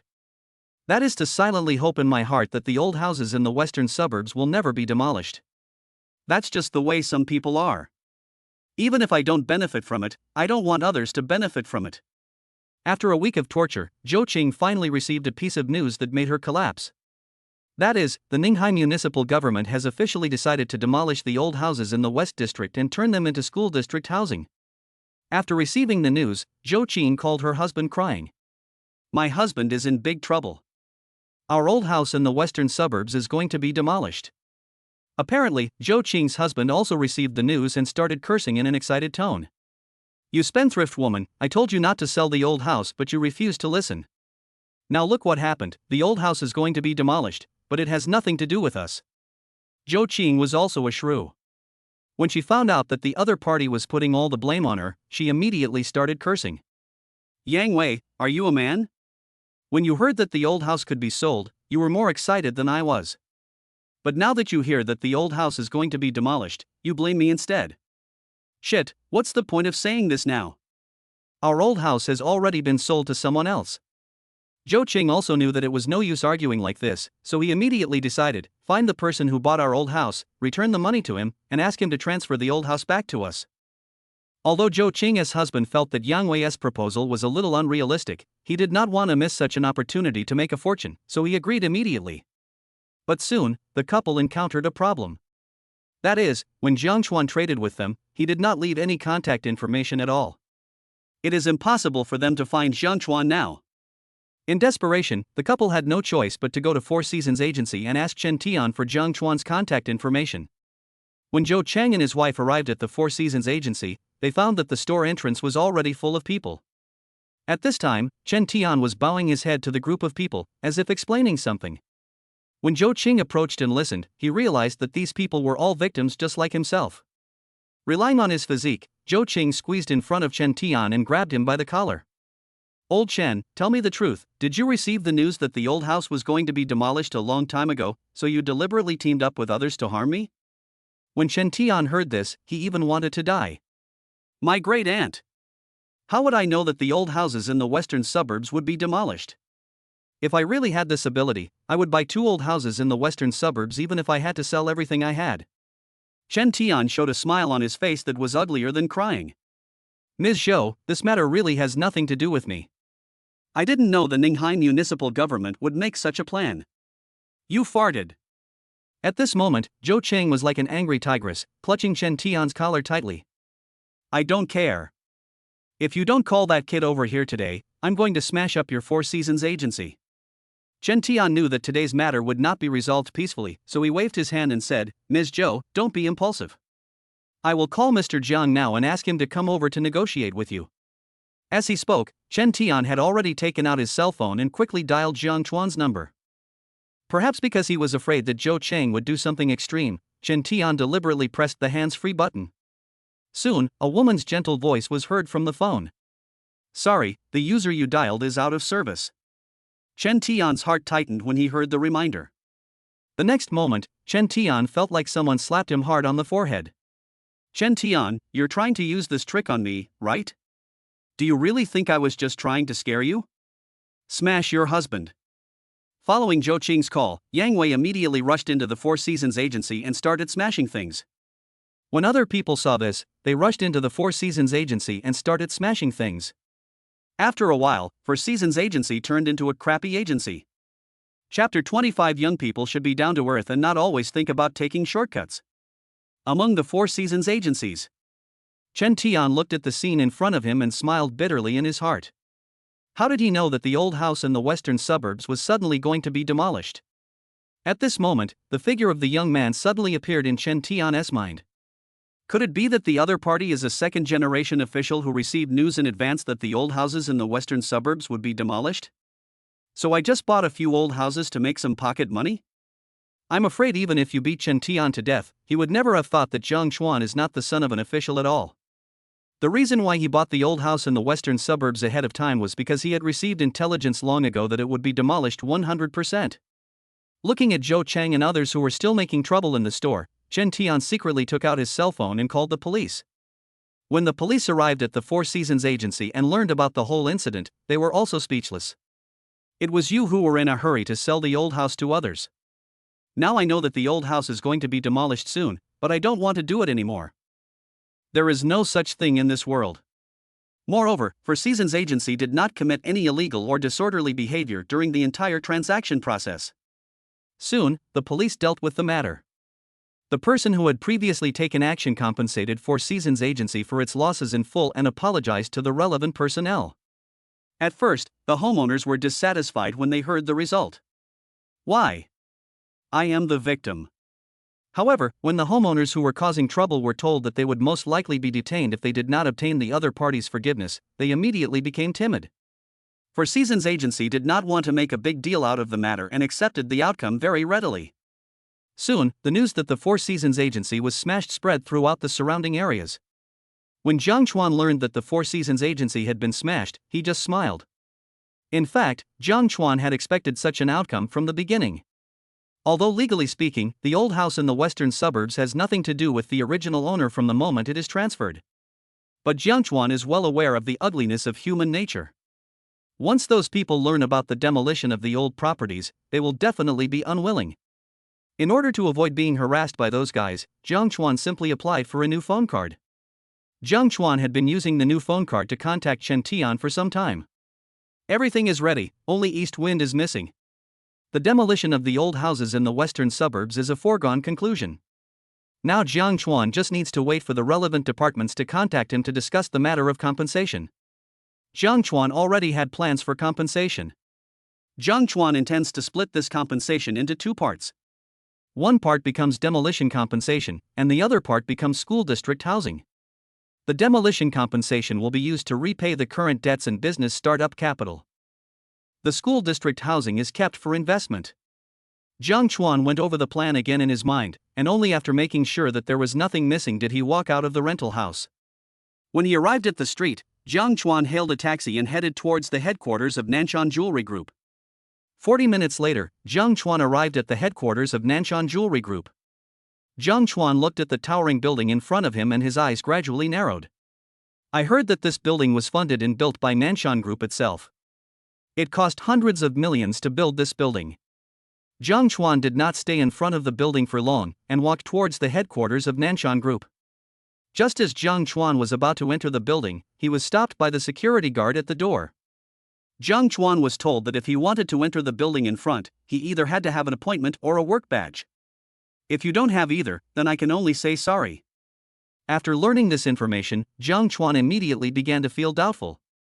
Jiang Chuan came to Nanshan Group headquarters for two reasons this time. One was to give Chao Jianjia a surprise, and the other was to thank Chao Jianjia in person for being willing to lend him money. But what Jiang Chuan didn't expect was that Nanshan Group actually had such a rule. Just when Jiang Chuan was thinking about whether to call Chao Jianjia to come down, something strange happened. A young man about the same age as Jiang Chuan rushed into the building in panic. However, because he was not wearing his work badge, he was also stopped by the security guard. While the security guard was arguing with the young man, Jiang Chuan sneaked into the building. As soon as he entered the building, Jiang Chuan's eyes suddenly lit up. Perhaps because Nanshan Group is engaged in the jewelry industry, most of the employees here are young girls. These girls are dressed fashionably and wear light makeup, and look very energetic. Just when Jiang Chuan was about to find someone to ask where Chao Jianjia's office was, a man's voice suddenly came from behind him. Who is that in front? I told you to wait at the door when you get here. Why are you running in here? Jiang Chuan turned around and found three people appeared behind him at some point.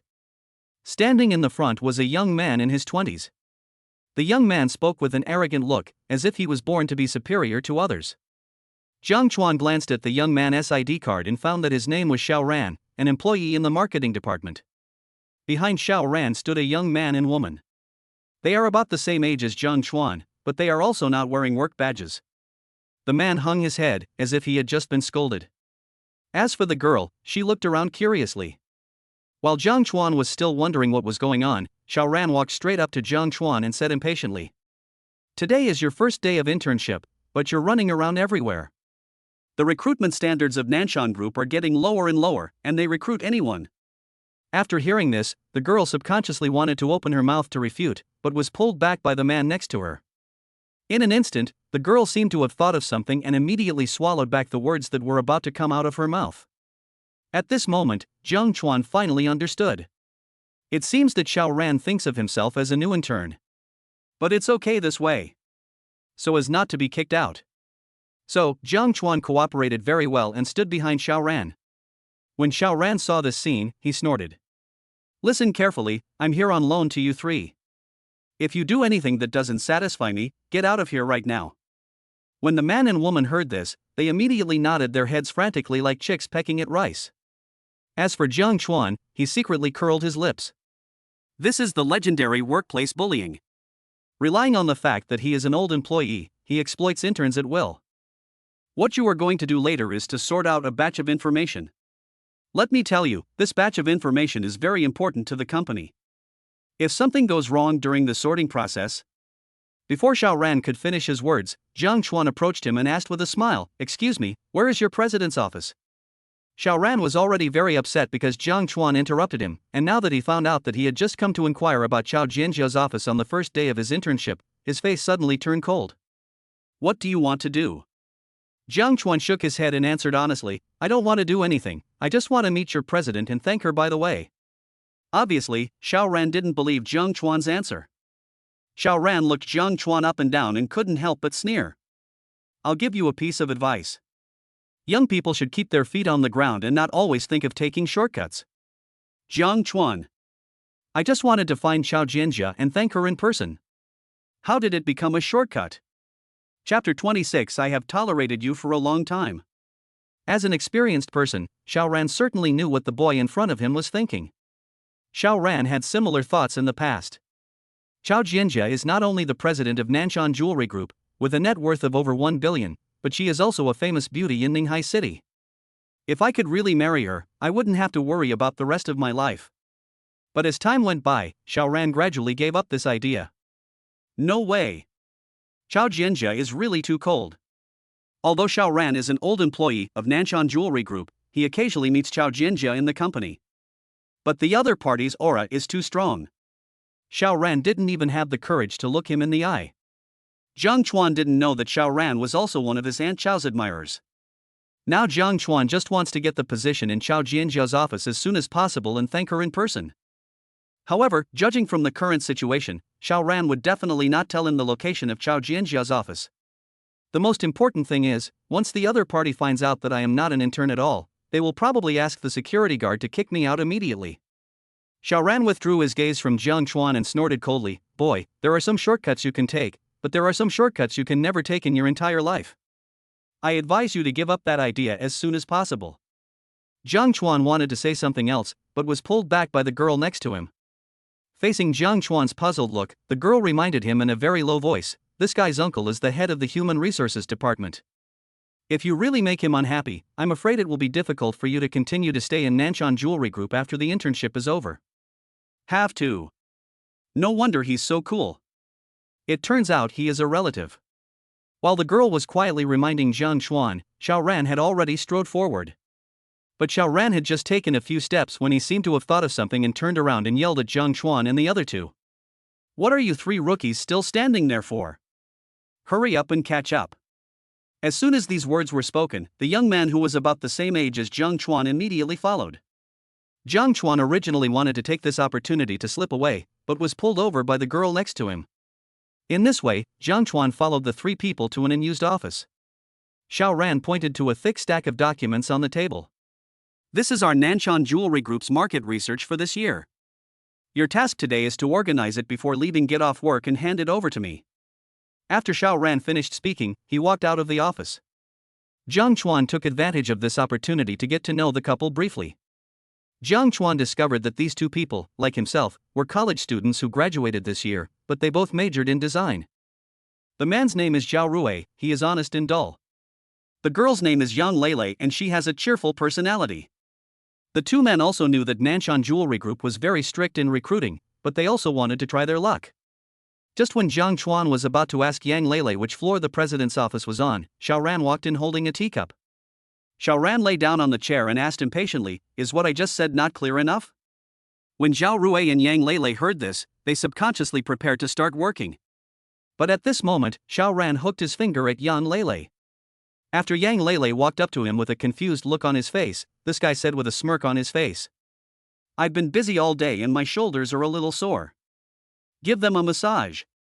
As he spoke, Xiao Ran pointed at Jiang Chuan and Zhao Rui. Don't dawdle.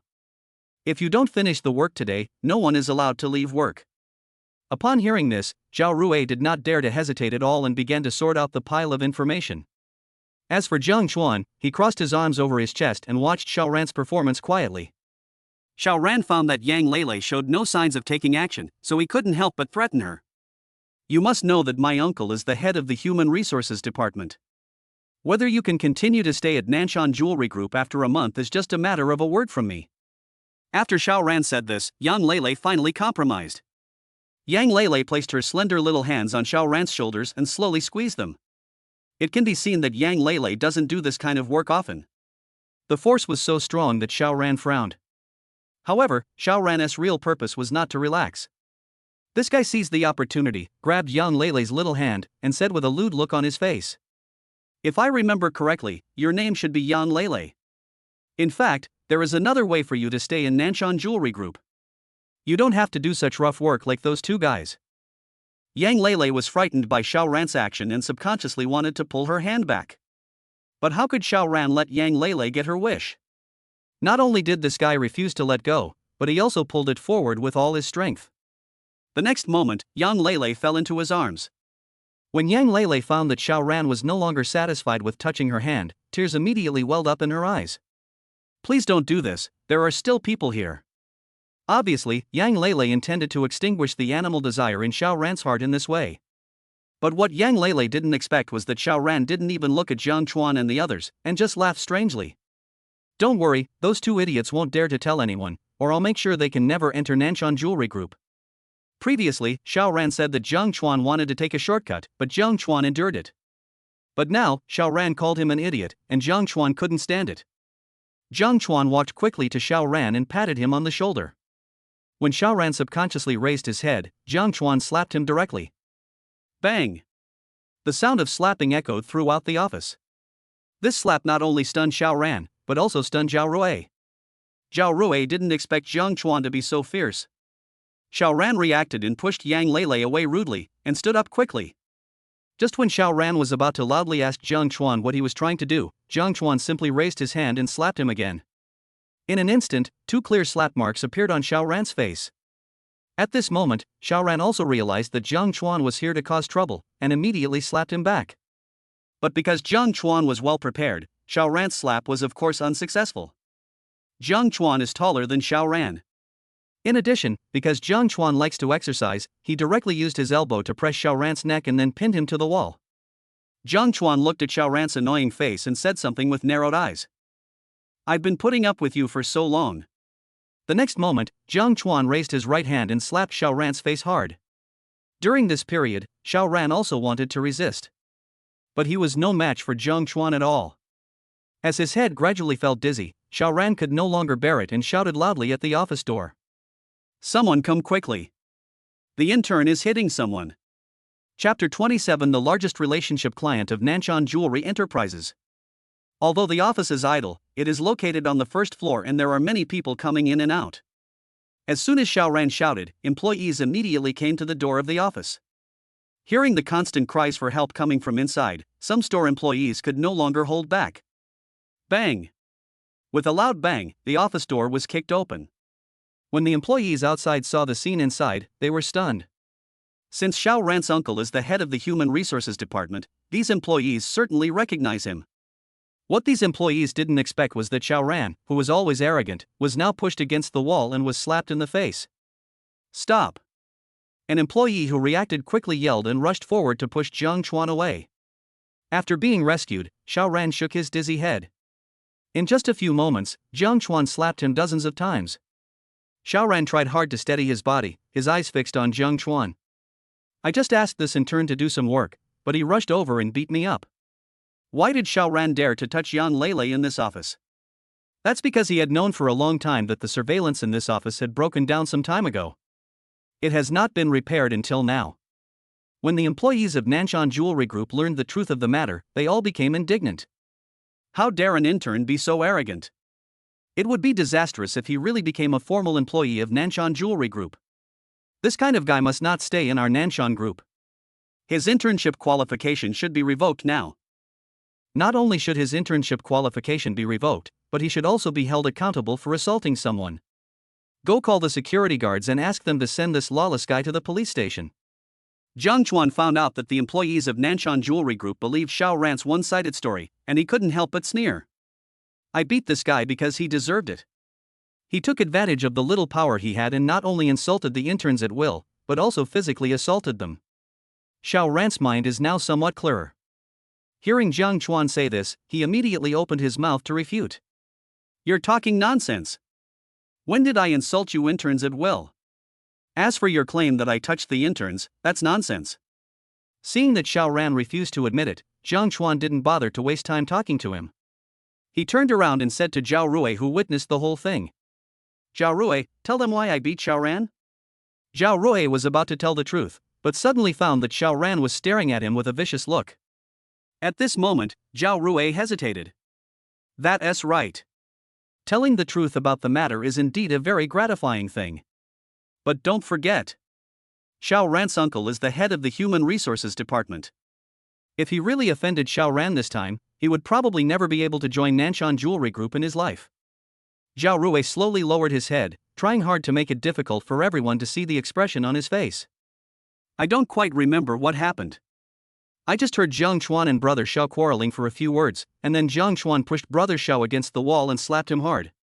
After hearing this, Xiao Ran laughed, but Jiang Chuan's face turned gloomy.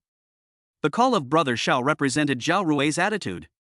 Fortunately, Yang Lele did not disappoint Jiang Chuan. The girl's eyes were red and she stood firmly beside Jiang Chuan. Zhao Rui doesn't dare to say it because he knows that if he tells the truth, he will never be able to join Nanshan Group in his life, but I'm not afraid. Xiao Ran, you took advantage of your position to trick me into giving you a shoulder massage, and then you made a move on me. Jiang Chuan couldn't stand it, so he made a move on you. Hearing what Yang Lele said, Jiang Chuan secretly rolled his eyes. I am not as great as the other party says. If Xiao Ran hadn't been so mean, things might not have developed to this point. 4 people on the scene. In addition to the 2 parties involved, the other 2 witnesses each held their own story. However, in the eyes of the employees watching, the matter had already been decided. Everyone in the company knows what kind of person Xiao Ran is. The intern girl probably didn't lie. So what if I didn't lie? Don't forget that Xiao Ran's uncle is the head of the Human Resources Department. Who would dare to risk offending his uncle and speak a fair word for these 2 interns? Alas! Now it seems that we can only blame these 2 interns for their bad luck. Who told them to run into someone with connections to the Nanshan Group? Amid the discussions, a bald man in his 40s squeezed into the office. When the bald man saw Xiao Ran's miserable appearance, his face immediately darkened. Xiao Ran, who beat you up like this?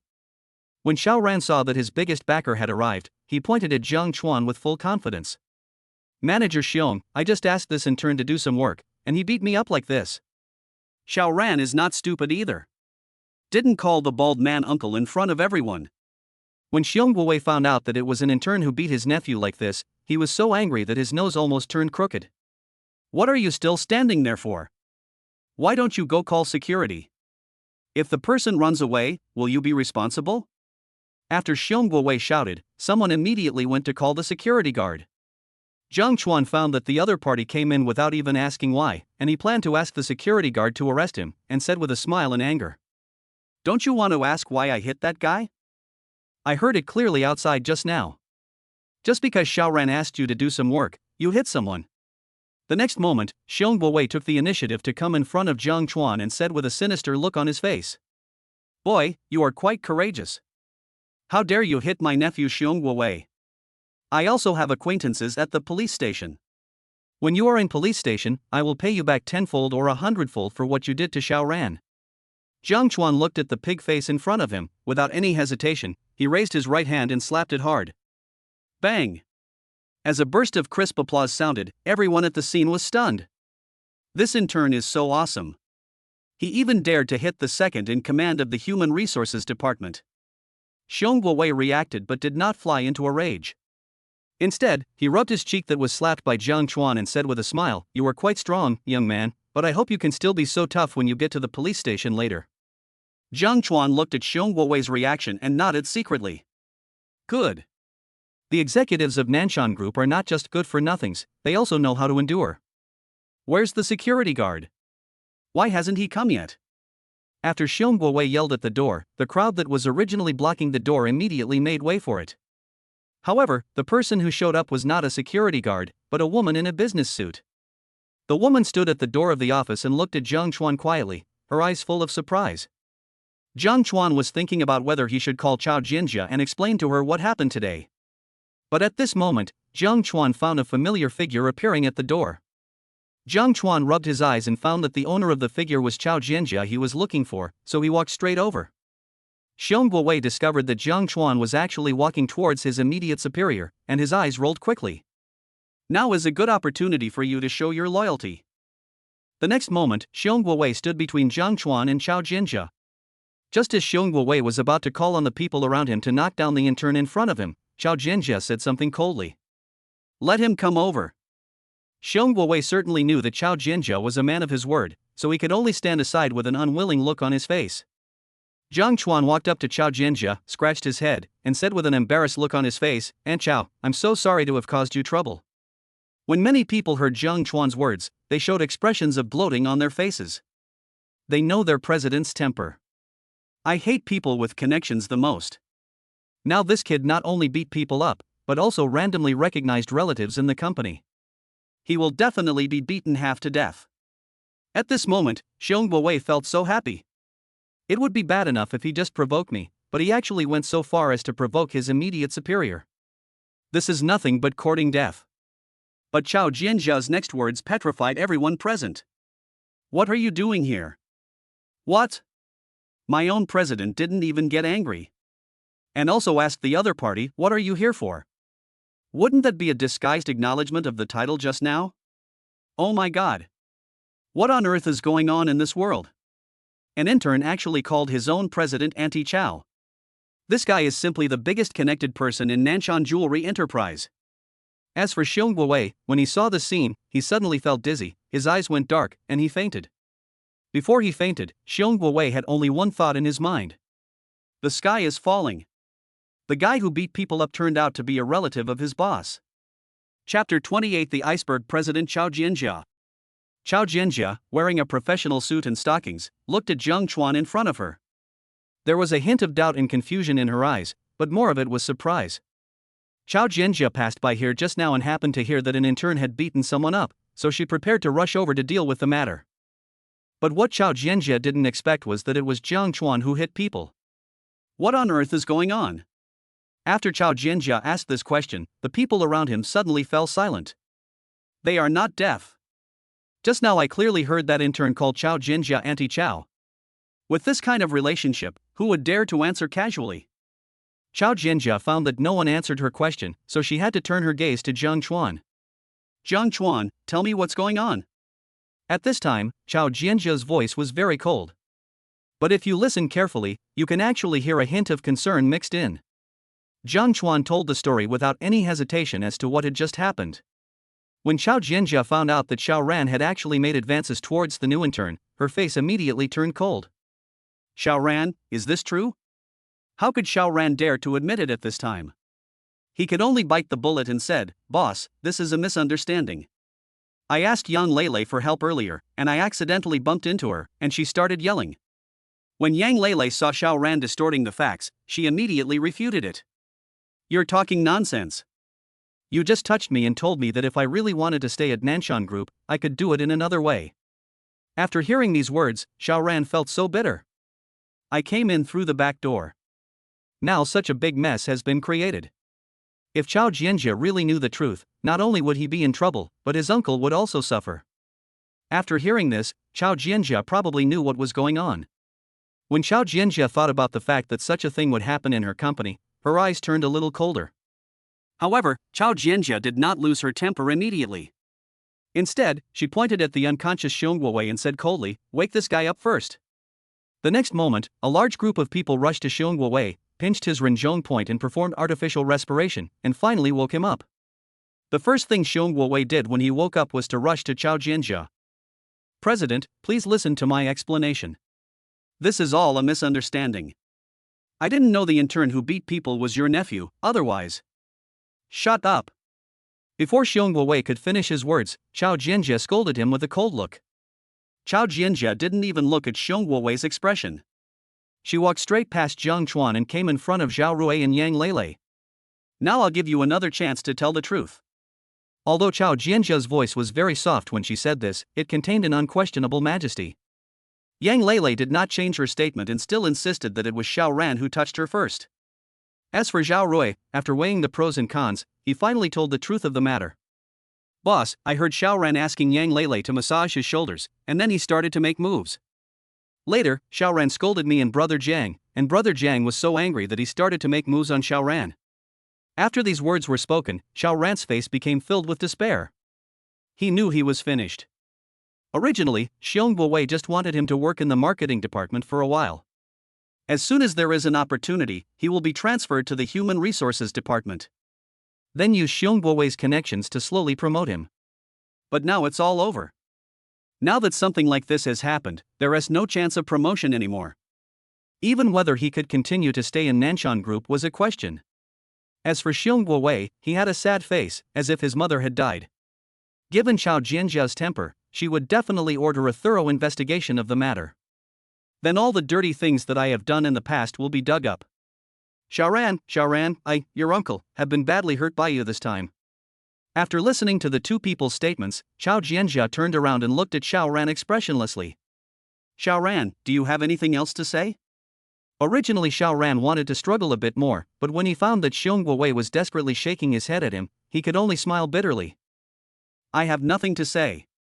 Many people who saw the scene lamented that Xiaoran was really unlucky. Originally, I just wanted to bully a few interns. But I didn't expect that there was a hidden boss among this intern. Now that's better. Not only did he receive dozens of slaps in the face, but now he probably can't even keep his job. Since you have nothing to say, I will announce the result. From now on, Xiaoran is no longer an employee of our Nanshan Group. Having said that, Chao Jianjia shifted her gaze to Yang Lele. Yang Lele, on behalf of Nanshan Group, I apologize to you for what happened just now. If you are willing, you can directly transfer to the internship period and become a formal employee of our Nanshan Group. Since Yang Lele dared to tell the truth, he was ready to leave Nanshan Group. But now things are developing differently from what I expected. Zhang Chuan found that Yang Lele was just standing there blankly without giving any explanation, so he quickly walked over to her side. Your biggest dream is to work at Nanshan Group, so hurry up and agree to it. As Zhang Chuan reminded him, Yang Lele reacted immediately. Thank you, President. I will work hard in the future to repay you for your kindness. When Xiao Rui saw that Yang Lele was converted to a regular employee on the spot, he felt so regretful. If I had chosen to stand on Zhang Chuan's side like Yang Lele just now, I would probably be a formal employee of Nanshan Group now. Unfortunately, there is no medicine for regret in this world. Besides, Xiao Rui also knew that after what happened just now, Zhang Chuan had a very bad impression of him. He was already very magnanimous as he did not use his relationship with Chao Jianjia to drive himself out of Nanshan Group. Since Yang Lele is now a formal employee of our Nanshan Group, he has the right to enjoy the benefits provided by our Nanshan Group to its employees. Yang Lele, if you want to hold Xiaoran accountable, our Nanshan Group's legal team will serve you free of charge. When Yang Lele heard this, he looked at Chao Jianjia with admiration. Obviously, after this incident, Yang Lele has become Chao Jianjia's most loyal little fangirl. After doing all this, Chao Jianjia turned around and asked the employees blocking the door coldly, "How long do you plan to see it?" As soon as these words were spoken, the employees who were still watching the show immediately fled from the place. As the office door became empty, Chao Jianjia looked at Xiong Guowei deeply, then said, "Zhang Chuan, come with me," and walked out of the office. Zhang Chuan looked at Chao Jianjia's departing back and felt a little sad. Aunt Chao's style of doing things is really vigorous and decisive. As expected, those who have accomplished great things throughout history are never easy people. Chapter 29, Zhang Chuan, tell me honestly, do you have a girlfriend? At this moment, Zhang Chuan finally witnessed the demeanor of the iceberg female president. Along the way, every employee who saw Chao Jianjia took the initiative to greet her. But Chao Jianjia did not respond to anyone. Most importantly, those employees who took the initiative to greet Chao Jianjia did not feel that there was anything wrong with it. As if it was meant to be this way. This also allowed Zhang Chuan to see another side of Chao Jianjia. Inside the elevator. In addition to Zhang Chuan and Chao Jianjia, there is also a young female employee. If this scene were in a movie, the female employee would definitely try every possible means to come up and talk to Chao Jianjia in order to make herself familiar to him. But in reality, the female employee stood in the corner of the elevator with an uncomfortable look on her face, not daring to make any sound. As the elevator door opened, the female employee left the elevator as if escaping. There are also some employees on this floor who want to take this elevator. However, when they saw Chao Jianjia in the elevator, they immediately gave up this plan and decided to take the next elevator. As the elevator door closed, the atmosphere inside the elevator gradually became strange. This was the first time Zhang Chuan saw Chao Jianjia so serious, and he couldn't help but look at her a few more times. Perhaps because the heating was on in the building, Chao Jianjia was only wearing a gray business suit. A hip-hugging miniskirt paired with a pair of black stockings completely satisfies a man's fantasy. Because at that time, there were only Zhang Chuan and Chao Jianjia in the elevator. So Zhang Chuan can now conclude that the pleasant smell of perfume is coming from Chao Jianjia. When With a slight sound, the elevator door opened. During this period, Chao Jianjia didn't even look at Jiang Chuan and walked out of the elevator directly. Seeing this, Jiang Chuan scratched his head in embarrassment. It seems that this Aunt Chao is in a bad mood today. Jiang Chuan followed Chao Jianjia until they finally walked into a luxurious office. Close the door. Chao Jianjia's voice was very flat, without any fluctuations at all. Hearing this, Jiang Chuan, who had already walked into the office, turned back and closed the door. After doing all this, Jiang Chuan turned around and found that Chao Jianjia was already sitting on the chair that belonged to her, looking at him with a strange look. Jiang Chuan knew why Chao Jianjia looked at him like that, and he explained with a smile, "Aunt Chao, I came here for 2 reasons this time. The first is to see how you are doing, and the second is to thank you in person." Chao Jianjia propped up her cheeks with both hands and asked indifferently, "Why do you want to thank me?" Jiang Chuan. Good job. This Chao Jianjia is really too rich. He just lent me 3 million a few days ago, and then he forgot about it. Jiang Chuan walked to the sofa, sat down and gave a bitter smile. "Aunt Chao, I will return the 3 million to you soon." After hearing this, Chao Jianjia was stunned for a moment. It was not until this moment that Chao Jianjia remembered that she had once transferred some money to Jiang Chuan. But that money was not borrowed. Rather, it was the mental damage compensation that Chao Jianjia gave to Jiang Chuan. Chao Jianjia had already made up her mind to give out the 3 million. "I have nothing to do with Jiang Chuan anymore." Soon, Chao Jianjia reacted and replied calmly. "You don't have to pay back the 3 million. How can this be possible?" When Jiang Chuan heard that Chao Jianjia didn't want him to pay back the money, he sat up from the sofa. "Although I am a little poor, I have a strong character. I will definitely pay back the money." Obviously, Chao Jianjia didn't want to argue with Jiang Chuan on this topic. "Now that you've seen me and thanked me, can you leave now?" "What the hell? It was not easy for me to come here. It would be fine if you don't treat yourself to a meal, but at least you have to give yourself a drink of water." Jiang Chuan rolled his eyes and sat back on the sofa. "I won't leave." Chao Jianjia raised her eyebrows and sneered. "Whatever you want." Having said that, Chao Jianjia stopped looking at Jiang Chuan and lowered her head to concentrate on her work. But for some reason, Chao Jianjia found it hard to get into the mood today. Several times, Chao Jianjia secretly raised her head and observed Jiang Chuan's reaction secretly. As for Jiang Chuan, he was not idle either. While Chao Jianjia was working, this guy quickly looked around the office. It has to be said that Nanshan Group is indeed rich. This office is located on the top floor of the building. Not only is the location excellent, but the view is also wide. Looking down from above, you can see almost half of Ninghai City. At this time, Jiang Chuan was thinking, what a pleasant thing it would be if he could do some inappropriate sports with Chao Jianjia in this office while enjoying the night view of Ninghai. Of course, Jiang Chuan was just thinking about it. If he really dared to make such a request to Chao Jianjia now, he would probably be beaten out with sticks. In this way, Jiang Chuan fiddled with the new gadgets in the office, while Chao Jianjia pretended to work seriously. The two of them were in a stalemate for nearly half an hour, and finally Chao Jianjia couldn't bear it anymore. Chao Jianjia put down the documents in his hand and asked coldly, "Jiang Chuan, what do you want to do?" Jiang Chuan put the pair of crystal ivory back to their original place and then said with a smile, "Aunt Chao, I'd like to invite you to dinner, and by the way." That was a close call. Jiang Chuan almost said the words "keep in touch." Chao Jianjia seemed to know that if she did not agree to Jiang Chuan's request, the other party would definitely continue to waste time with her in the office. So, Chao Jianjia subconsciously wanted to agree. But Chao Jianjia seemed to have thought of something and her expression became even colder. "Let's put the eating aside for now. Let me ask you a question first." At this moment, Chao Jianjia decided to ask the question that had been bothering her for many days. Jiang Chuan quickly came to Chao Jianjia's side and said with a smile, "Aunt Chao, just ask me. I will definitely not hide anything. What is the biggest killer weapon against a mature woman like Chao Jianjia? That is sincerity." Besides, Jiang Chuan thought he had already guessed what Chao Jianjia was going to ask him. Looking at the sunny and handsome boy in front of her, Chao Jianjia took a deep breath and finally asked the question that had been bothering her for many days. "Jiang Chuan, tell me honestly, do you have a girlfriend?" Jiang Chuan originally thought that Chao Jianjia would ask him what he was going to do with the 3 million. Jiang Chuan even planned to tell the other party about his hoarding of houses.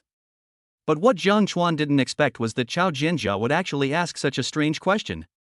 For a moment, Jiang Chuan felt a little confused. After a long time, Jiang Chuan found that Chao Jianjia was staring at him nervously, and her eyes gradually became firm. "Aunt Chao, I don't have a girlfriend." Even Jiang Chuan didn't notice that when he gave this answer, Chao Jianjia secretly breathed a sigh of relief. Chapter 30. Lin Jia is desperate. Inside the office, Chao Jianjia looked at Jiang Chuan's determined eyes, secretly breathed a sigh of relief, but her expression became complicated. In fact, Chao Jianjia had thought about it from the beginning. If Jiang Chuan really has a girlfriend, then I will block her contact information and stop bothering each other. As for the 3 million, just consider it as compensation for Jiang Chuan. But now, Jiang Chuan told himself that he didn't have a girlfriend yet. So should I block the other person? Aunt Chao, I thought you would ask me what I wanted to do with the 3 million, but I didn't expect you to ask me such a question. Chao Jianjia fiddled with her hair with her hands to hide the embarrassment on her face. Nothing, I just happened to see you having dinner with a beautiful woman at a Western restaurant a few days ago, so I just asked casually. You mean Aunt Shin? She's my landlord. Her best friend invited her to dinner and I happened to be there, so she brought it to me. Jiang Chuan didn't say anything. Shen Yuchu invited Shen Yuan to dinner that day, and Jiang Chuan happened to be there, so he just brought him along. After hearing the news, Chao Jianjia smiled bitterly in her heart. The problem that had troubled me for so many days turned out to be a misunderstanding. In fact, after returning from the hotel that day, Chao Jianjia had already decided to keep a distance from Jiang Chuan. But that was Chao Jianjia's first time after all. Chao Jianjia is still a woman after all. It's normal to have special feelings for your first man. After the misunderstanding was resolved, the indifference on Chao Jianjia's face lessened a little and she started talking more. Then tell me, why did you borrow 3 million from me? When this matter was mentioned, Jiang Chuan became excited. Aunt Chao, I used your 3 million plus all my savings to buy a bunch of old houses in the western suburbs. But in the blink of an eye, the houses in the western suburbs are going to be demolished. I will be able to pay you back soon. When Chao Jianjia heard this, she widened her eyes and looked at Jiang Chuan in disbelief. This kid is good. My mind works so fast. Know how to hoard old houses to make a profit. But this kid's luck is a bit too good. I had just bought an old house, and then news of its demolition came out. Chao Jianjia was obviously happy for Jiang Chuan, but in order not to make him too proud, she deliberately put on a stern face and spoke. I've also heard about the demolition of houses in the western suburbs. Don't do such opportunistic things next time. You can't always be so lucky. Taking shortcuts? Doesn't exist. Jiang Chuan would only do such a crazy thing when he was absolutely sure. And absolute certainty must come from future intelligence. Afterwards, Jiang Chuan chatted with Chao Jianjia for a while. It was not until lunchtime that the two of them left the office. Along the way, Jiang Chuan talked nonstop, and Chao Jianjia just listened quietly, occasionally smiling and agreeing. When the employees of Nanshan Group saw the scene, they all widened their eyes and showed an expression of disbelief on their faces. Is this still the president I know? She actually laughed. After leaving the building, Jiang Chuan said in a rather generous manner, Aunt Chao, what do you want to eat today? Don't be polite, just order whatever you want. Chao Jianjia saw all of Jiang Chuan's reactions and shook her head secretly. If you have some money, you don't even know your last name. What a show-off.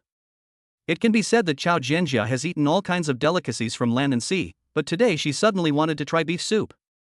Of course, it would be even better if it was the beef soup from that restaurant that day. Jiang Chuan, the beef soup you took me to last time tasted pretty good. How about we go there again today? Even Chao Jianjia herself did not realize that this time she did not make a direct decision, but asked Jiang Chuan for his opinion. When Jiang Chuan learned that Chao Jianjia only wanted to eat beef soup, a strange smile appeared on his face. Have to. Even before becoming the daughter-in-law of the Jiang family, she already knows how to think about herself. No problem. Jiang Chuan agreed without hesitation and prepared to take a taxi. But at this moment, Chao Jianjia stopped him. Facing Jiang Chuan's puzzled eyes, Chao Jianjia didn't say much, but just asked him to stand there and wait for a while. About 3 minutes later, a business Mercedes-Benz appeared in front of Jiang Chuan. The car door opened and a tall man with a crew cut got out of the car. After the crew-haired man looked at Jiang Chuan, he asked Chao Jianjia with a respectful face. Miss, what do you want? Chao Jianjia pulled Jiang Chuan into the car and subconsciously wanted to tell the name of the place, but suddenly found that she didn't know the exact location at all, so she could only look at Jiang Chuan. Seeing this, Jiang Chuan immediately told the man with a crew cut the location of the beef soup restaurant. The other party is also a person who does things efficiently and effectively. Once we got the specific address, we started the car without any delay. 20 minutes later, Jiang Chuan and his group arrived at the shop specializing in beef soup. The man with the crew cut continued to stay in the car, while Jiang Chuan and Chao Jianzhou walked into the store side by side. As soon as the shop owner saw Jiang Chuan and his friend, she immediately came over to greet them with a smile. "You two are here again. There's a table vacated over there. You can sit there." Hearing this, Chao Jianzhou asked curiously, "Do you still remember us?" Speaking of this, the proprietress looked at Jiang Chuan deliberately. "Of course I remember. I've been running the shop for so many years, but this is the first time I've met such a thoughtful guy. Sister, last time I saw your painful expression, I knew you had your period, and I was just thinking about asking you if you needed sanitary napkins, but your boyfriend bought them for you, and he also tried every way to relieve your pain." Having said that, the proprietress subconsciously moved closer to Chao Jianzhou and reminded her in a low voice. "Big sister, there aren't many men this considerate these days. You must hold him tightly in your hands and don't let him run away." As soon as these words were spoken, Chao Jianzhou's face turned red. Now Chao Jianzhou finally understood why the proprietress was so impressed with the two of them.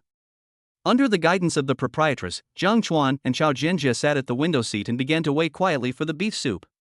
Some time ago, Lin Jia had been waiting for the test results at home. That period of time was simply torment for Lin Jia. Fortunately, this kind of days did not last long. 3 days ago, Lin Jia finally got the examination report. What made Lin Jia devastated was that she really had AIDS. From the initial despair to the final numbness, Lin Jia decided to take crazy revenge. So Lin Jia has been dressing herself up to be sexy and charming recently, just to spread AIDS to others. Don't mention it. With Lin Jia's good looks and her initiative, a man soon took the bait. "Jia Jia, are you satisfied with my performance last night?" At this time, there was a young man in his 20s standing next to Lin Jia. The young man had an average appearance, a pair of panda eyes, and his legs were shaking uncontrollably. Lin Jia turned her head to look at the young man she had just met for a day, pretended to be very well behaved and nodded. "Satisfied, satisfied. Let's continue with the meal later, okay?" Thinking of Lin Jia's performance in bed, Zhao Gang secretly swallowed his saliva. Even though his body was already severely overdrawn, he still answered with gritted teeth, "No problem, after we have dinner, we will find a hotel to continue. It's the same as always. I allow you to not wear a condom. Good job." Lin Jia was afraid that the other party would not fall for it, so he prepared to increase his firepower. When Zhao Gang heard this, he immediately pointed to a shop in front of him and said, "Wait for me in that beef soup shop first. I'll go buy some things that will be useful later." Lin Jia looked at Zhao Gang's gradually moving figure, and his eyes immediately became sinister. "Idiot. You will regret it later." After saying that, Lin Jia picked up her bag and walked into the shop specializing in beef soup. Obviously, at this time Lin Jia has decided to throw the jar into the air. Chapter 31. Brother, you are so brave. You even dare to rush towards a woman like this. As soon as Lin Jia walked into the store, she found that there were no empty tables at all. Ever since Lin Jia learned that she had that disease, she has lost interest in eating. Just when Lin Jia was about to call Zhao Gang and ask him to change the place to eat, he saw a familiar figure in the store. The next moment, Lin Jia put away his phone and walked in a certain direction with a look of resentment on his face. Jiang Chuan was eating beef soup with Chao Jianzhou when he suddenly heard a sarcastic voice coming from behind him. "Wow! We are so destined to meet each other even when we are just having a meal on the street." Chao Jianzhou put down her chopsticks and looked up. Chao Jianzhou discovered that a girl dressed very sexily was walking towards her quickly. Chao Jianzhou searched her mind and found that she had no memory of this girl. She immediately cast a puzzled look at Jiang Chuan opposite her. At this time, Jiang Chuan also discovered Lin Jia behind him. However, he did not speak. Instead, he quickly stood up and put some distance between himself and Lin Jia. When Lin Jia saw Jiang Chuan's action, the resentment on her face increased a bit. If Jiang Chuan had been more generous and pursued me desperately, I wouldn't have ended up like this today. If Jiang Chuan knew that Lin Jia had such thoughts in her mind, he would definitely spit in her face.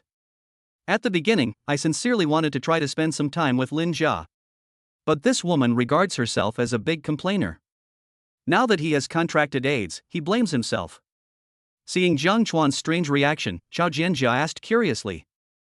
Jiang Chuan, who is she? Jiang Chuan did not hide anything and answered frankly. Aunt Xiao, she is the blind date I mentioned to you at the beginning. Having said that, Jiang Chuan felt something was wrong, so he made up for it. Actually, it's not really a blind date. They just want to bring us together. Zhao Jianjia also heard Jiang Chuan mention this matter in the hotel that day. Know that the other person has character issues. But no matter how problematic the other person's character is, you don't have to be afraid of what you are seeing now. Zhao Jianjia glared at Jiang Chuan and asked unhappily, you are so afraid of her, does she have something on you? No. Jiang Chuan shook his head quickly, then leaned close to Zhao Jianjia's ear and whispered a few words.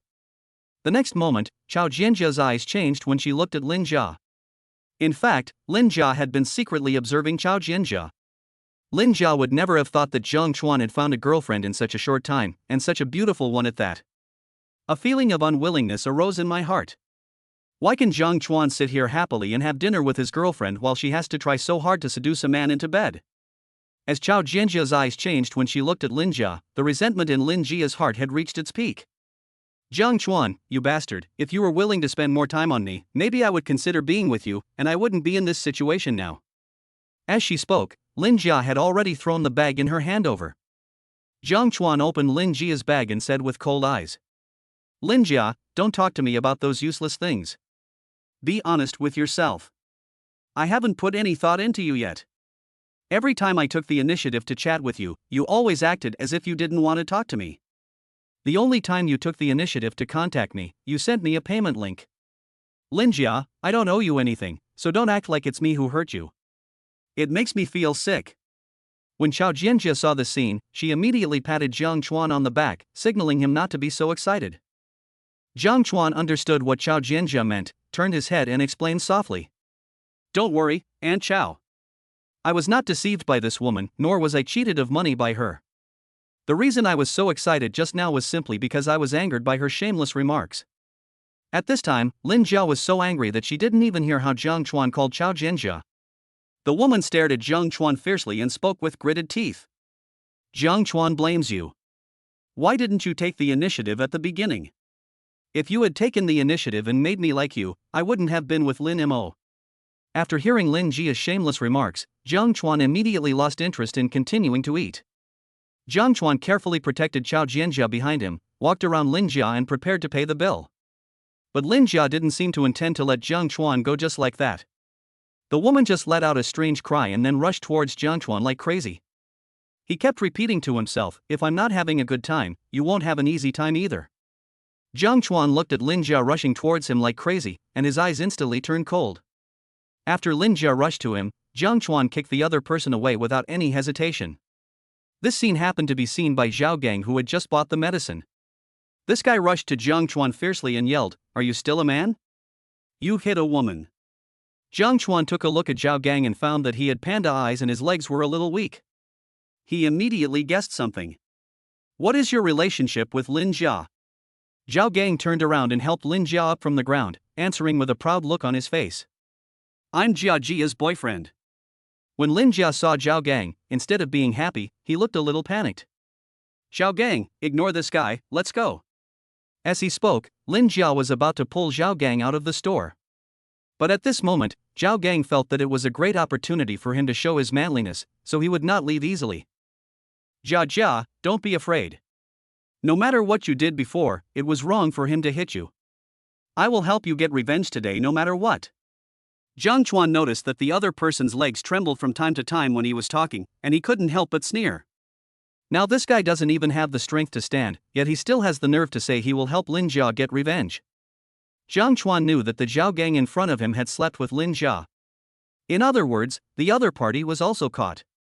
Jiang Chuan certainly wouldn't be stupid enough to rush up and engage in close combat with the opponent. Jiang Chuan pointed at Lin Jia and tried hard to suppress his smile. Is she really your girlfriend? As Zhao Gang nodded, Jiang Chuan asked another question that made the other party feel puzzled. So you guys went to bed?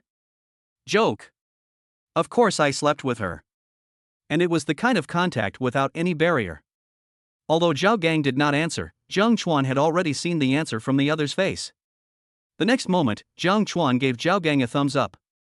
Brother, you are so brave. You even dared to rush into a woman with AIDS. What the hell?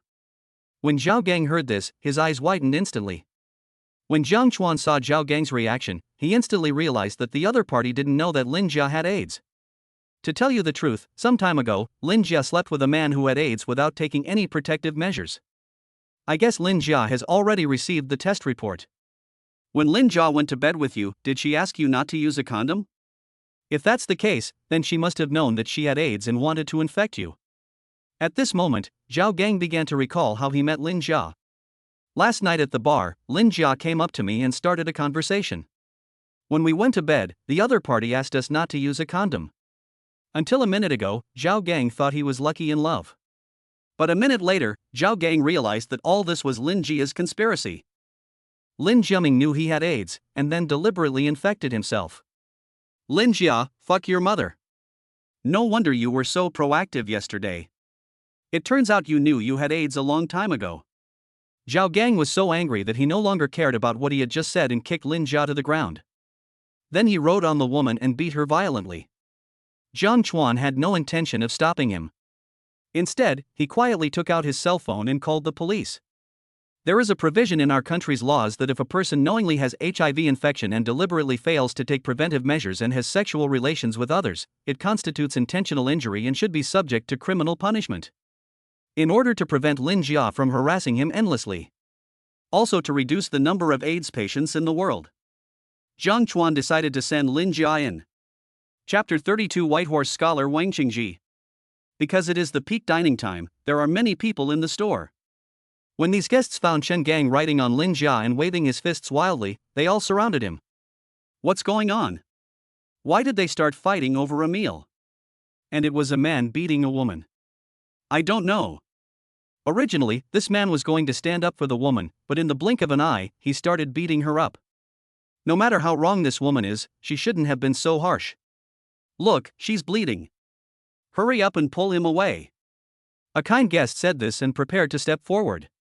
But at this moment, Chen Gang's angry voice sounded again. You bitch. You clearly know that you have AIDS, yet you still try to seduce me. I'm going to fight you today. The guest who was originally planning to step forward and pull Chen Gang away immediately jumped away when he heard the word AIDS. At the same time, the guests watching around also took a few steps back.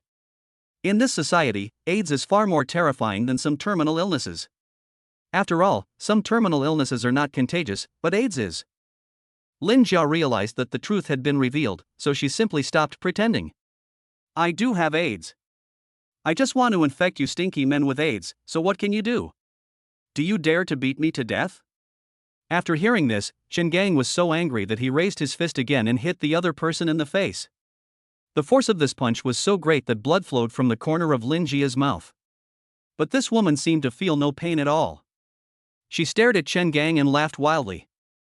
I don't know how long it took, but Chen Gang finally stopped. However, this guy did not climb up from Lin Jia's body, but lay directly on the ground, staring at the ceiling with lifeless eyes, muttering to himself. It's over, my life is over. To be honest, Chen Gang deserves it. I have no idea what I look like. Yesterday in the hotel, when Lin Jia asked him to have sex without a condom, he should have been alert. But it's too late to say anything now. Having sex with an AIDS patient without taking any defensive measures.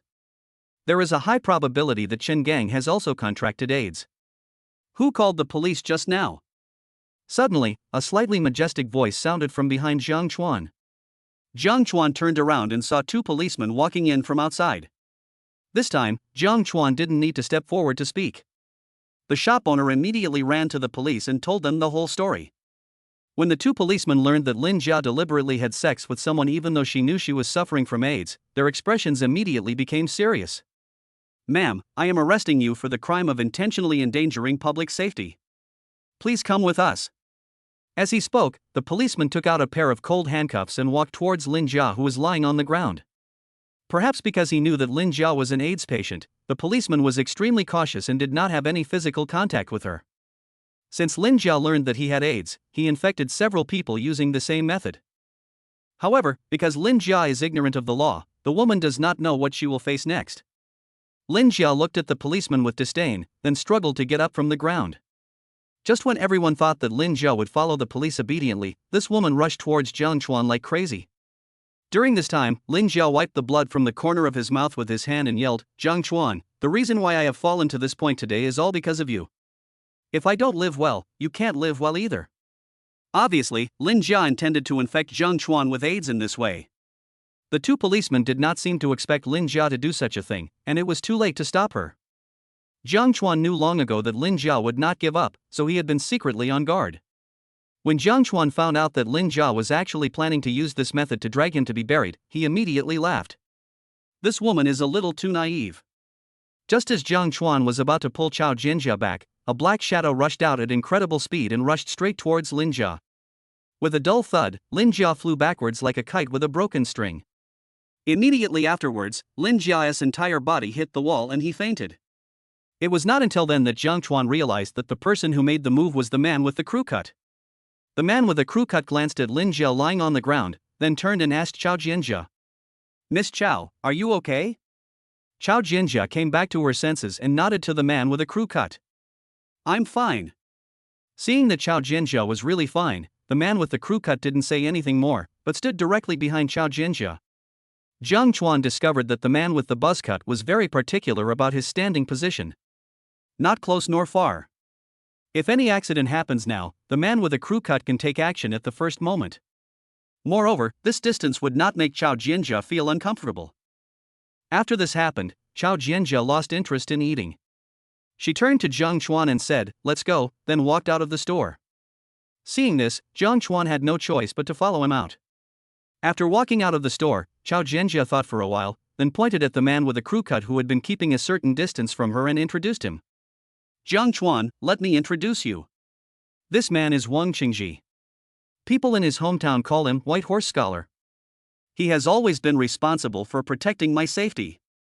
As Chao Jianjia said this, Jiang Chuan's gaze fell on Wang Qingji. He looks very ordinary and dresses very ordinary. But Jiang Chuan did not dare to look down on the middle-aged man in front of him. Jiang Chuan recalled what had just happened and instantly concluded that the other party was a master. This kind of master does not refer to the kind in martial arts novels who can fly over eaves and walls, but the skills that are acquired through daily training. This can be seen just from the thick calluses on the other person's hands. Wang Qingji didn't expect that Chao Jianjia would actually introduce him to Jiang Chuan.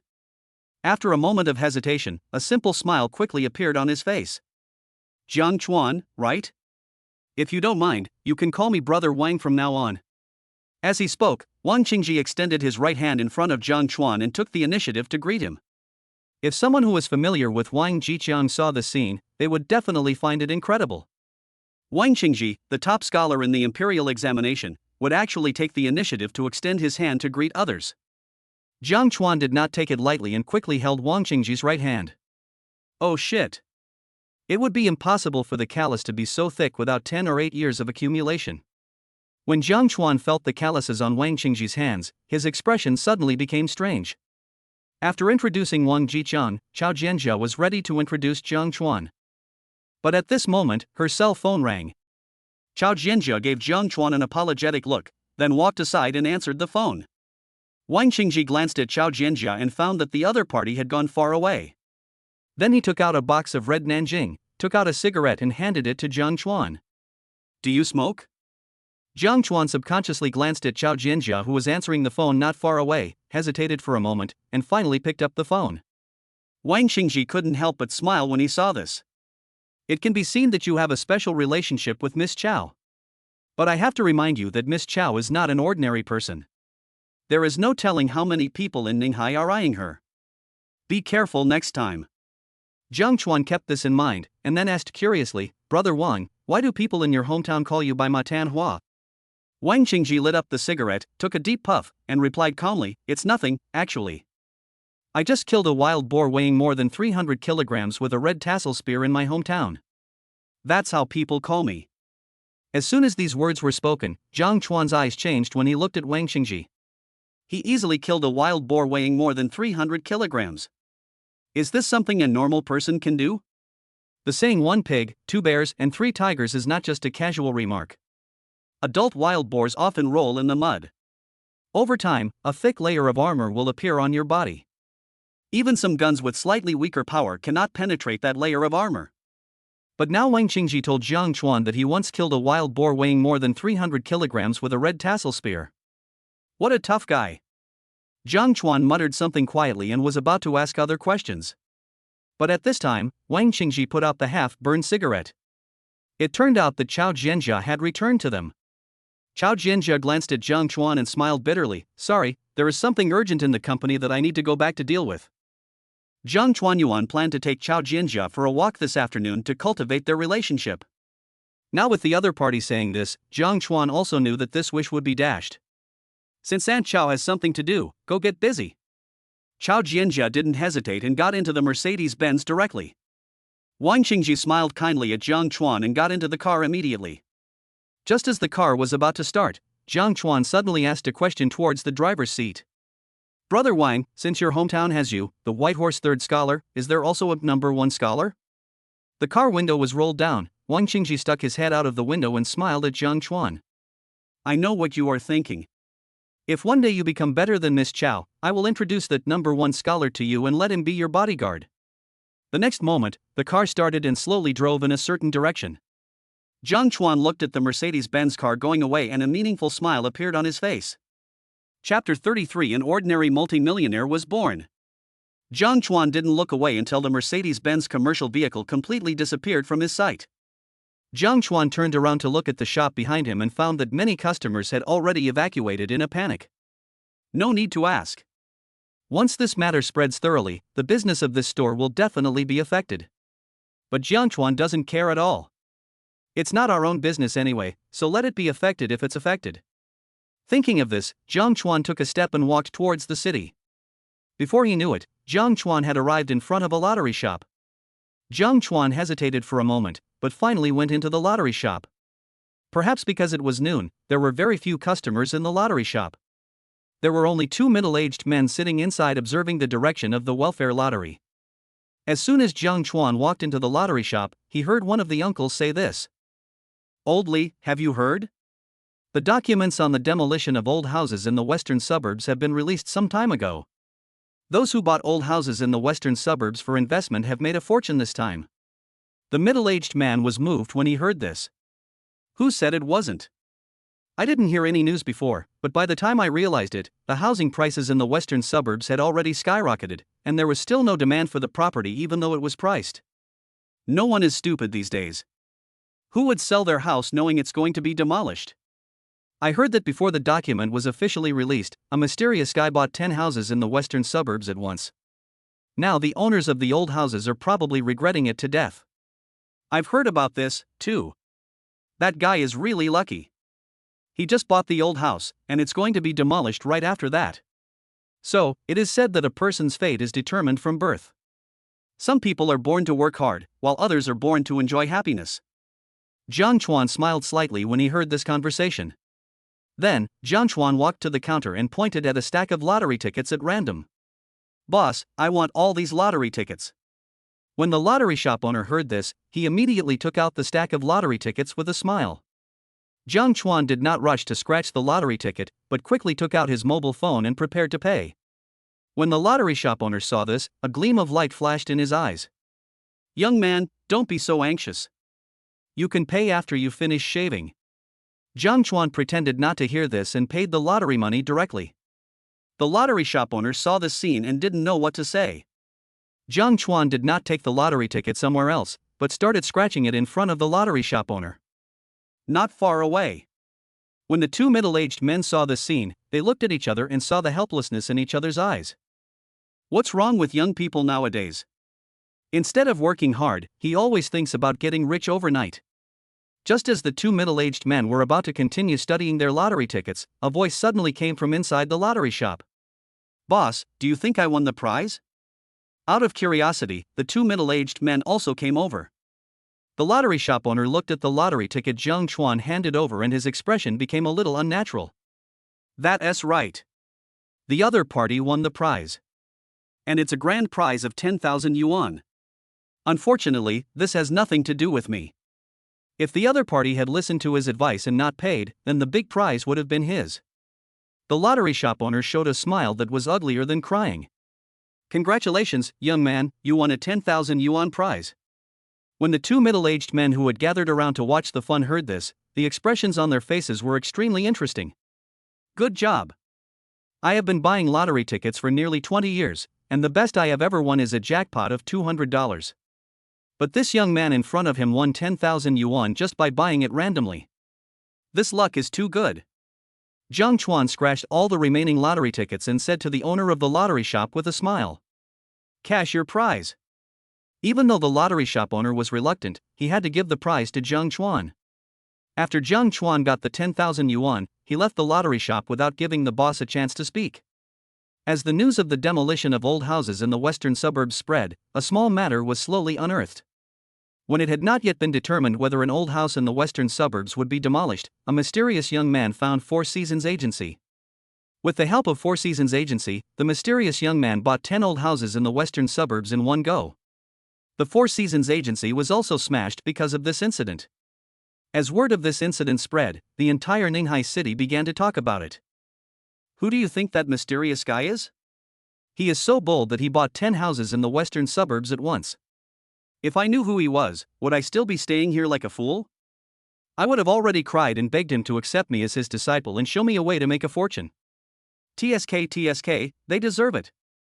I've actually been eyeing that old house in the western suburbs for a long time, but I didn't dare to make a move because the risk was too great. It's not too late to take action now. Bullshit. Do you know how high the housing prices in the western suburbs have risen? If you sell now, you will definitely lose everything. Zhang Chuan didn't know that the whole Ninghai city was discussing him, nor did he know that he had become a legend in Ninghai city. Zhang Chuan is currently discussing the issue of compensation with staff from relevant departments. As a wealthy family who owns 10 old houses in the western suburbs, Zhang Chuan is naturally the focus of attention of relevant departments. Zhang Chuan had already made very careful plans for the compensation issue, and the relevant departments did not lower the price in this regard. The negotiation process went exceptionally smoothly. After negotiations, Zhang Chuan finally received 34 million yuan in demolition compensation and several school district houses. The demolition compensation will be deposited into the account designated by Zhang Chuan within a few days. As for those school district houses, they will be transferred directly to Zhang Chuan's name when they are completed in the future. In fact, Zhang Chuan knew very well that if he converted all his 10 old houses into school district houses, his future profits would be greater. However, it will take a long time for the old house to be transformed into a school district house. I can't keep living that miserable life until I get a house in the school district. In Zhang Chuan's opinion, since he has the ability, he should enjoy life to the fullest. Besides, Zhang Chuan also felt that he should have some money in his hands so that he could use it for other investments in the future. A few days later, a demolition payment of 34 million yuan was deposited into Zhang Chuan's account. Just like that, an ordinary multi-millionaire was born. After receiving the demolition compensation, Zhang Chuan immediately walked towards Shen Yuan's courtyard. Chapter 34, They are all called auntie, why should they be treated differently? When he arrived outside the courtyard, Zhang Chuan found that the iron gate was half open. Occasionally, sounds of conversation could be heard in the courtyard. Zhang Chuan listened carefully for a while and found Chen Yuchu's voice coming from Chen Yuchu's yard, and he immediately curled his lips. Have to. The woman was there too. I'd better come to see Xing Yuan in the afternoon. But just as Zhang Chuan turned around, Chen Yuchu's voice came from behind him. Zhang Chuan, stop right there. Zhang Chuan turned around and found that Chen Yuchu had appeared behind him without him noticing, and could only smile bitterly. Seeing that he couldn't hide anymore, Zhang Chuan immediately pretended to be very surprised and asked, Aunt Chen, why are you here too? Chen Yuchu looked Zhang Chuan up and down, and asked with a dissatisfied look on his face, do you know I'm here, so you don't want to come in?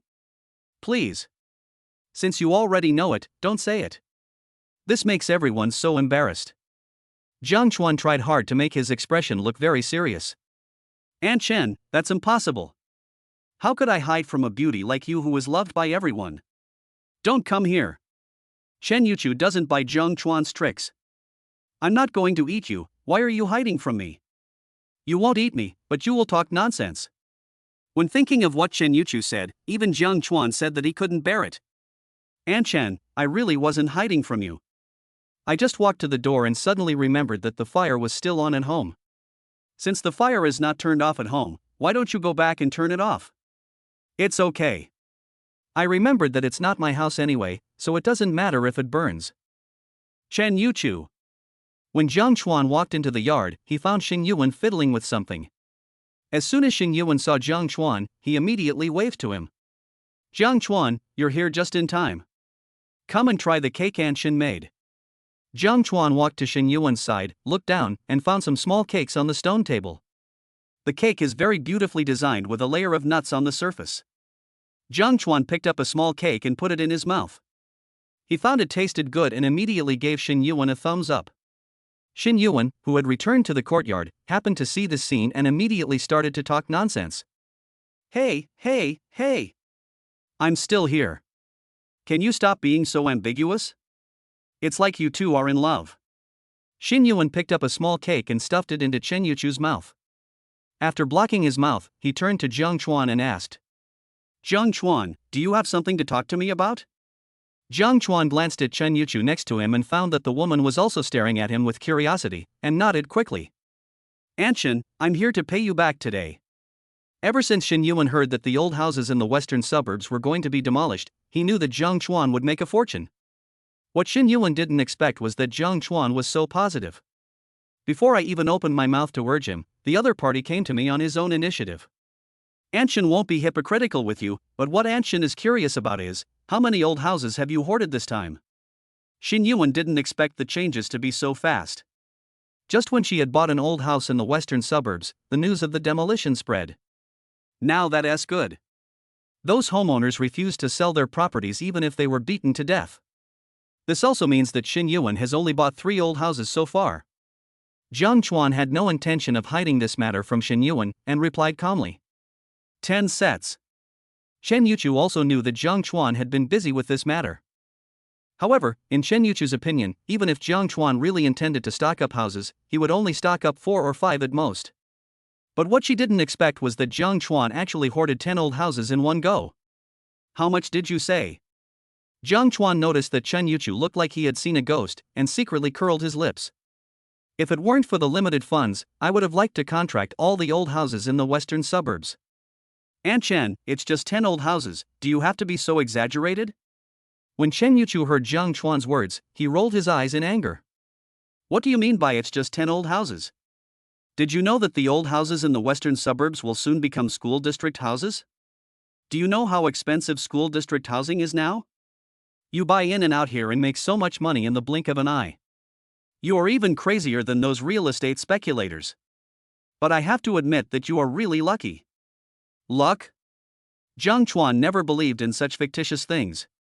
He only believes in himself. If Jiang Chuan had not received the news in advance that the old houses in the western suburbs would be demolished, he would not have dared to go all in.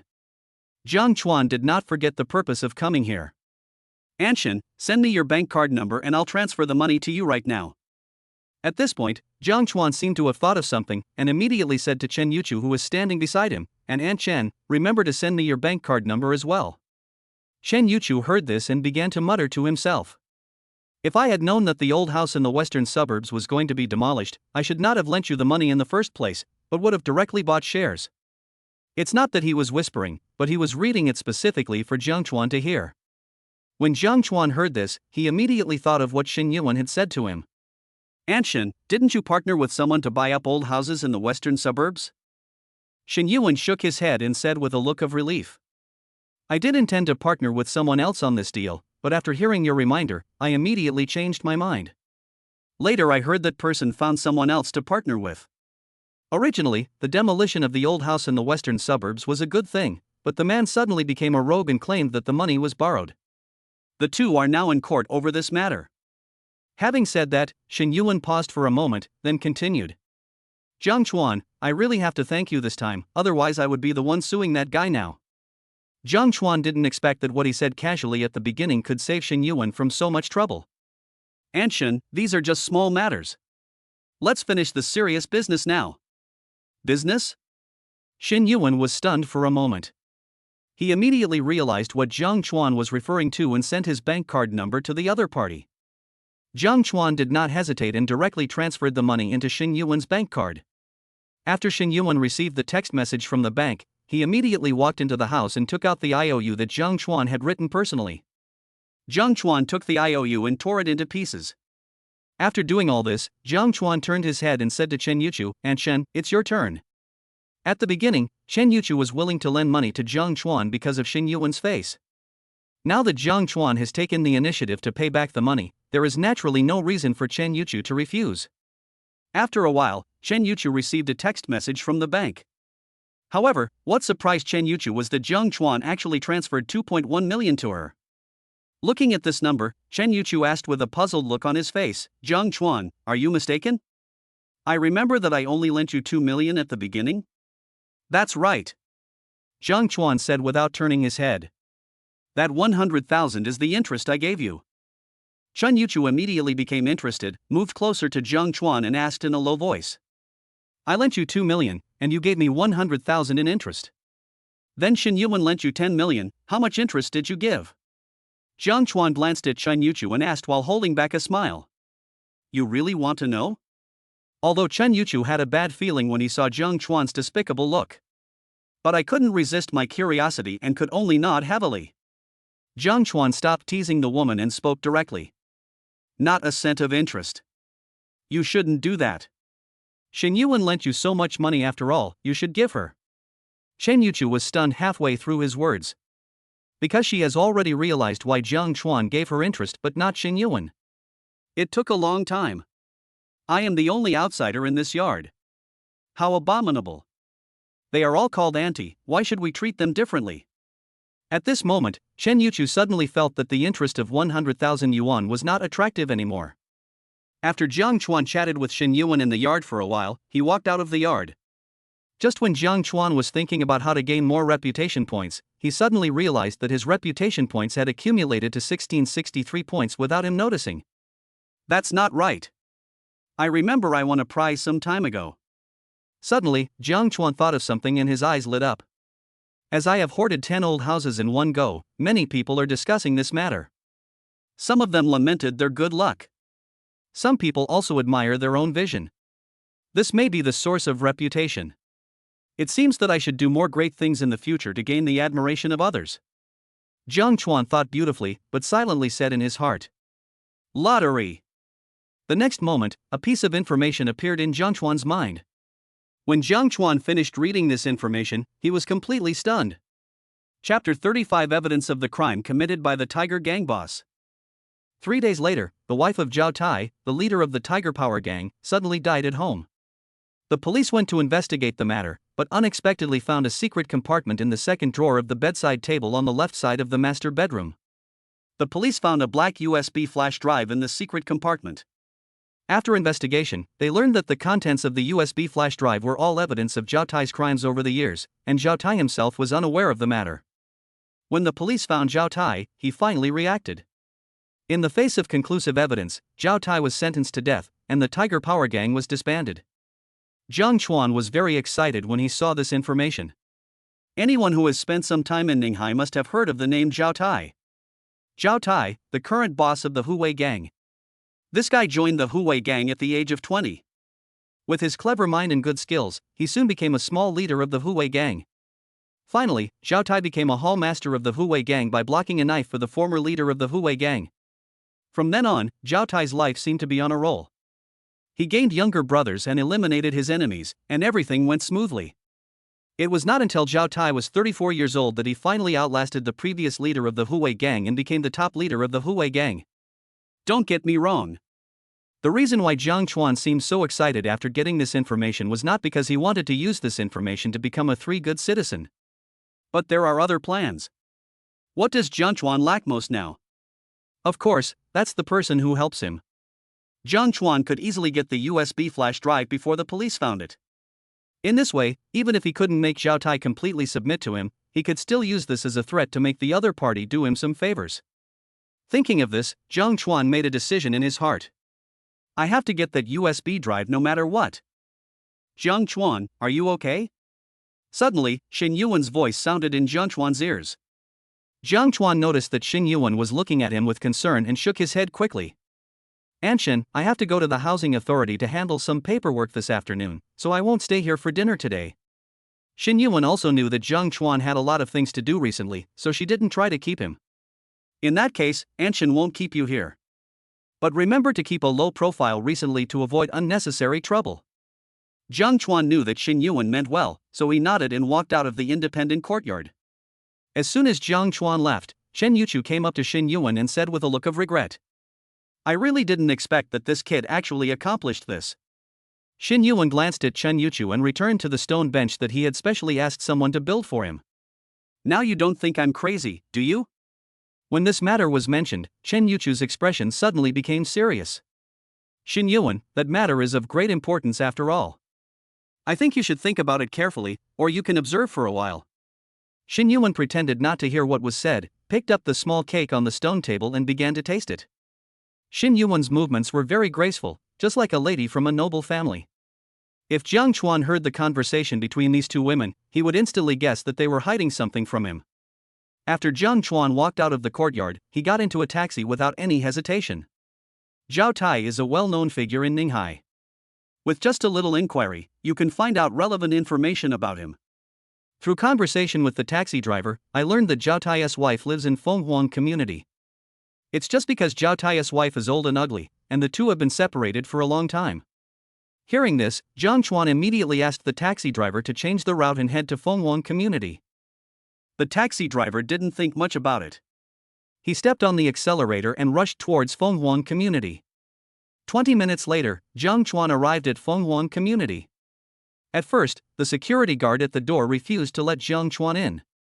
But under Jiang Chuan's money offensive, he finally chose to compromise. Just like that, Jiang Chuan swaggered into the Phoenix community.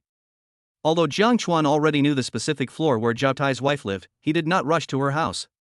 Jiang Chuan discovered that because most of the people living in this community are wealthy people, the security guards in the community are all young and strong men. If you just rob them, it won't work. It seems that I have to think of a way to get into Zhao Tai's wife's house legitimately so that I can get the USB flash drive. Thinking of this, Jiang Chuan began to stroll around the community. When Jiang Chuan was strolling in the community, he suddenly ran into a security guard who was smoking in a corner. The security guard mistakenly thought Jiang Chuan was a homeowner in the community. He quickly put out the cigarette in his hand and smiled awkwardly. Seeing this, Jiang Chuan immediately had an idea in his mind. The next moment, Jiang Chuan walked up to the security guard, took out the cigarettes he bought on the road, and asked with a smile, "Brother, is there something wrong with our network here? Yesterday, when I was playing with my phone at home, I suddenly lost the network." Seeing that Jiang Chuan was so easy to talk to, the security guard immediately relaxed a lot. I guess there are too many messages in the owner group. You didn't notice that the network in this area has been upgraded recently, but it will be fine after today. Perhaps the security guard was afraid that Jiang Chuan would not be satisfied with this answer, so he continued to add. We have also specially found a company and asked them to arrange for a network engineer to provide on-site service this afternoon to help you, the owner, repair the network. Have to say, the services in a good community are different. In ordinary communities, the only thing they do is to notify the owners in the group. However, the property management of Fenghuang community specially arranged a network engineer to inspect the network. After Jiang Chuan learned the news, a gleam of light flashed in his eyes. I was worried that I couldn't find a suitable reason to enter Zhao Tai's wife's house. Now the right reason has come. Jiang Chuan learned from the security guard which company was responsible for the maintenance work this afternoon, and then he left the place. The security guard looked down at the cigarette in his hand, then looked at Jiang Chuan's departing back and muttered something in a low voice. If all the owners here were as easy to talk to as this guy, I wouldn't be scolded every day. After Jiang Chuan walked out of the community, he immediately found the company that cooperated with Fenghuang community. I bought a set of work clothes and tools for repairing the network from the other party at a high price. Immediately afterwards, Jiang Chuan bought a brand new USB flash drive near the community. After doing all this, Jiang Chuan returned to the Phoenix community using the same method as before. At this time, Jiang Chuan had transformed himself into a network engineer for that company. Jiang Chuan came to a building and looked up. After confirming that Zhao Tai's wife did live in this building, Jiang Chuan no longer hesitated. Just walked into the elevator. Chapter 36 Evidence in hand. This is it. Jiang Chuan looked up at the house number and found that it was indeed the house where Zhao Tai's wife lived, and nodded secretly. The next moment, Jiang Chuan took out the baseball cap that he had prepared long ago from the toolbox and put it on. After doing all this, Jiang Chuan finally knocked on the door. The knock on the door lasted for a long time before a woman's rough voice was heard from inside the room. "Who is it? Don't you know that I have the habit of taking a nap?" Immediately afterwards, the door of the room was opened, and a woman in pajamas appeared in front of Jiang Chuan. Because Jiang Chuan deliberately pulled his baseball cap down very low, the woman could not see his face clearly. "Who are you?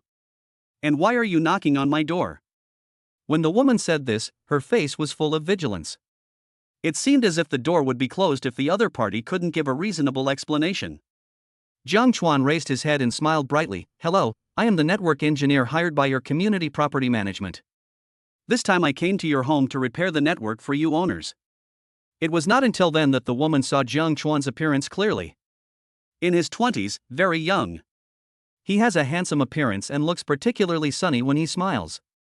The woman who was about to refuse immediately changed her mind. "Even if nothing can happen between me and this handsome guy in front of me, at least we can chat for a while." In an instant, the woman's face changed and she spoke to Jiang Chuan enthusiastically. "I've heard about the inspection, but I didn't expect you to come so soon. Come in quickly." As she spoke, the woman had already made way for him. Jiang Chuan didn't know that if he was a loser with acne all over his face, the other party probably wouldn't even let him in the door. Jiang Chuan walked into the house and took out his own shoe covers. The woman saw this scene, and the last trace of doubt in her heart disappeared. "Handsome boy, my name is Wang Pingping. I don't know how to address you." Jiang Chuan glanced at Wang Pingping and found that she was not only old and ugly, but also had a seriously out-of-shape figure. He rolled his eyes secretly. Could it be that this woman wants to be an old cow eating young grass? Jiang Chuan put the toolbox on the ground and replied calmly, "My name is Lin Shuang." Jiang Chuan is not stupid. This time I came for the USB flash drive. Naturally, no traces will be left. Lin Shuang, what a great name. Shaolin, don't be busy yet, sit down and chat with Aunt Wang. Wang Pingping, who was sitting on the sofa, said this and waved to Jiang Chuan. When Jiang Chuan saw the scene, he couldn't help but smile bitterly. It was obvious that Wang Pingping was coming for him. In order to get the USB drive smoothly, Jiang Chuan had no choice but to sit on the sofa. However, Jiang Chuan did not sit next to Wang Pingping, but chose to sit at the other end of the sofa. When Wang Pingping saw this, she thought the other party was simply shy, so she started chatting with him. Of course, most of the time, Wang Pingping was talking while Jiang Chuan listened silently. Jiang Chuan learned through chatting that her husband Zhao Tai had not been home for almost half a year, but he never restricted Wang Pingping's spending. Wang Pingping buys whatever she wants. Moreover, Wang Pingping also hinted to Jiang Chuan that she also had some private money. This private money is enough for her to live comfortably for the rest of her life. Jiang Chuan noticed that Wang Pingping had placed her right hand on his thigh while they were chatting, so he immediately stood up and spoke. "Auntie Wang, the company has given us a task. Today, each employee must repair the internet in at least 10 homeowners' homes. If I continue talking like this, I won't be able to complete today's task." Looking at Lin Shuang with a wry smile on his face, Wang Pingping originally planned to tell him, "Don't be afraid, Aunt Wang has plenty of money." But then I thought again, I was afraid of scaring the other person, so I had to speak in a coquettish tone. "The router is right there. Just work hard. But we have to agree that after the repair is completed, you have to stay with Aunt Wang." If it weren't for the mission, Jiang Chuan would have wanted to smash the toolbox in front of him directly on Wang Pingping's head. "Don't you look at what kind of person you are now? You are still imitating other little girls and acting like a spoiled child. A beautiful girl is called a coquettish person. People who are old and ugly are disgusting." Jiang Chuan suppressed the discomfort in his stomach, walked to the router, and began pretending to repair it. Jiang Chuan fiddled with it for a while in front of Wang Pingping, then turned around and said, "Auntie Wang, I checked and there is no problem with the router in your home." After hearing this, Wang Pingping suddenly became anxious. There is no problem with the router, which means that the handsome guy in front of me is about to leave. Thinking of this, Wang Pingping stood up quickly. "That's impossible. The internet kept going down when I was lying in bed playing with my phone these past few days. Why don't you check it again?" When Jiang Chuan heard this, his eyes rolled quickly. Auntie Wang, network interruption is not necessarily a problem with the router. It is very likely that the signal in the room is not good. Otherwise, take me to the master bedroom and I will help you find the cause. Wang Pingping was worried that she had no excuse to ask the other party to stay a little longer. After hearing this, she immediately and enthusiastically invited Jiang Chuan into her master bedroom. As soon as Jiang Chuan entered the master bedroom, he began to observe secretly. There is a bedside table on each side of the luxurious bed. Jiang Chuan knew that the USB flash drive was in the secret compartment of the second drawer of the bedside table on the left. But Wang Pingping was right next to me at the moment, so I couldn't just snatch it away, right?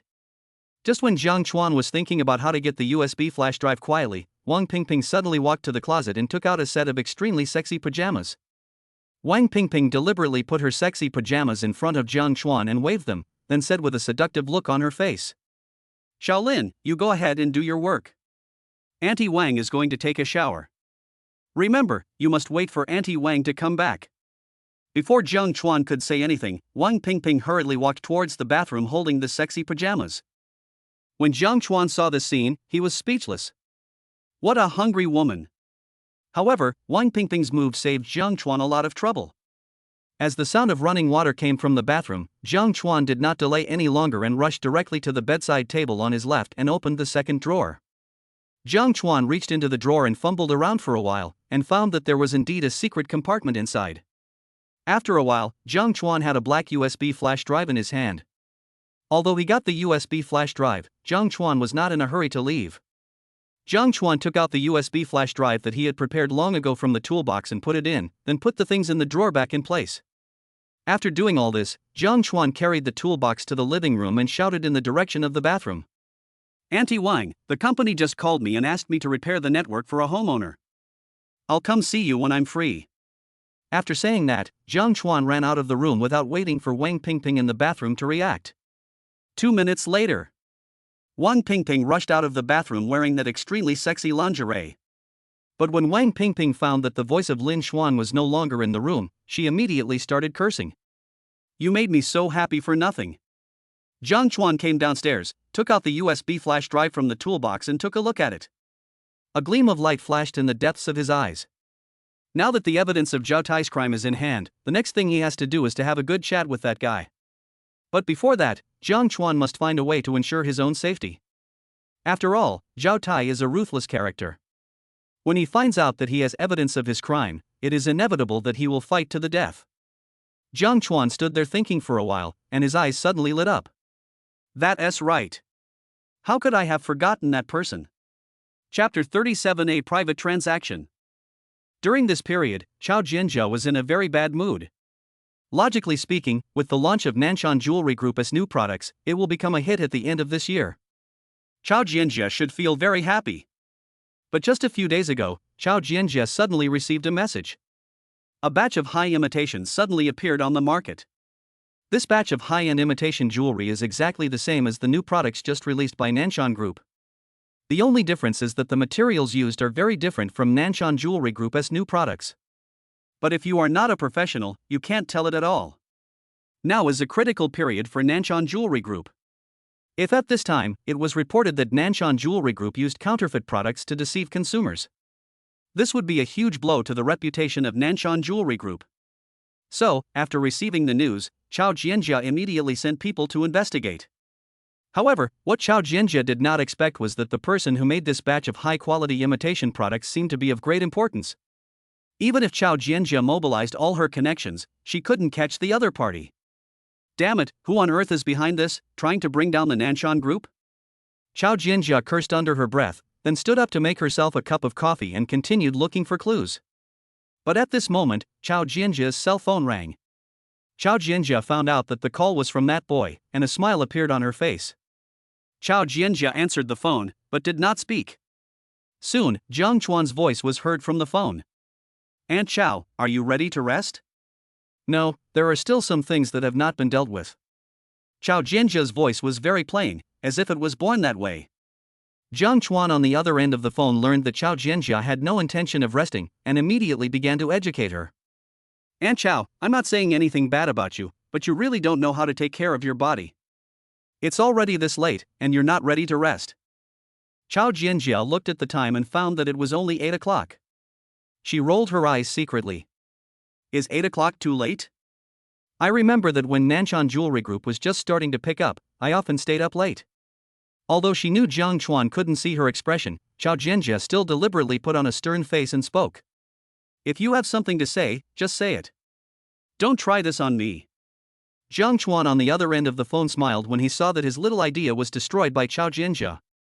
Aunt Chao, I want to borrow someone from you. Chao Jianjia is also a smart woman.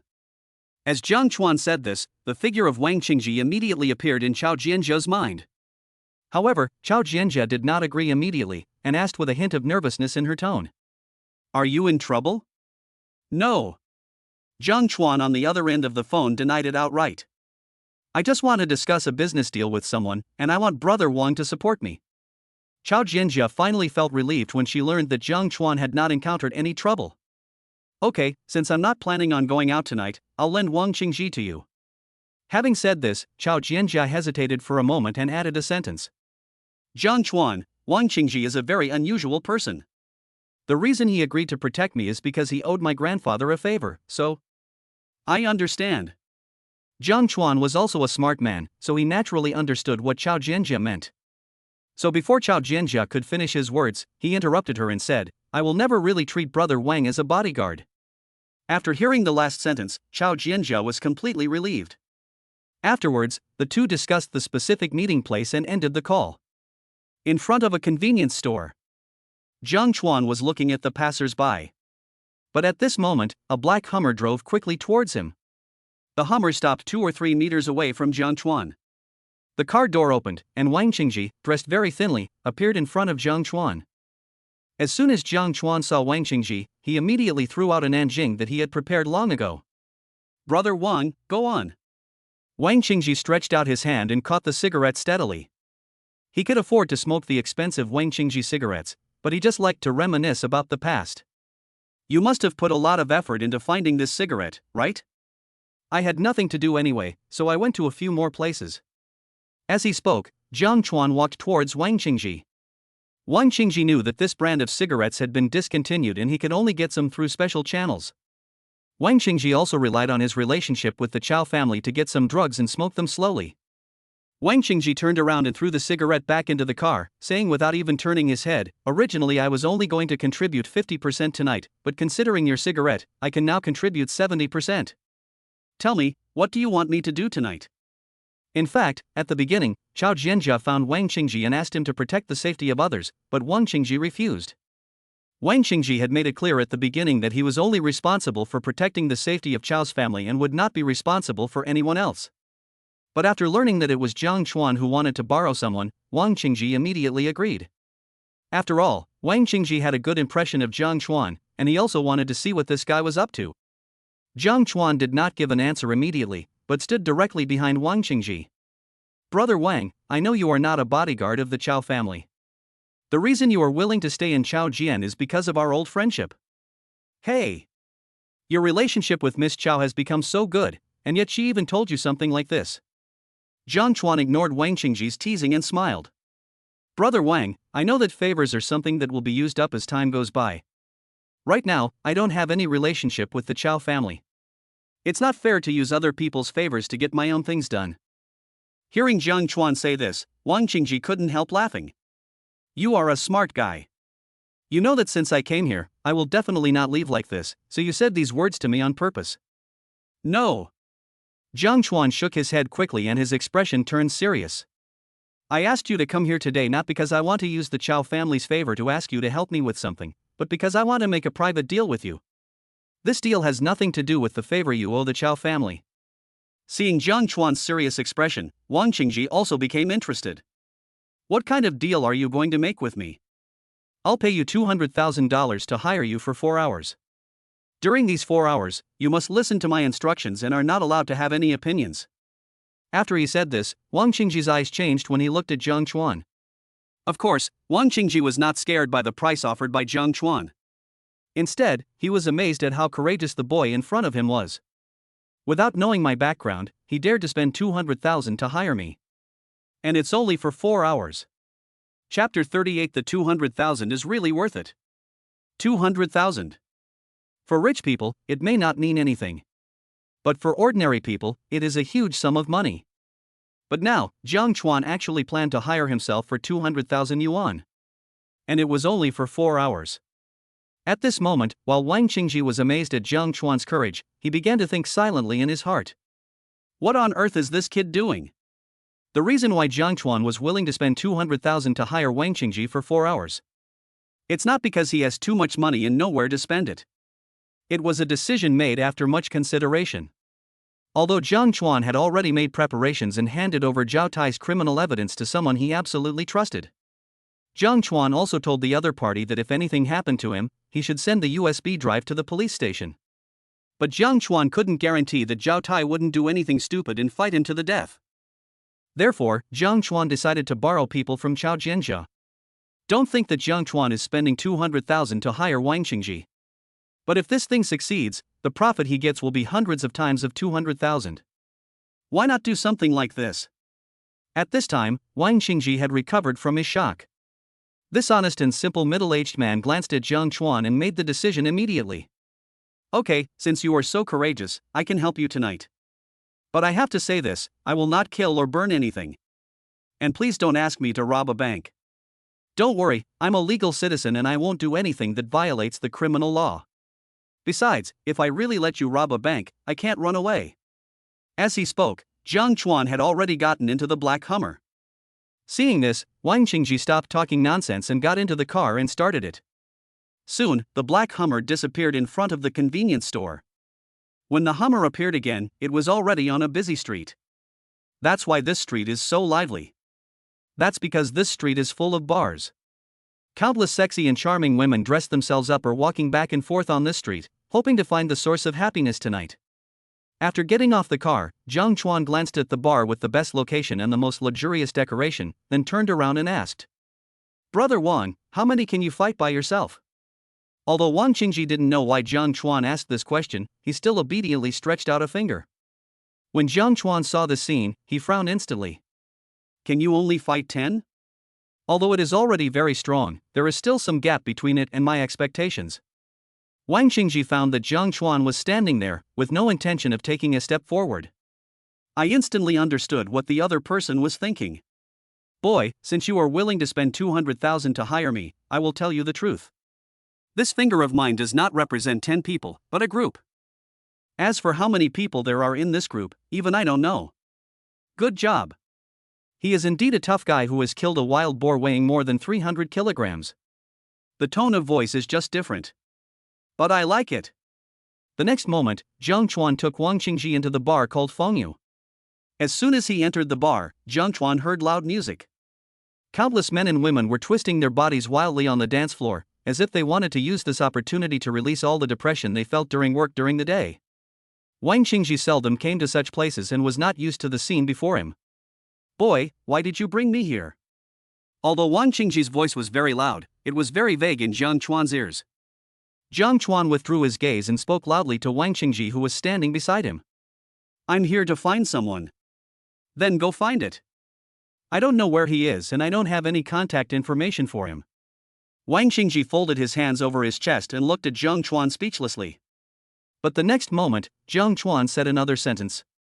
"But I know this is his place. If something happens here, he will show up." "Understood. This is an attempt to destroy this place myself. Force that guy to show up." "Boy, let me be frank. I am only responsible for calling the person out for you. You will have to deal with the aftermath. Of course, if you are capable, you can also let Miss Chow clean up the mess for you." After hearing this, Jiang Chuan secretly curled his lips. Since I dare to come here to make trouble, I have the ability to clean up the mess, so there is naturally no need for Chao Jianjia to clean up my mess. Wang Qingji left those words behind and headed straight for the DJ booth. In the middle of the process, he also picked up a chair. The next moment, the music in the bar stopped. Wang Qingji simply swung a chair and smashed it on the expensive equipment. Bang! Following a loud bang, a series of screams rang out in the bar. Such bars usually have people watching over the place. What's more, this bar is owned by the Huey gang. As soon as Wang Qingji took action, a large group of sturdy men in black suits rushed out from all corners and quickly rushed towards the DJ booth. Are you tired of living? How dare you come to our Tiger Power Gang's territory to cause trouble? Wang Qingji did not engage in verbal battle with the other party. Instead, he directly threw the half-broken chair leg in his hand at the guy who was cursing. I don't know if that guy was just too unlucky, or if Wang Qingji's throw was accurate enough. The half of the chair leg hit the guy's forehead and made him faint immediately. Brothers, this guy is here to mess things up, get on with him. No one knew who shouted this in the crowd, but the security guards of Fengiyue Bar all rushed towards Wang Qingji. When Wang Qingji saw this scene, he subconsciously glanced in the direction of Jiang Chuan. That seems to mean, boy, open your eyes and watch carefully. Is your $200,000 worth spending? The next moment, Wang Qingji clenched his fist and punched the security guard closest to him. Bang! With a loud bang, the security guard flew straight into the air and flew backwards. Of course, the security guards at Fengiyue Bar are not ordinary thugs. He would not retreat at all because of Wang Qingji's punch. Two security guards rushed to Wang Qingji, hugged him, and wanted to take this opportunity to knock Wang Qingji down. But as Wang Qingji exerted force, the two security guards were instantly bounced away. Wang Qingji raised his right foot and kicked a security guard next to him.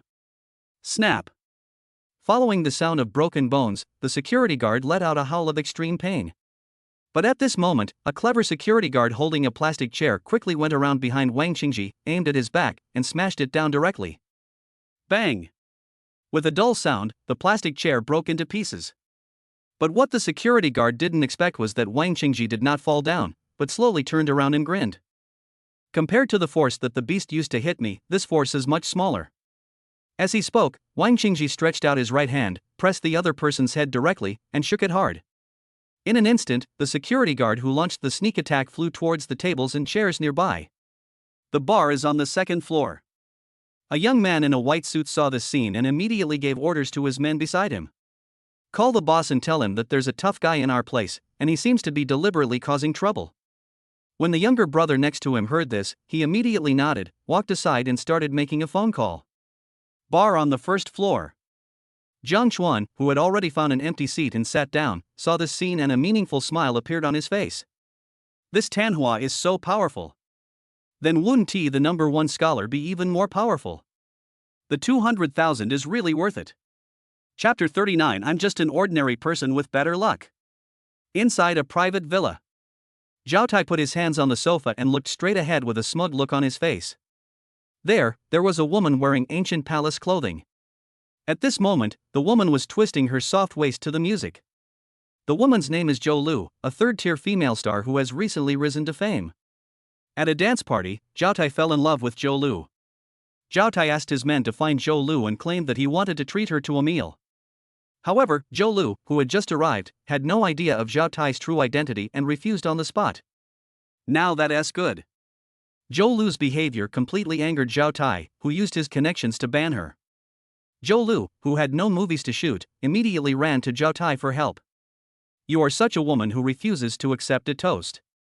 If you had done this earlier, there wouldn't have been so many problems. Zhao Tai snorted and waved at Zhou Lu.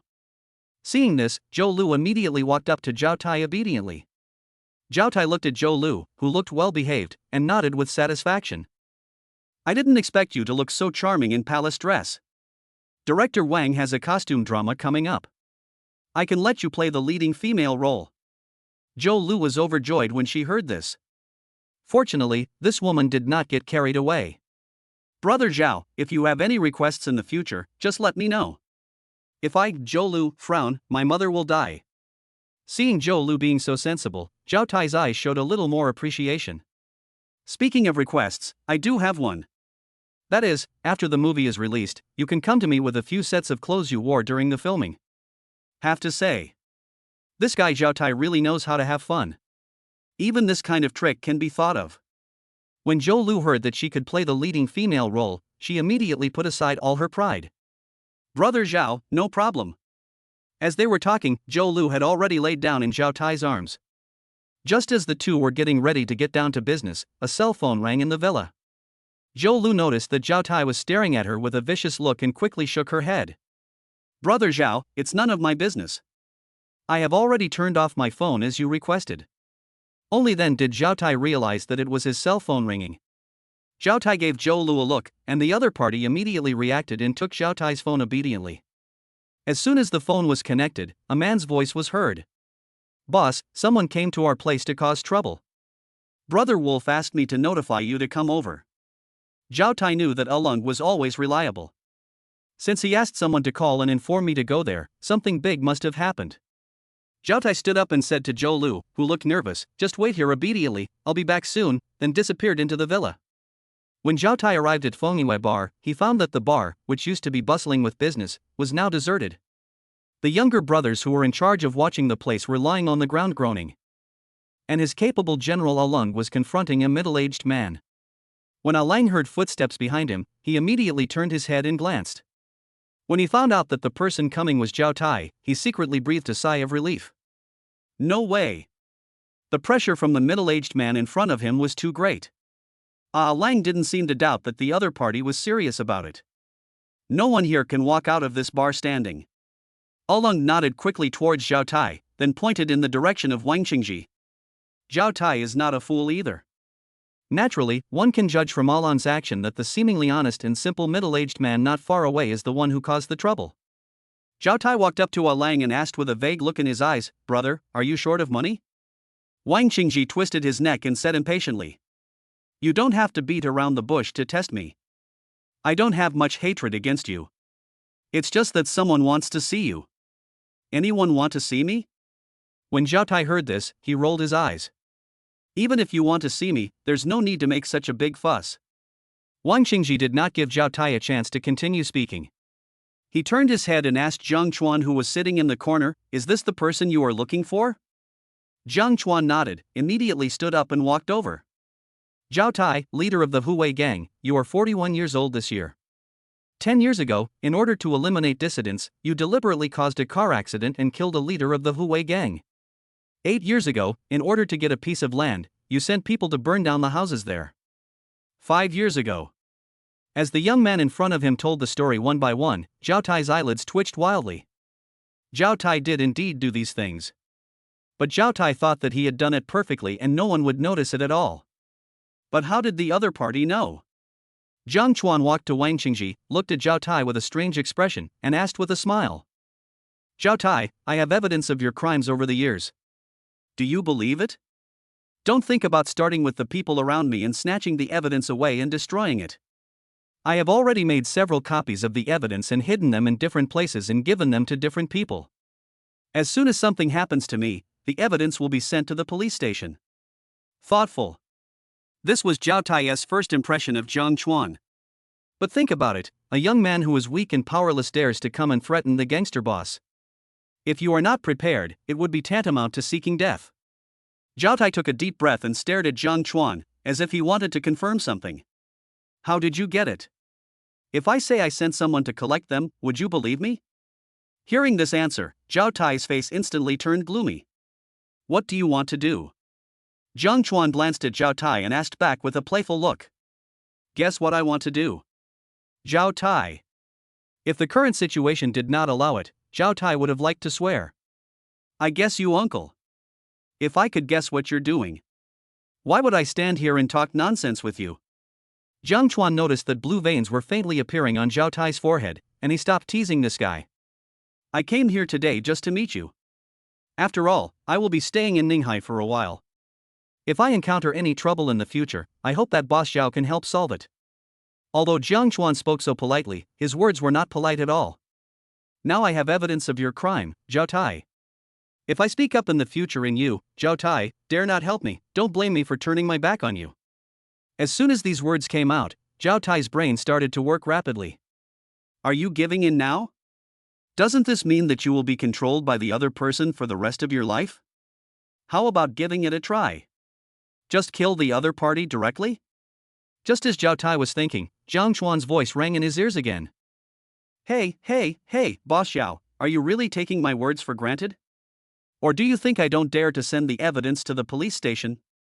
As Zhang Chuan said this, Zhao Tai completely gave up the idea. Zhao Tai stared at Zhang Chuan intently, and asked unwillingly, "Who are you?" Upon hearing this, Zhang Chuan replied seriously, "I'm just an ordinary person with better luck." When Zhao Tai heard this, the corners of his mouth twitched violently. Can an ordinary person run around the streets with such a powerful bodyguard? Can ordinary people collect evidence of their own crimes? You are kidding.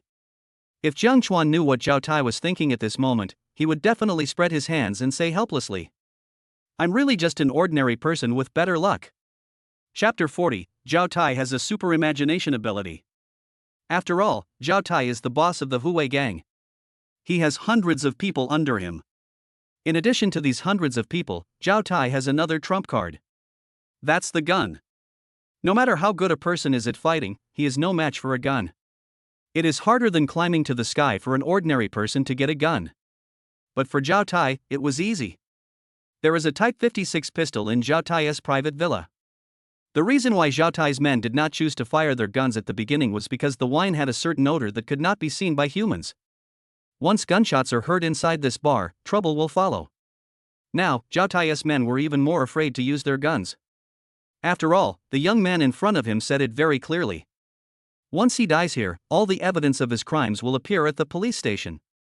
In fact, Zhao Tai still had some doubts about this. Does the other party really have evidence of my crimes over the years? But Zhao Tai didn't dare to gamble. Jiang Chuan noticed that Zhao Tai's eyes were constantly flickering, and he instantly guessed what was in the other person's mind. The next moment, Jiang Chuan took out a red USB flash drive from his pocket and shook it in front of Zhao Tai's eyes. Boss Xiao, how about we find a place to take a closer look at what's inside? As Jiang Chuan made this move, Zhao Tai felt a chill in his heart. The other party really has it. However, Zhao Tai still held on to a glimmer of hope that the other party was cheating him. Go up to the private room on the second floor. As Zhao Tai said this with gritted teeth, Jiang Chuan and his group came to the private room on the second floor. Half an hour later, Zhao Tai's face was so gloomy that water seemed to drip out of it. The content in this USB drive is enough for Zhao Tai to spend the rest of his life in prison. Wrong. It should be said that I ate 2 peanuts. Jiang Chuan picked up an apple from the fruit platter, put it into his mouth, and spoke vaguely. Boss Xiao, this is our first meeting.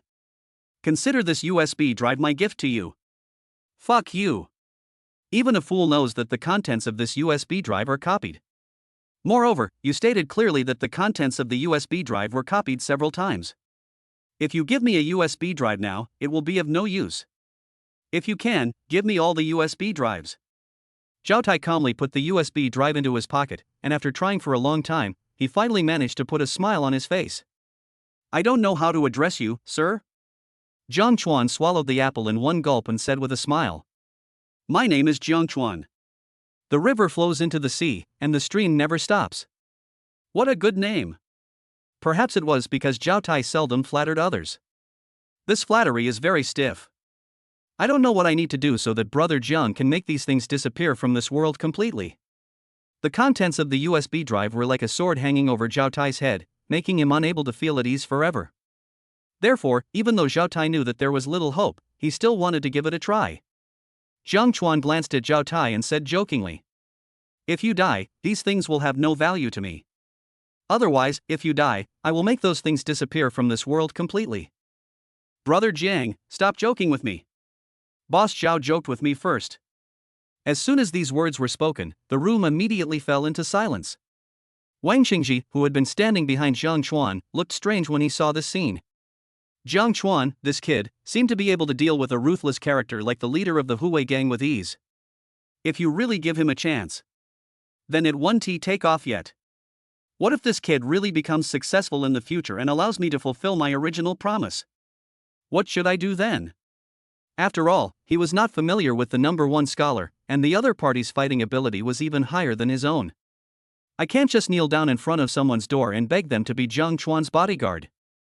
After a brief silence, Zhao Tai's voice sounded again. Brother Jiang, is there really no room for negotiation on this matter? Jiang Chuan also shook his head readily. No room for negotiation. Zhao Tai suddenly stood up, staring at Jiang Chuan like a man-eating tiger.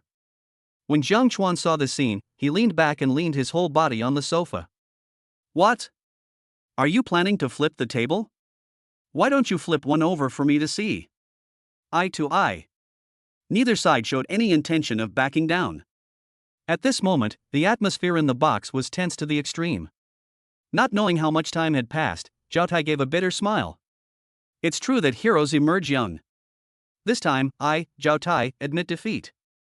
Jiang Chuan was not in a hurry to be happy, but looked Zhao Tai up and down and joked. Is Boss Zhao pretending to be a coward and then planning to find a suitable opportunity to kill me? When Zhao Tai heard this, a look of horror appeared on his face. That's right. Zhao Tai did have this plan in mind. But he was very cunning and never showed it at all. How did the other party know? When Jiang Chuan saw Zhao Tai's expression, he instantly knew that he had guessed right, and his eyes turned cold. Zhao Tai, if something really happens to me, I can assure you that the evidence of your crime will be sent to the police station as soon as possible. After hearing this, Zhao Tai was completely discouraged. At this moment, Zhao Tai felt that this feeling was even more painful than the death of his own mother. From now on, his fate is tied to Jiang Chuan's. The most annoying thing is that it is still a one-sided binding. If anything happens to Jiang Chuan, he will suffer as well. But no matter what happens to me, the other party will be fine. Damn it, if I knew who collected the evidence, I would kill him. Zhao Tai thought viciously in his heart. Jiang Chuan noticed that Zhao Tai seemed to want to say something, so he walked over and patted him on the shoulder. Boss Zhao, you don't need to be so nervous. I have no interest in the position of leader of the Tiger Power Gang. The reason I came to you is because I am just in the starting stage and I need some help occasionally. Starting stage? Zhao Tai seemed to feel that he had grasped some important information, and suddenly raised his head and looked at Jiang Chuan. You're not from Ninghai? Of course not, I come from a very remote city. He deliberately emphasized that he was an ordinary person from a remote city. But he can easily collect evidence of his own crimes. There is such a super tough guy around me.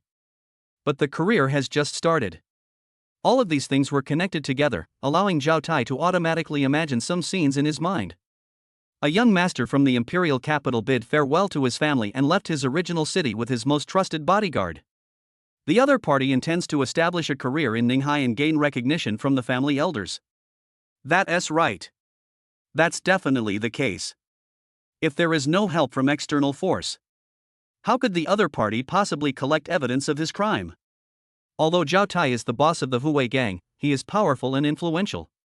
But for the big families in the imperial capital, crushing him was as easy as crushing an ant. After all, the other party's family background is there. After thinking it through, Zhao Tai's tone suddenly became respectful. Master Jiang, if you have anything to do in the future, just let me know. Although Jiang Chuan didn't know why Zhao Tai's attitude changed so quickly, the result was good. Just when Jiang Chuan was about to tell Zhao Tai that he didn't need his help for the time being, a flash of inspiration suddenly occurred to him. What a coincidence! I actually have a little thing that I need you to do. Chapter 41: The Harvest of the Last Hour. Originally, Zhao Tai was just being polite to Jiang Chuan. But what Zhao Tai didn't expect was that the other party really wanted his help with something. Zhao Tai was stunned for a moment, then immediately said to Jiang Chuan happily, Master Jiang, if you have anything to say, just ask. Jiang Chuan had planned to start his own business a long time ago. However, due to problems such as funding and connections, no action has been taken. Now, Jiang Chuan has some money in his hands and the Huwei gang is working for him, so he can start implementing the business plan. Zhao Tai, please help me keep an eye out for any factories in Ninghai that are on the verge of bankruptcy. At this point, Jiang Chuan hesitated for a moment and added, it would be best if it was a factory that produces condoms. Create the world's largest condom brand. This slogan is not just shouted casually. Zhao Tai knew that Jiang Chuan wanted to do something big in Ninghai and get the recognition of the family. But he didn't understand why Jiang Chuan wanted to find a condom factory that was on the verge of bankruptcy. Zhao Tai hesitated for a long time, but finally asked the question in his mind. Mr. Jiang, it's easy to find a factory on the verge of bankruptcy, but what I don't understand is why you specifically emphasize that it's a factory that produces condoms? Jiang Chuan glanced at Zhao Tai and said calmly. Because I plan to get into the condom business. Oh shit. As expected, he is worthy of being the super young master from the imperial capital. The idea is different from ordinary people. Others who want to start a business generally choose electronic technology. The worst case scenario is other emerging industries. But the person in front of me is different. He actually chose to take a different approach. Don't worry, Mr. Jiang, I will arrange someone to do it right away. Jiang Chuan found that Zhao Tai was so sensible and didn't say anything more. Instead, he walked over and patted the other person on the shoulder. This scene fell into the eyes of Alung, who was standing next to him, and made him feel emotional. I guess in Ninghai, only this young man in front of me dares to pat his boss on the shoulder. After Jiang Chuan took Wang Qingji out of the bar, he stood there thinking. But at this moment, Wang Qingji suddenly asked, "Boy, since you already have evidence of Zhao Tai's crimes, why don't you just take over the Hui gang?" Jiang Chuan looked behind him and found that no one was following him, then he began to explain. "Brother Wang, do you know how many things the Hui gang has done over the years that have angered the people? If I really take over the Hui gang today, those accounts will definitely be held against me in the future." Having said that, Jiang Chuan sighed deliberately. "Besides, I am a timid person and I am not suitable for being in the underworld at all." After saying this, Wang Qingji looked at Jiang Chuan with contempt. "I believe you are not suitable for gangsters. But if you say that you are timid, I, Wang Qingji, don't believe it at all. I didn't know who patted Zhao Tai's shoulder just now. You are such a smart guy. From now on, the Hui gang will do all the dirty work for you, but you don't want to take any responsibility at all." Jiang Chuan chuckled when he saw that his wishful thinking was ruthlessly exposed by Wang Qingji. "Brother Wang, I'm grateful to you today. Send me your bank card number and I'll transfer the money to you right now. No matter what. Zhao Tai is the leader of the Hui gang and lives a life on the edge of a knife. Just imagine, if an ordinary person ran up to Zhao Tai and said, 'I have all the evidence of your crime,' what would be the outcome?" So Jiang Chuan was willing to pay the 200,000. Wang Qingji did not act pretentiously and directly sent his card number to Jiang Chuan. After getting the money, Wang Qingji did not leave in a hurry, but looked at the time. "According to our agreement, you paid me 200,000 for 4 hours. Now there is 1 hour left. Do you have any enemies? If so, I can help. Although I won't make the enemy disappear completely from this world, I can make him lose an arm or a leg." Jiang Chuan tilted his head and thought for a while, then shook his head. "There was a nasty woman before, but she's probably in jail now." After saying this, Wang Qingji just looked at Jiang Chuan in surprise. "Okay, since you have nothing else to do, I'll leave." Having said that, Wang Qingji turned around and left without any hesitation. But just as Wang Qingji was about to disappear at the end of the alley, Jiang Chuan's voice suddenly rang out.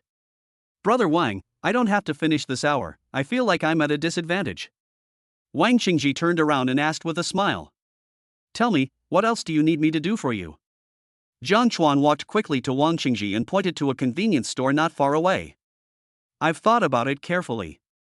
If I let you leave now, I'll lose 50,000 yuan in vain. So, you have to drink with me for the last hour." Wang Qingji looked at Jiang Chuan carefully and found that the other party did not seem to be joking with him, so he immediately grinned. "No problem. A bag of fried peanuts and 2 salt-baked chicken legs. This is the appetizer for Jiang Chuan and Wang Qingji." Jiang Chuan picked up the can of beer, took a big gulp, stood up, looked at the calm sea in front of him, and asked in a deep voice. "Brother Wang, are there many people like you in this world?" Wang Qingji naturally understood what Jiang Chuan was referring to and nodded immediately. This world is big, so there are naturally many people who can fight. Wang Qingji thought for a moment and added, "Of course, catching a bullet with bare hands is pure nonsense. People like us are at most a little better than ordinary people." Jiang Chuan turned around and asked curiously, "Brother Wang, is there any martial arts in this world that can make you a master just by practicing it?" Wang Qingji didn't know how to explain this to Jiang Chuan, so he simply took off his clothes, revealing his muscular upper body. The wind was freezing cold, but Wang Qingji didn't feel it at all.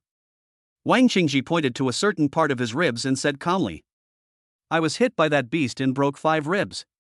If I hadn't started piling since I was a child, I would never have survived. I'm saying this to tell you to read less martial arts novels. There is no secret in this world that can make someone a master overnight. If you want to be able to fight and resist at the same time, you have to endure day by day." Jiang Chuan took a quick look at Wang Qingji's upper body and discovered that in addition to a fist-sized scar, there were countless other scars, densely packed and intertwined with each other. Very eye-catching. Wang Qingji did not give Jiang Chuan too much time to appreciate and quickly put on his clothes. "Boy, you have brains and courage, so I believe you will be successful one day. But this world is darker than you think. When you climb to a certain height, all kinds of dangers will follow, and external forces are always unreliable at this time. If you really don't want to die in front of your enemies, call me and I can help you strengthen your muscles and bones. By the way, I heard that Miss Chow has been in some trouble recently. You'd better pay more attention to her. 4 hours are up, I should go back. Watching Wang Qingji's gradually receding figure, Jiang Chuan showed a hint of joy on his face. The gains from this last hour seemed to be greater than those from the first 3 hours. Chapter 42 Inexplicably High-Level Treatment. After a busy day, Jiang Chuan was already tired. So when he returned to his rental house, he fell asleep immediately. When Jiang Chuan opened his eyes again, he found that it was already dawn. It feels so good to wake up naturally when you sleep. Jiang Chuan stretched and quickly got up. After a simple wash, Jiang Chuan prepared to find something to eat, but suddenly found that his cell phone was ringing. When he picked up the phone and saw that it was an unfamiliar number, Jiang Chuan hung up without hesitation. But what Jiang Chuan didn't expect was that the other party called again just after he hung up the phone. With no other options, Jiang Chuan could only answer the call. Jiang Chuan, I'm Yang Lele, do you still remember me? When Jiang Chuan heard this, a hint of doubt flashed across his face. He naturally remembered Yang Lele. But the problem is that they didn't leave each other contact information at all. Yang Lele on the other end of the phone seemed to know the doubts in Jiang Chuan's mind at the moment, and explained with a smile. I asked the president for your phone number. As soon as these words were spoken, a look of realization flashed across Jiang Chuan's face. How does it feel to be a formal employee of Nanshan Group? On the other end of the phone, Yang Lele's voice also became cheerful. It feels great. Nanshan Group provided me with legal assistance. Not only Xiao Ran was punished by law, but also his uncle Xiong Wei. Jiang Chuan found that Yang Lele was talking endlessly, so he couldn't help but interrupt her. You called me today, aren't you deliberately showing off how great the benefits of your Nanshan Group are? Of course not. Yang Lele on the other end of the phone replied, after my friend learned that I became a formal employee of Nanshan Group, he insisted on celebrating for me. I want to invite you. Perhaps fearing that Jiang Chuan would refuse, Yang Lele added, I would also like to take this opportunity to thank you in person. Jiang Chuan was about to refuse, but then he remembered what Wang Qingji told him last night, that Chao Jianjia had been in some trouble recently. Jiang Chuan knew that given Chao Jianjia's strong personality, she wouldn't answer even if he asked directly. Maybe I can get some useful information from Yang Lele. So Jiang Chuan agreed. We haven't decided where to celebrate yet. Once we decide, I'll send you the time and place. After the call, Jiang Chuan finished his breakfast and cleaned up the house. Just when Jiang Chuan was about to go out for a walk, he found that he had received a text message from Yang Lele. However, when Jiang Chuan saw the content of the text message, his face suddenly became strange. See you at the entrance of Fengyue Bar at 9 p.m. When Jiang Chuan appeared at the door of Fengyue Bar at 8:50, he found that Yang Lele and a group of people were already waiting there. Yang Lele stood on the side of the road, looking around, as if searching for something. And a young man with a very feminine look was talking non-stop. Lulu, your friend really doesn't know the rules. He made us wait so long on our first outing. As soon as Jiang Chuan walked in, he heard the androgynous guy plotting him behind his back, and his brows instantly frowned. Damn it! I arrived 10 minutes early. It's you who came too early. It's none of my business. Jiang Chuan glanced at the androgynous guy and walked quickly to Yang Lele. As soon as Yang Lele saw Jiang Chuan, her eyes suddenly lit up. Jiang Chuan, you're here. Jiang Chuan nodded to Yang Lele and asked in confusion, what is this? When Yang Lele heard this, he immediately started to explain. It's the first time for my friend and I to come to a place like this, so we're a little excited. Speaking of this, even Yang Lele felt embarrassed. Just as Jiang Chuan was about to speak, the duck-like voice sounded again. Lulu, don't worry. I'm very familiar with Brother Wolf who's watching over the place. I'll say hello to him later and he will definitely take care of us. As soon as these words were spoken, they immediately attracted envious glances from the other 4 people. They are all college graduates who have just graduated. Their family conditions are very ordinary and they seldom come to such places to play. But the owner with the Drake voice knew the Wolf brother who was in charge of the place, and he must have come here often to play. Even though Yang Lele was very disgusted with this androgynous guy next to her, she didn't lose her temper for the sake of her classmate. Let me introduce you. This is Jiang Chuan, whom I just mentioned. If it weren't for him, I wouldn't have been able to become a formal employee of Nanshan Group so quickly. Afterwards, Yang Lele introduced his group of classmates to Jiang Chuan. Jiang Chuan finally found out that the androgynous guy was called Su Ji. After a brief acquaintance, Suji led everyone and walked towards Fengwei Bar with their heads held high. The two security guards at the door were also present last night, so they naturally recognized Jiang Chuan. When they found Jiang Chuan slowly walking towards them, they immediately lowered their heads and respectfully made a pleased gesture. When Suji, who was walking in front, saw this scene, he immediately started yelling. "See? This is the benefit of knowing Brother Wolf. Even his men are so respectful to me. When you go in, have fun as you please. I'll take care of you if anything goes wrong." Jiang Chuan, who was walking side by side with Yang Lele, heard this and shook his head secretly. This Suji is really a show-off. As soon as Jiang Chuan entered the bar, he was discovered by Alung, who was standing on the second floor. Originally, Alung thought that the other party was looking for his boss. But after observing for a long time, Alung found that Jiang Chuan had no intention of going upstairs, and there was a group of friends around him, so he immediately reacted. Have to. This time, Master Jiang did not come to cause trouble, but came here to have fun with his friends. Thinking of this, Alung immediately called one of his men. See those young people down there? Arrange a booth with the best seats for them and serve them the most expensive wine. In a word, whatever they ask for must be met. Understood, Brother Wolf.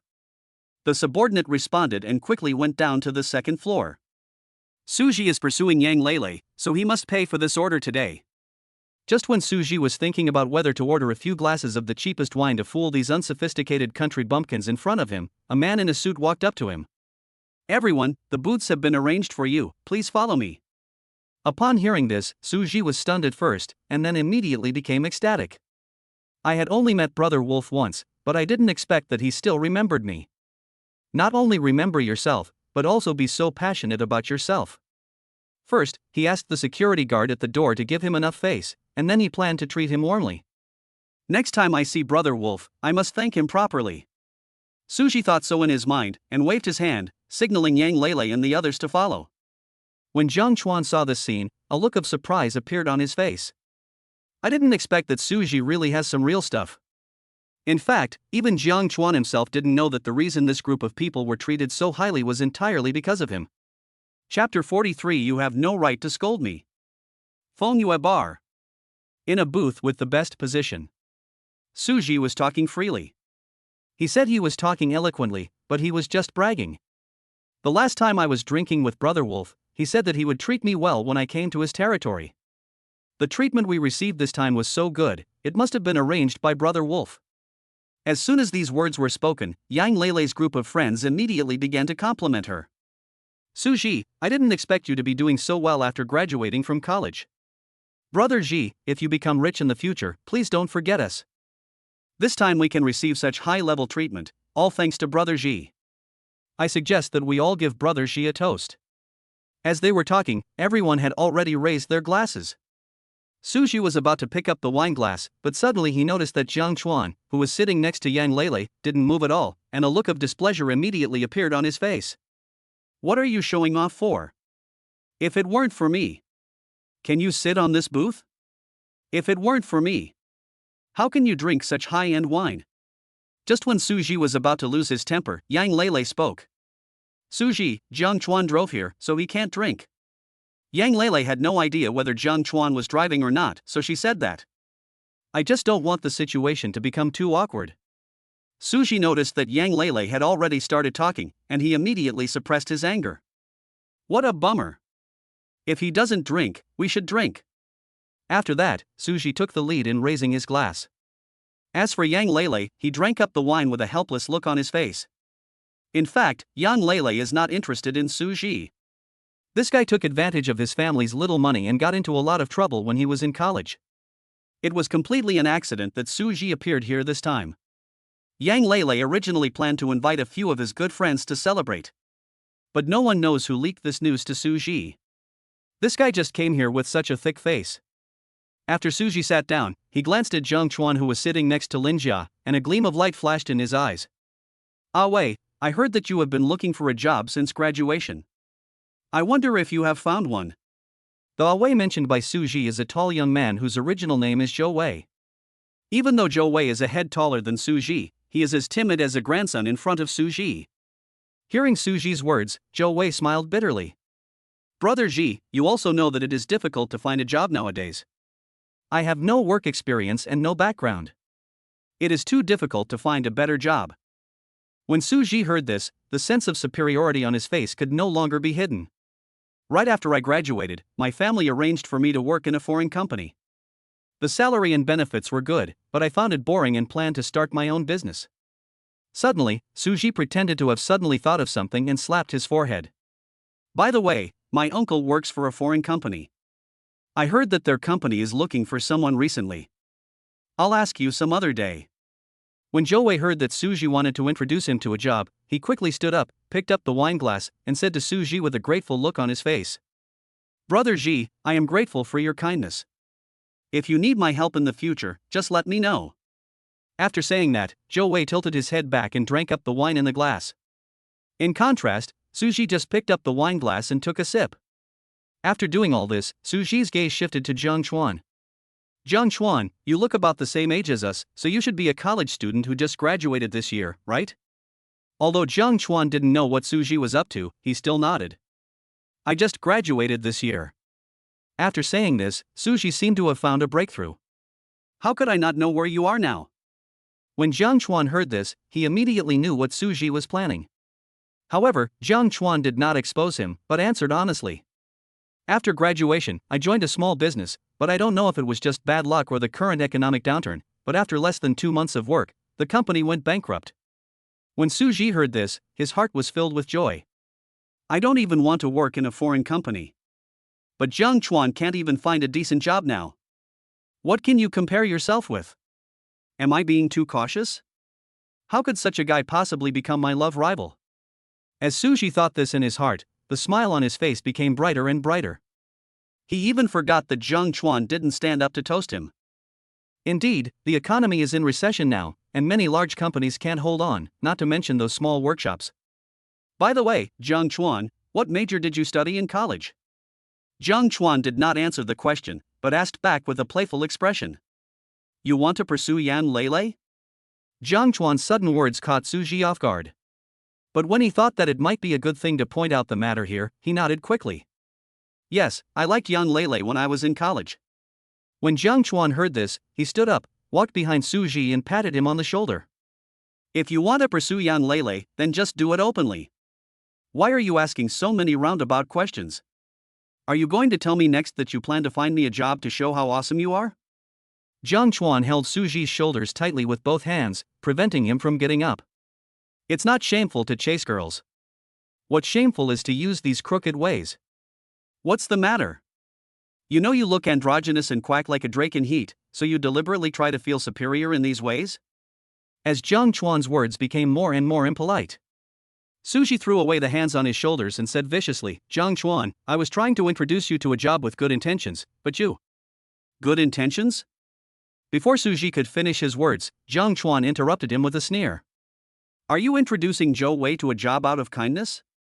You are just trying to gain a sense of superiority through this method. And I guarantee that by tomorrow morning, you will have completely forgotten about the job introduction." Seeing that Zhang Chuan had seen through all his little thoughts, Su Ji could no longer hold back his anger. This guy stood up from his seat, pointed at Zhang Chuan and cursed. "Fuck your mother. Don't forget that you can drink such high-quality wine now, all thanks to me. If it weren't for me today, I guess you can only order the cheapest wine and stand by." Zhang Chuan didn't say anything and picked up a wine bottle and smashed it on Su Ji's head. "I never intended to eat and drink from you for free, so you have no right to scold me. The bar is on the second floor." Ah Lang, who had been secretly observing Zhang Chuan's table, was suddenly startled when he saw this scene. "What's going on? They started fighting for no reason? No. I have to go downstairs quickly to check, lest that Master Jiang gets angry and smashes the bar again." Thinking of this, Alung no longer dared to hesitate. He quickly went downstairs and walked towards the table where Zhang Chuan and the others were. Chapter 44. Why are you treated like this? Don't you have any idea? Inside the bar. When Yang Lele's classmates saw Su Ji with a bloody head, their faces suddenly changed. As for Zhou Wei, he quickly rushed to Su Ji and asked with concern, "Brother Ji, are you okay? Get lost." Su Ji pushed Zhou Wei away and rushed to Zhang Chuan with great momentum. "Asshole! How dare you hit me? Don't you know that I know Brother Wolf, who's the janitor here? Believe it or not, as long as I say hello, you won't be able to leave this bar tonight. Jiang Chuan glanced at Su Ji and found that the other party showed no signs of taking action. A trace of disdain immediately appeared on his face. If you were beaten, the first thing you would think of is fighting back instead of trying to scare others. What a fucking wimp. Jiang Chuan cursed inwardly, turned around and said to Yan Lele. I was planning to ask you something, but now doesn't seem to be the right time. Send me the bill for today's consumption later and I'll transfer the money to you. After saying that, Jiang Chuan prepared to turn around and leave. Seeing this, Su Ji suddenly became anxious.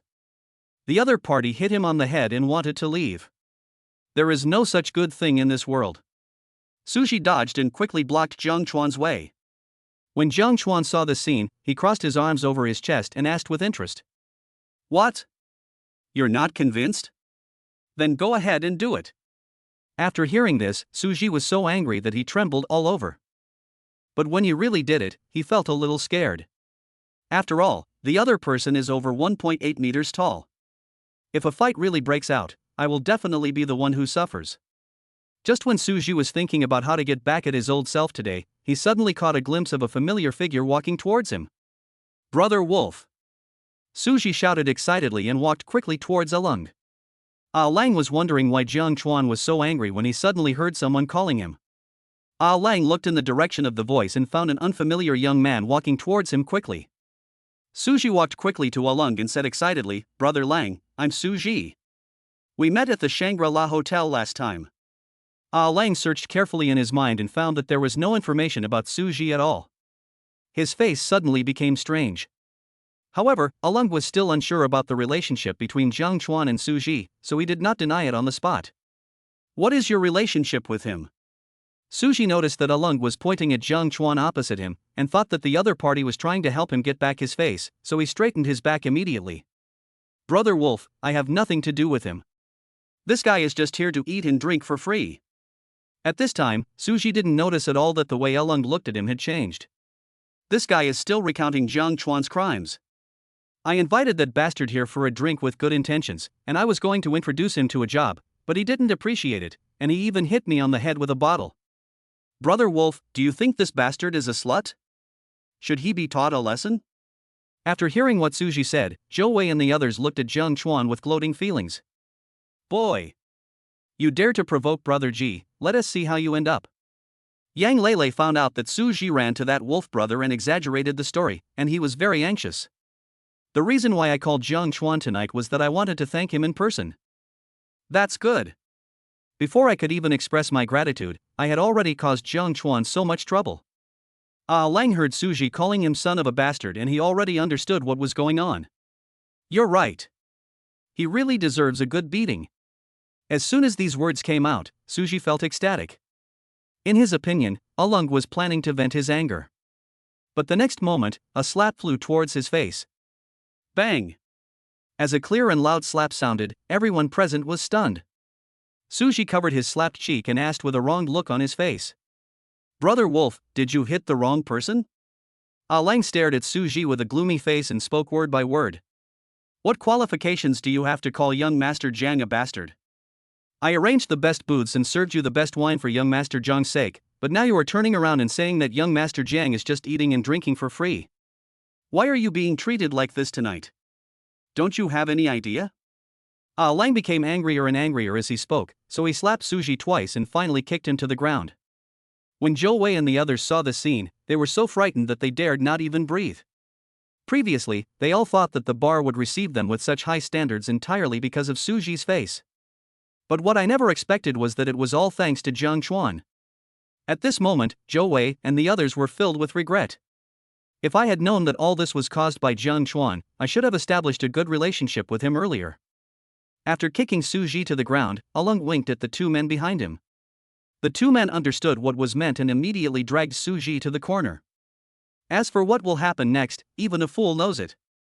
After doing all this, Alung quickly ran to Jiang Chuan and asked with a flattering look on his face. Mr. Jiang, next time you come to play, remember to say hello to me in advance so that I can make arrangements. Jiang Chuan glanced at Lang and waved his hand. No need to be so troublesome, and I'm not really here to play today. Mr. Jiang is right. How could a busy man like Mr. Jiang come to a small place like ours to play? Jiang Chuan found that Alung had been waiting beside him and had no intention of leaving, so he said helplessly, "You go ahead and do your work. I'll ask my friend something and then I'll leave." After hearing this, Alung couldn't stay here any longer with such a thick face. Lang said, "Young Master Jiang, please tell me what you need," and left with his little brother. Jiang Chuan found that Alung's figure had completely disappeared from his sight, so he turned around and walked to Yang Leilei's side. "Yang Leilei, actually I came here today to ask you something. Has Nanshan Group encountered any troubles recently?" Yang Leilei subconsciously wanted to shake his head, but suddenly thought of something and smiled bitterly. "You are right. Nanshan Group has indeed encountered a very difficult problem recently."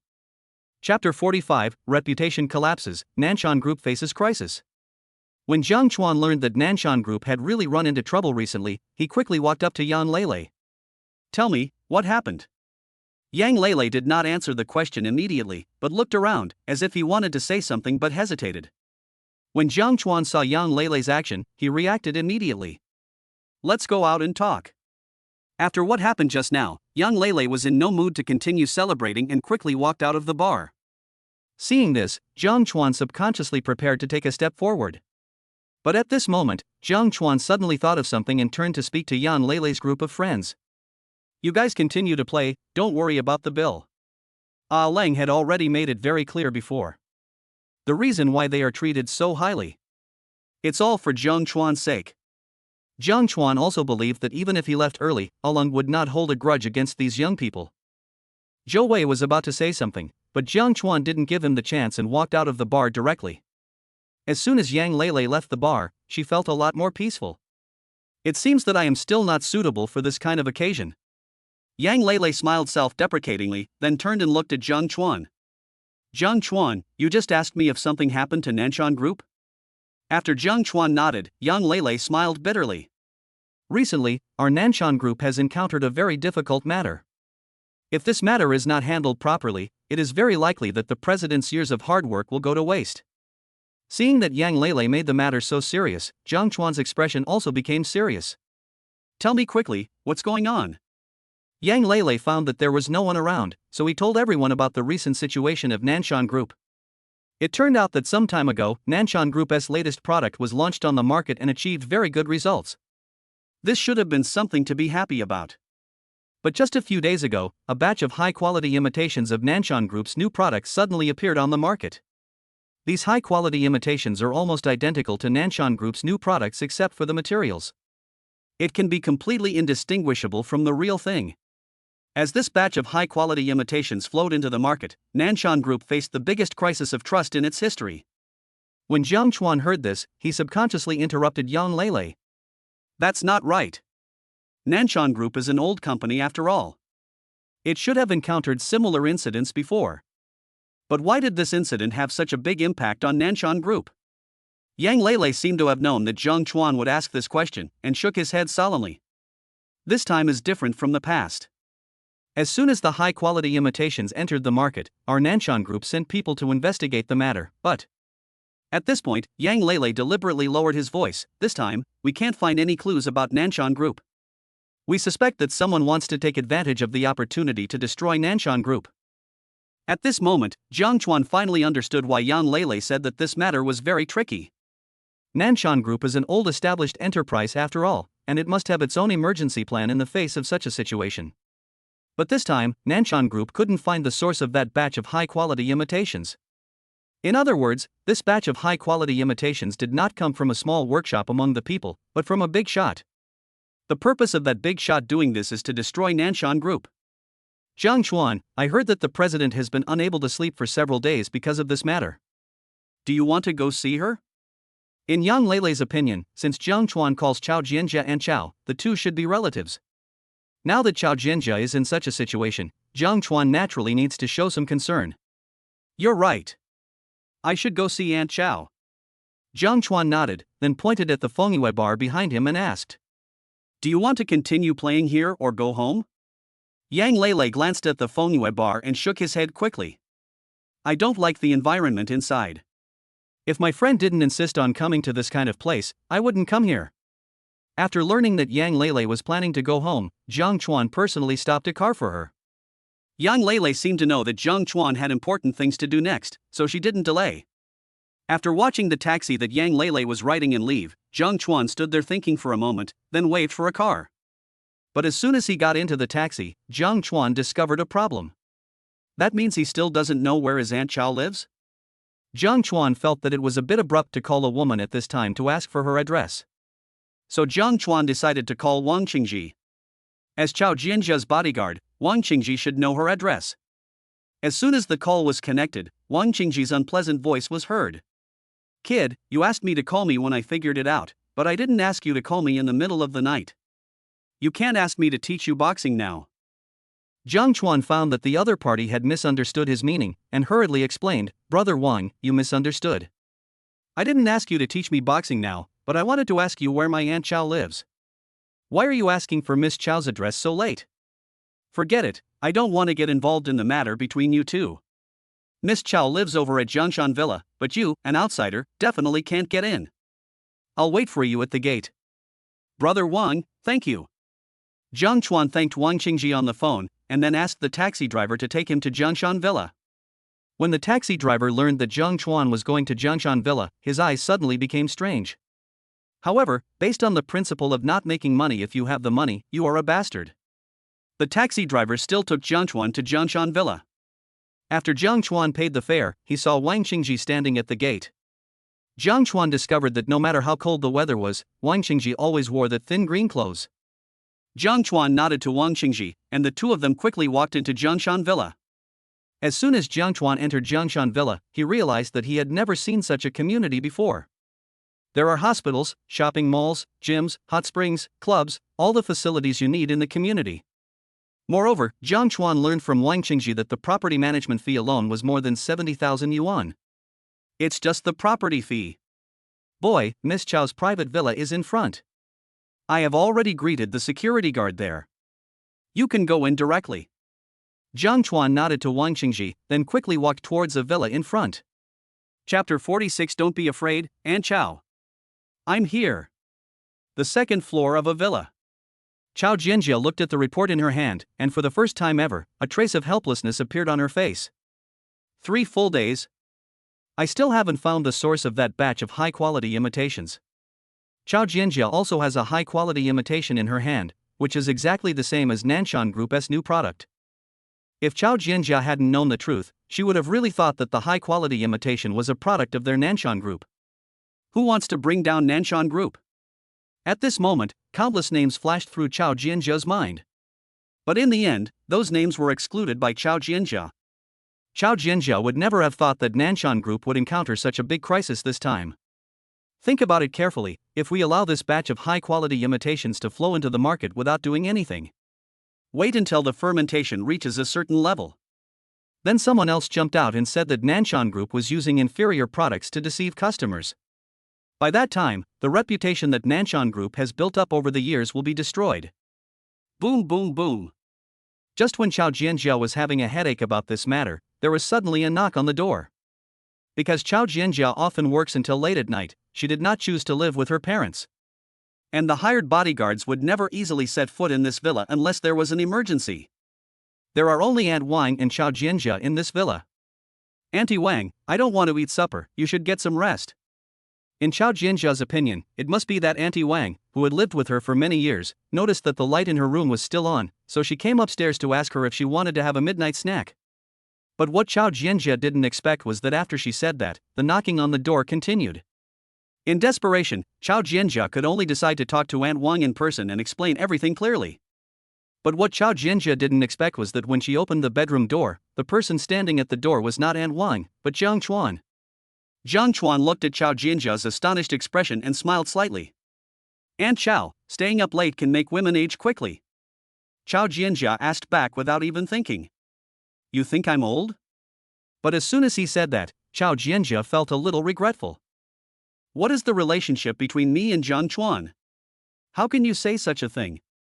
Jiang Chuan didn't think there was anything wrong with this, and he slipped directly into the bedroom through the gap in the door. It was not until then that Chao Jianjia reacted. Why is this guy here? Jiang Chuan seemed to know the questions in Chao Jianjia's mind, and answered directly without waiting for the other party to open his mouth to ask. Brother Wang brought me in, and it was Brother Wang who greeted Mother Wang, so she didn't come to see you. Good job. Jiang Chuan and Wang Xingji had only met a few times, but their relationship had become so good. Chao Jianjia was not angry because Wang Xingji took the initiative to bring Jiang Chuan here. She just asked with curiosity.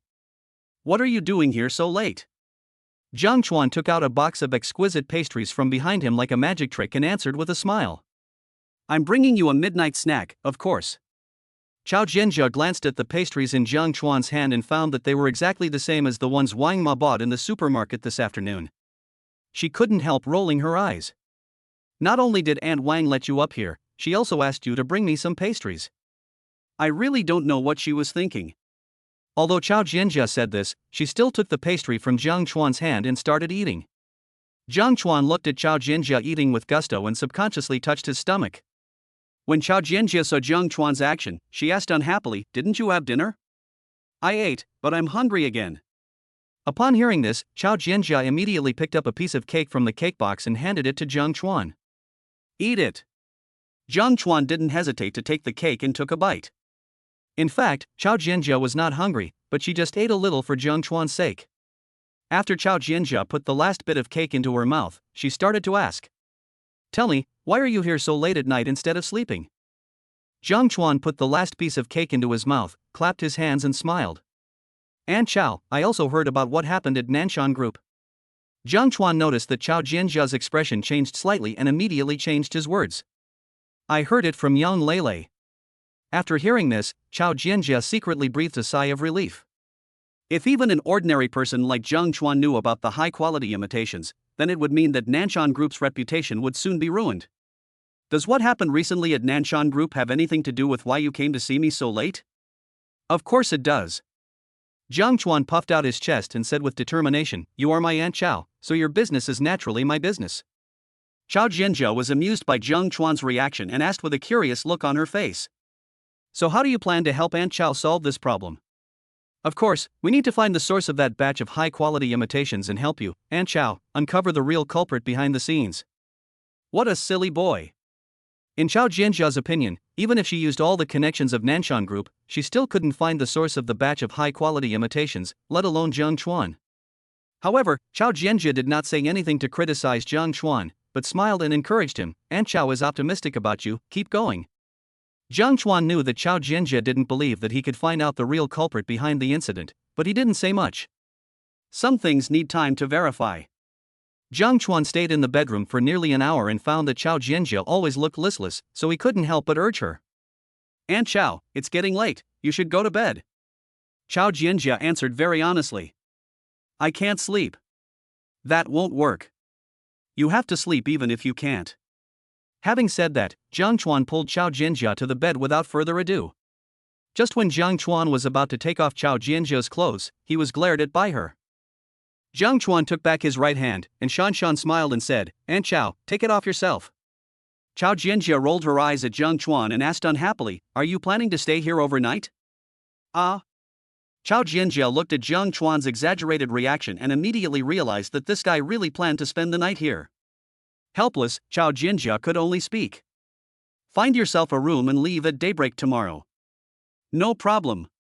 Having said that, Jiang Chuan walked out of the bedroom happily.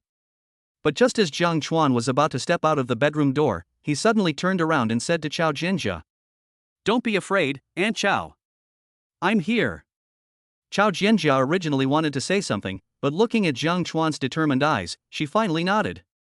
However, Chao Jianjia just didn't believe that Jiang Chuan could help her solve this problem. Chapter 47, Mountain Shaking Fist, a Killing Skill. Chao Jianjia slept unusually soundly last night. This made Chao Jianjia feel very strange. These past few days, I have been troubled by the issue of high-quality imitations and often wake up in the middle of the night. But how come I slept till dawn last night? Even Chao Jianjia didn't know that she had always liked to handle everything on her own. Jiang Chuan rushed to the villa yesterday, but did not help Chao Jianjia completely resolve the matter. However, it suddenly made Chao Jianjia's tense nerves relax. It would be nice if I could really sleep till dawn in the future. Chao Jianjia muttered softly and walked downstairs quickly. When Chao Jianjia came downstairs, she did not see Jiang Chuan. This made her feel a little regretful. When did that boy become so honest? Miss, you're awake. Chao Jianjia turned around and found a woman walking towards her slowly with a delicious breakfast. The woman was about 50 years old. Perhaps because she did not take good care of herself regularly, time had left traces on her face. However, judging from her appearance, she was also a rare beauty when she was young. The woman's face was always filled with a peaceful smile, which made it easy for people to like her at first sight. Chao Jianjia never puts on airs as a hostess to the nanny who has taken care of her for more than 10 years. Auntie Wang, when did Jiang Chuan leave? Wang Qin placed the exquisite breakfast in front of Chao Jianjia and replied with a smile, Miss, Xiaochuan was called away by Wang Qingji early in the morning. It turns out that boy didn't leave. Etc. What did Wang Ma call Jiang Chuan just now? Chao Jianjia turned her head and asked in surprise, Auntie Wang, what did you call Jiang Chuan just now? Ogawa. Although the relationship between Wang Qin and Chao Jianjia had long surpassed the ordinary master-servant relationship, the other party had never made any inappropriate behavior.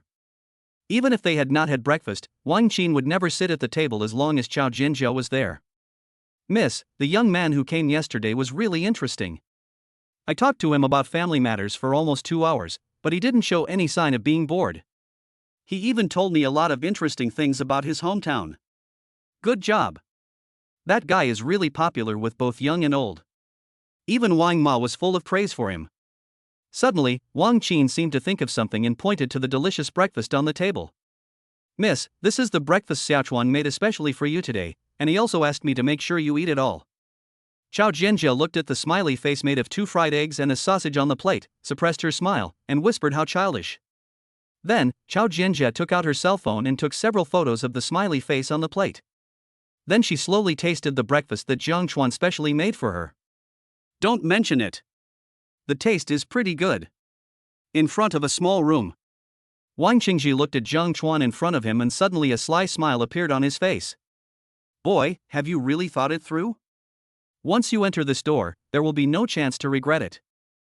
Jiang Chuan looked at the wicked smile on Wang Qingji's face and felt a little uneasy. But when he thought that he had to have some ability to save his life, he finally nodded. Seeing this, Wang Qingji pushed open the door of the small room and walked in with Jiang Chuan. As soon as Jiang Chuan walked into the small room, he found many wooden stakes placed inside. These wooden stakes were specially made by someone, and there are many wooden sticks placed across them. You can tell at first glance that it is used for practicing martial arts. Wang Qingji pointed to a training pole right in front of him and said seriously. Boy, I've told you long ago that there is no martial arts in this world that can make someone a master overnight. The only way to become a good fighter is to practice hard. After saying that, Wang Qingji took off his shirt, revealing his solid muscular body. The boxing technique I'm going to teach you next is called the mountain shaking fist, which my grandfather exchanged for a bag of flour. Although the name doesn't sound impressive, I tell you, this is a real killing skill. As soon as he finished speaking, Wang Qingji clenched his right fist and hit the wooden stake hard. Bang! When Wang Qingji's fist hit the wooden stake, a muffled sound was heard throughout the small room. Jiang Chuan couldn't imagine how powerful this punch would be if it hit an ordinary person. Immediately afterwards, Wang Qingji used the mountain shaking fist to smash the training pole. During this period, Jiang Chuan didn't even dare to blink. Jiang Chuan knew that the reason why Wang Qingji was willing to teach him this set of boxing skills was not because he liked to teach others. It was because of his previous behavior that he won the other party's favor. Only then was the other party willing to teach him. As time went on, Wang Qingji's punching speed became faster and faster. Jiang Chuan had no doubt that if there was a person standing in front of Wang Qingji now, all the bones in his body would have been broken by him. Snap! Suddenly, a strange noise was heard in the small room. It turned out that the wooden stick lying across the wooden stake was broken by Wang Qingji. After Wang Qingji retracted his fist, he touched the back of his head and muttered softly. Since I came to Ninghai, I have been a little lax. I couldn't even hold back the power of my last punch. Then, Wang Qingji turned around and raised his eyebrows at Jiang Chuan. Of course Jiang Chuan knew it was his turn to play. So he followed Wang Qingji's example and took off his shirt.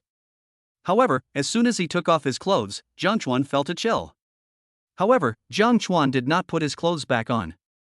Instead, he walked to another training post and started practicing the mountain shaking fist. Punch after punch. The strength of Jiang Chuan's punches was no match for Wang Qingji's, but his eyes were determined. In the next few days, Jiang Chuan did not return to his residence, but lived directly in the villa. During the day, Jiang Chuan followed Wang Qingji in a small room to practice the mountain handing fist. In the evening, Jiang Chuan asked Chao Jianjia about the latest progress of the high-quality imitation. During this period, Jiang Chuan also called Zhao Tai. Zhao Tai had already regarded Jiang Chuan as a super young master from the imperial capital. What's more, Jiang Chuan has all the evidence related to his crimes. After learning that Jiang Chuan intended to investigate the matter, Zhao Tai immediately mobilized all of the Hui gang's connections and began investigating the matter. On this day, Jiang Chuan was practicing the mountain handing fist in the small room as usual. But at this moment, Jiang Chuan's cell phone rang. Jiang Chuan glanced at Wang Qingji standing beside him and found that he nodded at him, then he walked to his phone. When Jiang Chuan found out that the call was from Zhao Tai, he answered it without hesitation. As soon as the call was connected, Zhao Tai's slightly excited voice was heard. "Master Jiang, there is a clue about the matter you asked me to investigate." As soon as these words were spoken, a gleam of light flashed in Jiang Chuan's eyes. Chapter 48. Those who know about it think it is a counterfeiting gang, but those who don't know about it might think it is a drug trafficking gang. Ninghai suburbs. Jiang Chuan, who had changed his clothes, was chatting with Wang Qingji. But at this moment, a sneaky figure was approaching them. Although Wang Qingji had noticed all this, he did not say anything. The owner of the figure hid in the corner and listened for a long time. He came out only after he was sure that Jiang Chuan and the others really wanted to do this deal. The man quickly walked up to Jiang Chuan and asked with a vigilant look on his face, "Was it Laoli who gave you my contact information?" Jiang Chuan looked the other person up and down and found that he looked a little nervous. He immediately realized that he was just a small fish. A real big fish would not panic at all when faced with such a situation. "It's not Laoli, it's Laozo." After saying this, the man turned and left. Jiang Chuan did not step forward to stop the other party, but counted silently in his heart. 3, 2, 1. Just after Jiang Chuan finished counting 3 numbers silently in his mind, the man suddenly turned around and asked, "What's Lao Zou's full name?" "Zhou Yuquan." Jiang Chuan calmly told the information he got from Zhao Tai. At this moment, the man no longer had any doubts. He just deliberately said a false name. If Jiang Chuan nodded, he would really turn around and leave. That guy, Old Zhou, is really something. Didn't we tell him that things are getting tense lately and asked him not to sell the goods for the time being? Although the man said this, he still took out an exquisite little box from his arms. When the small box was opened, there were more than a dozen exquisite pieces of jewelry inside. Jiang Chuan picked up a necklace and looked at it carefully. He found that it was exactly the same as Nanshan Group's new product. He smiled and nodded. "It's really beautifully made. How many of these do you have?" Hearing this, the man became alert again. "What do you want to do?" Jiang Chuan naturally would not tell the other party his real plan. "If I sell this necklace in a store, it would cost tens of thousands at least. But if I buy it from you, it only costs a few thousand. What do you think I want to do?" "No. This is too risky. The people above have already said that the purpose of this trip is not to gain profit." The man was halfway through his words when he suddenly realized what was happening and immediately shut his mouth. But Jiang Chuan had already heard 2 useful pieces of information from these words. First, this is an organized and disciplined counterfeiting gang. Second, this counterfeiting gang is not making these high-quality imitations for profit. Aunt Chow really guessed it right. Someone is deliberately targeting Nanshan Group this time. Jiang Chuan smiled in his heart, but said with a smile, "Don't worry, I know the rules. I won't sell all these goods at once, and if anything happens, I will never implicate you." This time, Jiang Chuan plays the role of middleman. First, buy the jewelry from the other party at a very low price, and then sell it at a high price. In fact, Jiang Chuan also asked Zhao Tai why he didn't just arrest the person who sold the high-quality imitations and force him to reveal who his supplier was. But Zhao Tai's answer was that this group of people were too cunning. With each layer separated by another, the transaction process in between is extremely complicated. And every transaction must be introduced by an acquaintance. Zhao Tai's men only investigated halfway before the clue was lost. In the end, Jiang Chuan had no choice but to take action himself to see who exactly wanted to bring down Nanshan Group. No matter what Jiang Chuan said, the other party just refused to agree to sell more high-quality imitations. There was even a plan to cancel this transaction. In desperation, Jiang Chuan could only raise the stakes. I don't know how much money you can make from selling a high-quality imitation, but I can raise the price by 500 yuan from what we originally agreed on. However, I have one requirement, which is that the quantity must be more than 100 pieces. As soon as these words were spoken, a hint of interest appeared on the man's face. Although he didn't understand why the superiors didn't allow them to sell more. But he was able to make a calculation. If the other party really keeps his promise and raises the price by 500 yuan above the original price, then if I sell 100 pieces of high-quality imitation jewelry to them, I can make a net profit of 50,000 yuan. Damn it, they say fortune comes from risk, let's take a chance. Even if the higher-ups find out, the worst that can happen is I'll just quit. Under the doubts of money, the man finally chose to compromise. I can sell you 100 pieces of jewelry, but I don't have that much stock right now. You have to follow me to get the goods. When Jiang Chuan heard this, he subconsciously looked at Wang Qingji and they saw the smiles on each other's faces. Really? No one can resist the temptation of money. Even though the person behind the scenes had made a careful plan. But I can't stop the greed of my subordinates. Of course, Jiang Chuan also knew that the person in front of him was just a small fish and the information he knew was probably very limited. Otherwise, Jiang Chuan would not have wasted so much time talking to him here, but would have let Wang Qingji take him down directly. Okay, after I get the goods, I will transfer the extra money to the account you specified. When the man heard this, he was so excited that he completely forgot what his superiors had told him to do. Next, this man took Jiang Chuan and the other man around and finally arrived at an ordinary residential area. Wait for me here for a moment. I'm going to make a phone call. The man said this and walked straight to the corner. When Jiang Chuan saw the scene, he couldn't help but sigh softly. Now I finally understand why Nanshan Group can't find any clues. Damn it! You, a counterfeiting gang, are more cautious than drug dealers. One thing leads to another. There are more than a dozen upper houses and lower houses in total. I know you are a counterfeiting gang. If someone didn't know, they would think you were a drug trafficking gang. Soon, the man returned to Jiang Chuan. I've already told you that you are completely trustworthy, but after we go upstairs, don't say that you gave me a special price. Jiang Chuan knew what this guy was planning. He just wanted to keep the 50,000 yuan for himself. But the other party had no idea that Jiang Chuan had never intended to give any money. You can use the 50,000 yuan however you want. I just need to get the goods. Seeing Jiang Chuan being so sensible, the man no longer hesitated and led them directly into a building. Take the elevator to the 6th floor. The man looked around and found that there was no one else in the corridor, then he rang the doorbell of one of the houses. The door opened, and a middle-aged man with an impatient look on his face appeared in Jiang Chuan's sight. Just as Wang Qingji was about to take action, Jiang Chuan calmly pressed the other person's shoulder. Facing Wang Qingji's puzzled gaze, Jiang Chuan quickly shook his head. Afterwards, Jiang Chuan and the other man were invited into the house. Chapter 49. This counterfeiting team is too cautious. The reason why Jiang Chuan stopped Wang Qingji from taking action immediately was because he had his own plans. Previously, Zhao Tai had said on the phone that this counterfeiting team was very cunning. Whether it is shipment or bulk cargo, there is a very close network of relationships. If anything goes wrong in the middle, the clue will be interrupted. Now, Jiang Chuan couldn't be sure what role the middle-aged man in front of him played in this counterfeiting team. So, Jiang Chuan decided to wait and see. Ho-san, did you get kicked in the head by a donkey? Did you forget what your superiors told you to do? The man who brought Jiang Chuan to this room.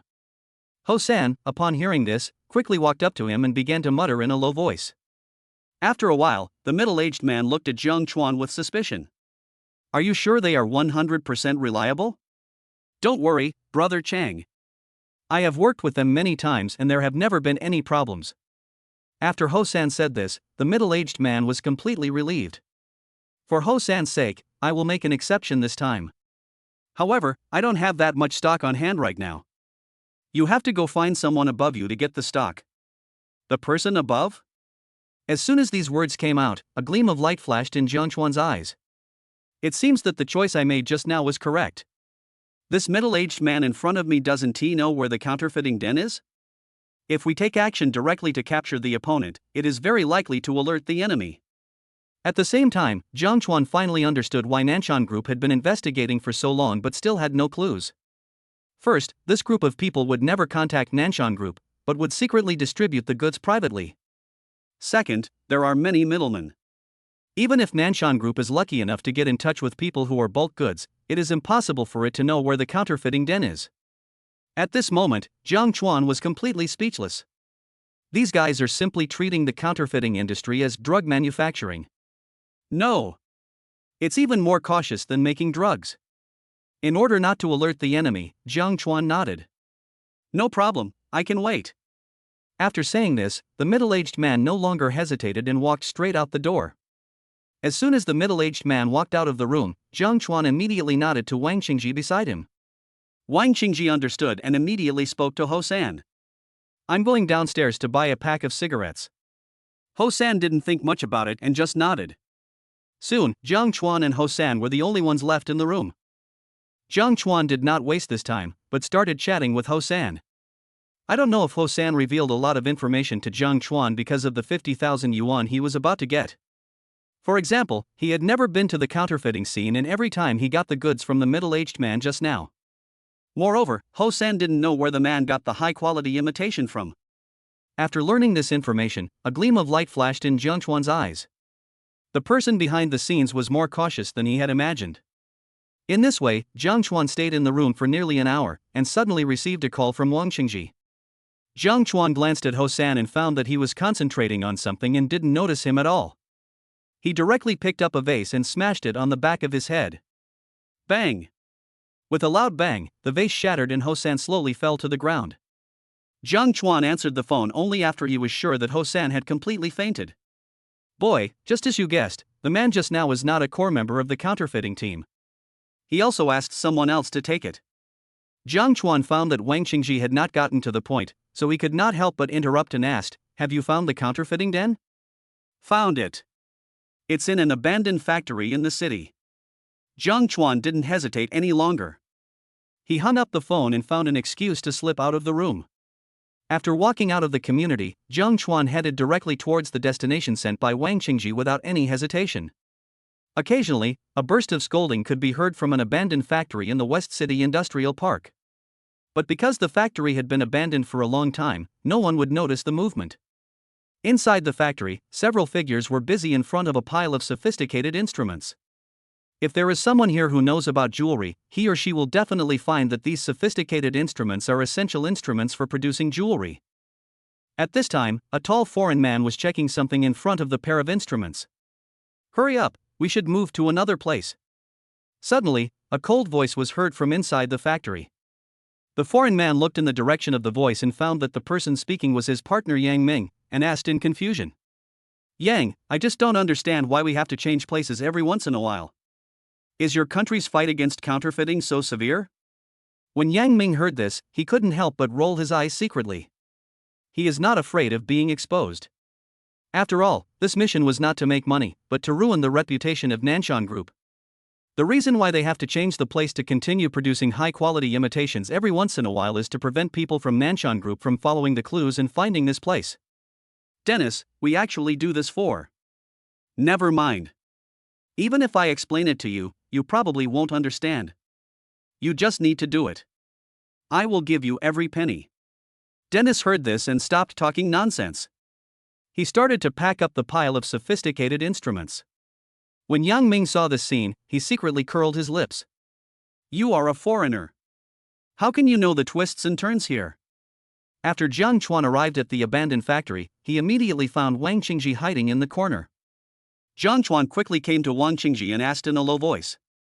How is it going? Wang Qingji pointed at the abandoned factory in front of him and said speechlessly.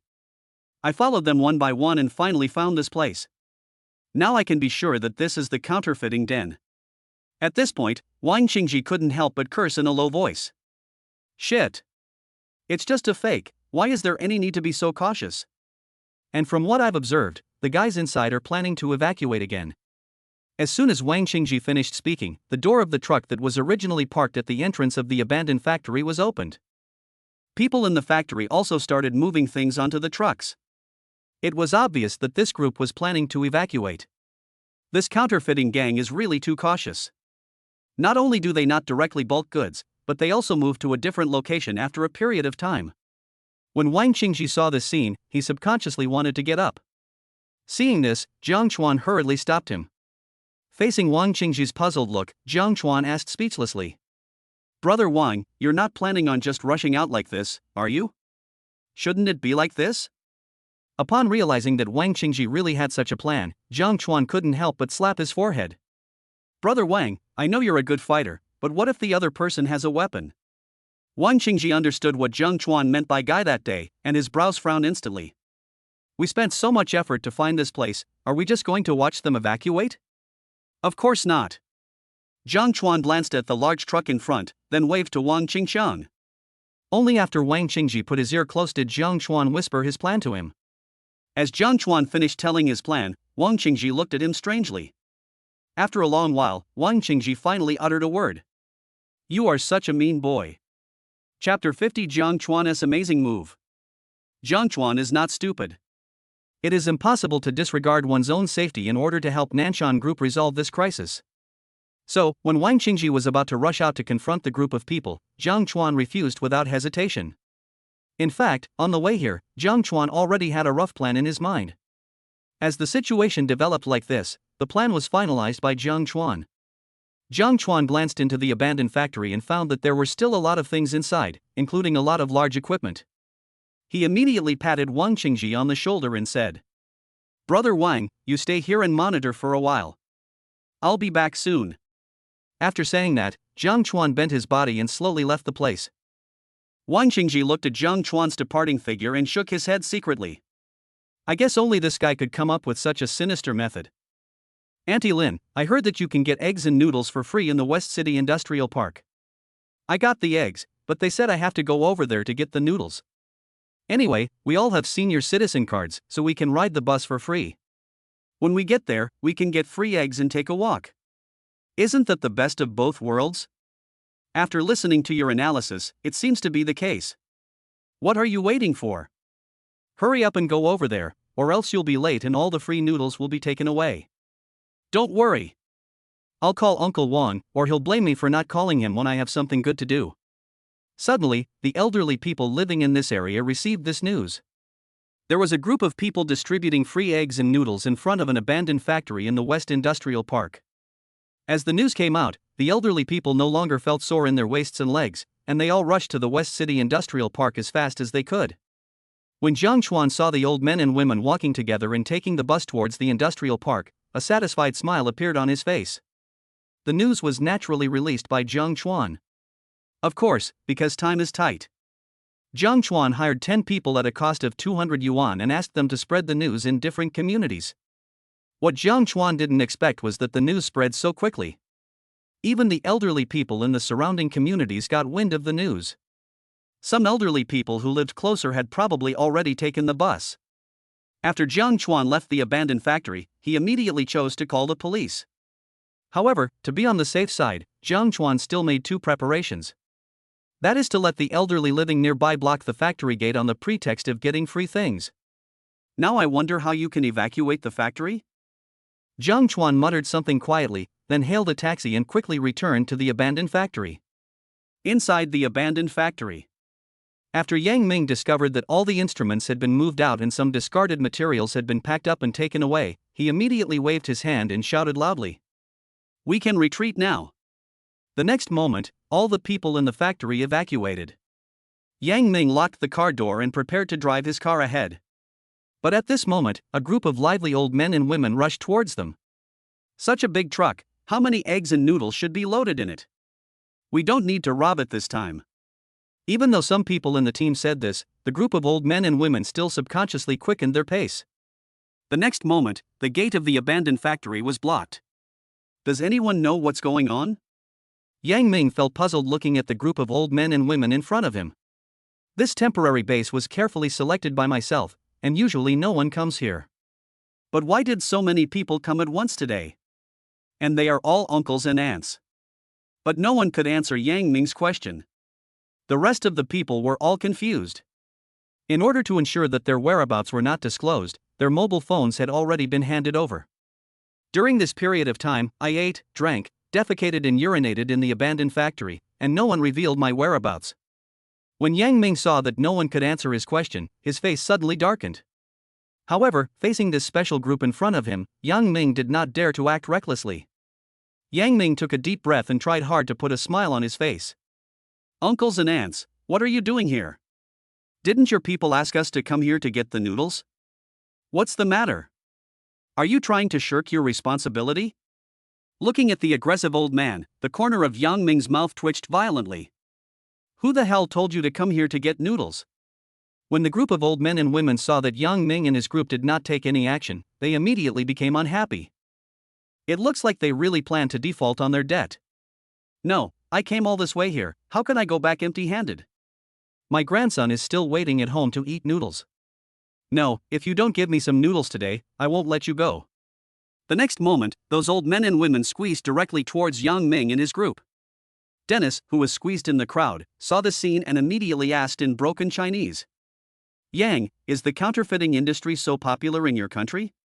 "Popularity is bullshit.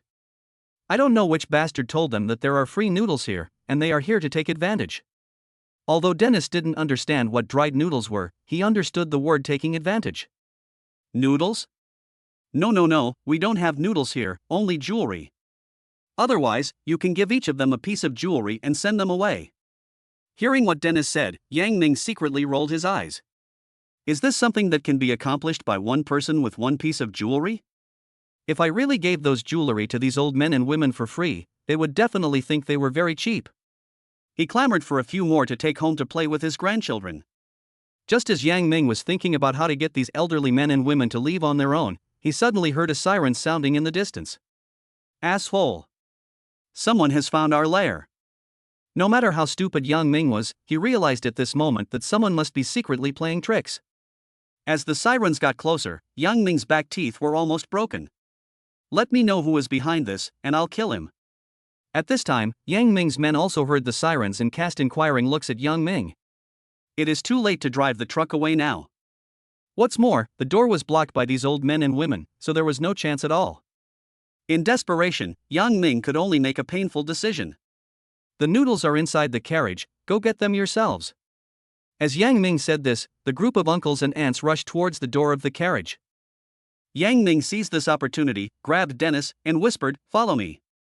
Dennis seemed to know what Yang Ming was going to do, and he also lowered his voice and asked, "What about your men?"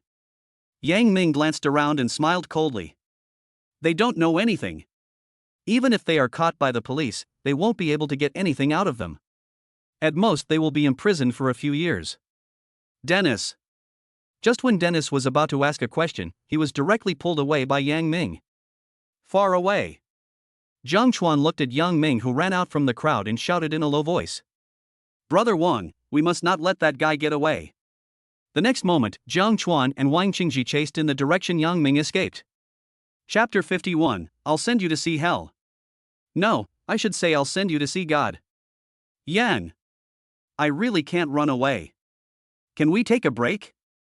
Just as Yang Ming was running quickly, a voice suddenly came from behind him. Yang Ming turned his head and found that Dennis was sweating profusely and breathing heavily, and an impatient look immediately appeared on his face. What a useless piece of trash. If Dennis wasn't of great use, why would I spend so much effort to bring him out? Yang Ming pricked up his ears and listened for a while, and found that the sirens had disappeared long ago, so he let go of Dennis's hand. Although we are out of danger, we cannot stay here for long. Let's rest for a while and leave quickly. Hearing Yang Ming's words, Dennis sat down on the ground, panting and asking, Yang, didn't you tell me that this operation must be kept secret? Why did you let those old men and women come to get the noodles? And do noodles really have such great magic power? Those old men and women just now were really crazy. Hearing this, Yang Ming almost fainted from anger. Was you kicked in the head by a donkey? Call those old men and women to block you? Then he called the police and reported that he was committing fraud in an abandoned factory and called the police to arrest him? Yang Ming suppressed the anger in his heart and said coldly, we were tricked this time. If it weren't for those old men, we would have safely evacuated before the police arrived. Dennis was immediately interested when he heard this. Who tricked us? If I knew who tricked me, I wouldn't be talking nonsense with you here. Dennis seemed to see that Yang Ming was very angry, so he didn't continue to make trouble for himself. He sat on the ground and began to rest. 2 minutes later, Yang Ming felt that Dennis's strength had almost recovered, so he continued to urge him to hurry up. Although Dennis was extremely reluctant, he knew that if he was caught by the police, he would be in trouble, so he reluctantly got up from the ground. But just as Yang Ming was about to take Dennis to find a place to hide from the limelight, he suddenly discovered that the road ahead was blocked by a middle-aged man. Although the middle-aged man in front of him looked very ordinary, Yang Ming treated him as if he was facing a formidable enemy. "You have good stamina. If you hadn't brought this foreigner with you, you would have gotten away." Upon hearing this, Dennis immediately fought back in broken Chinese. "I'm not a foreigner, you are the foreigners." Yang Ming ignored Dennis and stared at Wang Qingji. Earlier, Yang Ming had also met someone. He looks ordinary, but he is actually a martial artist. Yang Ming once saw with his own eyes that the other party kicked a large bluestone into 2 pieces with 1 kick. Obviously, the middle-aged man who blocked his way was also a martial artist. "Which road are you on, my friend? Can you give me some convenience today?" Yang Ming did not take action immediately, but asked with the last glimmer of hope. Wang Qingji picked his ears and replied impatiently. "Don't worry about which road it is. As for convenience, I can't give it to you." After saying that, Wang Qingji walked towards Yang Ming. As Wang Qingji approached him step by step, Yang Ming subconsciously took 2 steps back. But it was not until this time that Yang Ming discovered it. Not only was the road ahead of him blocked, but the road behind him was also blocked. But there was a young man blocking his way behind him. She has delicate skin and tender flesh, and it looks easy to deal with at first glance. Yang Ming is also a decisive person. Seeing that Wang Qingji had no intention of letting him go, he made a decision immediately. "That means fighting your way out." Yang Ming pushed Dennis aside, turned around suddenly, and rushed towards Jiang Chuan. When Jiang Chuan saw the scene, his eyes narrowed immediately. "It seems that the other party treats me as a soft persimmon." The moment Yang Ming approached Jiang Chuan, he jumped high. Then, he kicked Jiang Chuan hard in the chest with his right leg. The kick was so fast and accurate that an ordinary person would not be able to react in time. But Jiang Chuan just clenched his right fist and hit Yang Ming's leg hard. Bang! With a dull thud, after Yang Ming landed on the ground, his body kept retreating rapidly. After Yang Ming stabilized his body, he looked at Jiang Chuan opposite him with an incredible expression. "Is this kid also a martial artist? Why am I so unlucky today? I meet 2 martial artists at once." Jiang Chuan looked at the expression on the other person's face and secretly curled his lips. "Do you really think that all the hardship during this period was in vain? Jiang Chuan is willing to learn, and Wang Qingji is willing to teach." Under such circumstances, Jiang Chuan has made rapid progress. In Wang Qingji's words, with Jiang Chuan's current skills, dealing with a few strong men should not be a problem. Jiang Chuan has always been a person who is unwilling to suffer losses. The guy on the opposite side kicked him right at the start, so Jiang Chuan naturally couldn't just sit there and wait for the other side to attack. The next moment, Jiang Chuan rushed directly towards Yang Ming. "Good job, I also want to see how capable you are." Yang Ming sneered, raised his fist and punched Jiang Chuan. From this we can see the difference between having someone teach and having no one teach. Although Yang Ming's physical fitness is much better than that of ordinary people. But when they fought, there was no order at all. On the other hand, Jiang Chuan advanced and retreated in an orderly manner, giving people the feeling of a trained master. Under Jiang Chuan's crazy attack, Yang Ming was forced to retreat continuously. You have to know that this is still the newbie Jiang Chuan using the mountain shaking fist. If Wang Qingji, a veteran who has practiced for decades, had used this set of boxing skills, Yang Ming's bones would have been broken long ago. But even so, Yang Ming still found it a bit overwhelmed. "Damn it! I have always paid attention to physical training, and my physical fitness is much stronger than that of ordinary people, but it is so difficult to deal with this kid in front of me." Yang Ming cursed in his heart and subconsciously wanted to swing his fist to block the opponent's fist. But at this moment, Jiang Chuan's fist suddenly changed its trajectory and hit Yang Ming's nose at a tricky angle. Snap! There was a sound of bones breaking. Yang Ming's nose was broken by Jiang Chuan's fist. Jiang Chuan is well aware of the principle of killing you while you're sick. So Yang Ming was not given a chance to breathe. Just when Yang Ming was in pain, Jiang Chuan punched out again, hitting this guy on the temple. The force of this punch was so great that Yang Ming fainted. It was not until this time that Wang Qingji, who had been watching the game on the side, showed a slight smile on his face. It seems that my efforts in the past period of time have not been in vain. This kid Zhang Chuan has finally gotten the hang of the mountain shaking fist. Dennis on the side was already frightened by this scene, and kept muttering, I can't afford to offend them, I can't afford to offend them. It turns out that the Chinese people really know Kung Fu. Zhang Chuan retracted his fist, glanced at Yang Ming who was lying on the ground, and quickly walked towards Dennis who was squatting in the corner. When Dennis saw this, he held his head with both hands and spoke in broken Chinese. Don't hit me.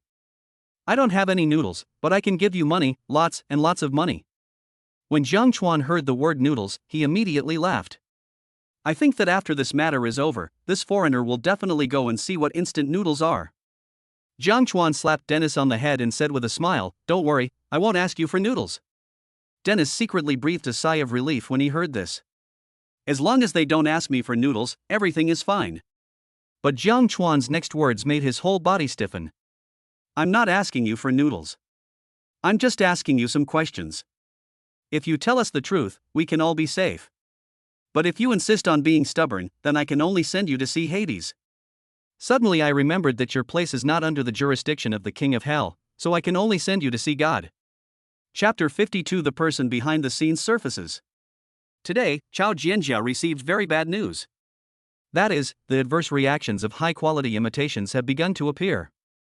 Some people claimed that they bought defective products from Nanshan Group. As the news spread, many people sent their high-end jewelry to relevant departments for testing. Soon, the test results spread. The high-end jewelry in some people's hands is genuine, while the jewelry in some people's hands is defective. At this moment, Chao Jianjia already had a premonition that the biggest crisis since the establishment of Nanshan Group was about to come. What made Chao Jianjia feel most helpless was that she had sent people to investigate for nearly half a month, but had not obtained any useful clues. Who exactly wants to bring down Nanshan Group? What good will it do him after destroying the Nanshan Group? Many questions flashed through Chao Jianjia's mind one by one, causing her delicate brows to frown instantly. Bang! Bang! Bang! Just when Chao Jianjia was worried, there was a hurried knock on the door. Hearing this noise, Chao Jianjia's frown instantly relaxed and she quickly returned to the role of iceberg president. Come in. As Chao Jianjia said this coldly, the office door was pushed open. A hot woman wearing black-framed glasses glanced at Chao Jianjia and quickly lowered her head. President, Mr. Jiang wants to see you. Chao Jianjia knew that the Mr. Jiang her secretary was referring to was Zhang Chuan, so she nodded directly. Let him in. When the female secretary heard this, a gleam of light flashed in her eyes. It seems that I need to be more respectful to that Mr. Jiang in the future. The next moment, the hot female secretary left the office. After a while, Zhang Chuan and Wang Qingji appeared in the office. It has to be said that the current behavior of these two people is also very strange. Zhang Chuan was holding a foreigner, while Wang Qingji was carrying an unconscious guy. After Wang Qingji entered the office, he threw Yang Ming to the ground and quickly walked to the corner. Zhang Chuan directly let go of Dennis's collar and walked quickly to Chao Jianjia. Aunt Chao, we've got it done. These two guys are the ones who are imitating Nanshan Group's new products. As soon as these words were spoken, Chao Jianjia's expression suddenly became strange. I have used so much manpower and material resources but still failed to find the counterfeiting gang. How could Zhang Chuan resolve this matter so quickly? Chao Jianjia withdrew his gaze and smiled bitterly. Zhang Chuan, I know you want to share my worries, but this matter is not as simple as you think. You should just go and do your own thing. In Chao Jianjia's opinion, Nanshan Group has been tracking down the counterfeiting gang for so long but has still not found it. But Zhang Chuan had only known about this for a few days. In just a few days, Zhang Chuan not only figured out the whole story, but also captured the person for him. Zhang Chuan found that Chao Jianjia seemed to find this matter a little unbelievable, so he didn't say much and walked straight towards Dennis. Seeing this, Dennis subconsciously took a few steps back. Obviously, this guy suffered a lot when Zhang Chuan asked him questions just now. Zhang Chuan glanced at Dennis and found that he had a bruised face and nose. He tried hard to hold back his smile and said, Say what you just said again. Dennis, who had already suffered a lot, dared not hide anything and told Chao Jianjia everything he knew. When Chao Jianjia learned that the recent high-quality imitations on the market were really made by the foreigner in front of her, she looked at Zhang Chuan in disbelief. Did Zhang Chuan really catch the person for me? How could he catch anyone? How did he do it? All along, Chao Jianjia thought Jiang Chuan was a very ordinary college graduate. No connections. 2. No background. So, when Jiang Chuan said that he would help her solve the problem, Chao Jianjia just took it as a joke. But what Chao Jianjia didn't expect was that the other party actually did it. And the speed was so fast that it was completely beyond his imagination. I didn't find any clues on my side, but Jiang Chuan had already caught the person. Wang Xingji, who was standing by, noticed that Chao Jianjia was so shocked that she couldn't speak, and couldn't help but shake her head secretly. It seems that the eldest daughter of the Chao family can't escape from Jiang Chuan's grasp. Miss Chao, what Jiang Chuan said is true. But we don't know who this foreigner is who wants to destroy Nanshan Group. Fortunately, Jiang Chuan is smart and arrested the other guy as well. As soon as these words were spoken, Chao Jianjia's gaze instantly fell on Yang Ming. This time, Wang Qingji didn't wait for Chao Jianjia to speak, but directly found a basin of water from the bathroom and poured it on Yang Ming's face. But what Wang Qingji didn't expect was that this guy hadn't woken up yet. Just when Wang Qingji was wondering what was going on, Jiang Chuan walked straight up to Yang Ming and stepped hard on his right hand. In an instant, a scream rang out in the office. In fact, Yang Ming had already woken up when the water splashed on his face. But when this guy saw that the situation was not good, he just pretended to be serious. Unexpectedly, his little tricks were easily seen through by Jiang Chuan. Jiang Chuan squatted down, grabbed Yang Ming's hair, and asked coldly, "I think you should be very clear about the current situation. Do we force you to speak or do you speak on your own?" Yang Ming shook his head quickly and pretended not to understand. "I don't understand what you mean. I just saw that Nanshan Group's new products were selling well, so I wanted to take this opportunity to make a little fortune." Seeing that the other party was still unwilling to tell the truth, Jiang Chuan pointed at Dennis, who had a bruised face and nose. "Do you know why that guy became like this?" Before Yang Ming opened his mouth to ask, Jiang Chuan started answering on his own. "Because he's stubborn." The next moment, Jiang Chuan kicked Yang Ming directly in the lower abdomen. The severe pain made Yang Ming's body curl up like a cooked shrimp. Then, Jiang Chuan pointed at Wang Qingji, who was watching the show on the side, and said with a smile, "If you still refuse to tell the truth, I will let that person smash your bones one by one. I'm sure that will feel great." Wang Qingji also cooperated quite well and simply twisted his hands, making a series of cracking sounds. Yang Ming knew that the young man in front of him seemed harmless, but when he took action, he was extremely ruthless. What's more, the other party has spent so much effort this time, and he probably won't give up unless he gets something from me. Since the other party said that he would break his bones piece by piece, he will definitely do it. Yang Ming is not a fool either. Know that no matter how loyal you are, that person may not remember your kindness. So, after weighing the pros and cons, Yang Ming finally said the man's name. "It's Chen Cohen. He asked me to do this." Hearing the name Chen Cohen, Chao Jianjia's hands clenched into fists involuntarily, and a trace of resentment appeared on her face. "It seems that I should settle the score with that guy Chen Cohen." Chapter 53, Chao Jianjia's Little Thoughts. Chao Jianjia was certainly familiar with the name Chen Cohen.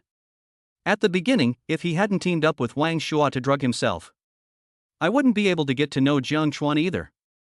Chao Jianjia showed no mercy to Wang Shua, a traitor. After returning to Nanshan Group, Chao Jianjia began to secretly send people to collect evidence of Wang Shua's illegal activities. When the time is right, send this old guy directly to prison. But what made Chao Jianjia regretful was that she had no evidence that Chen Cohen had drugged her.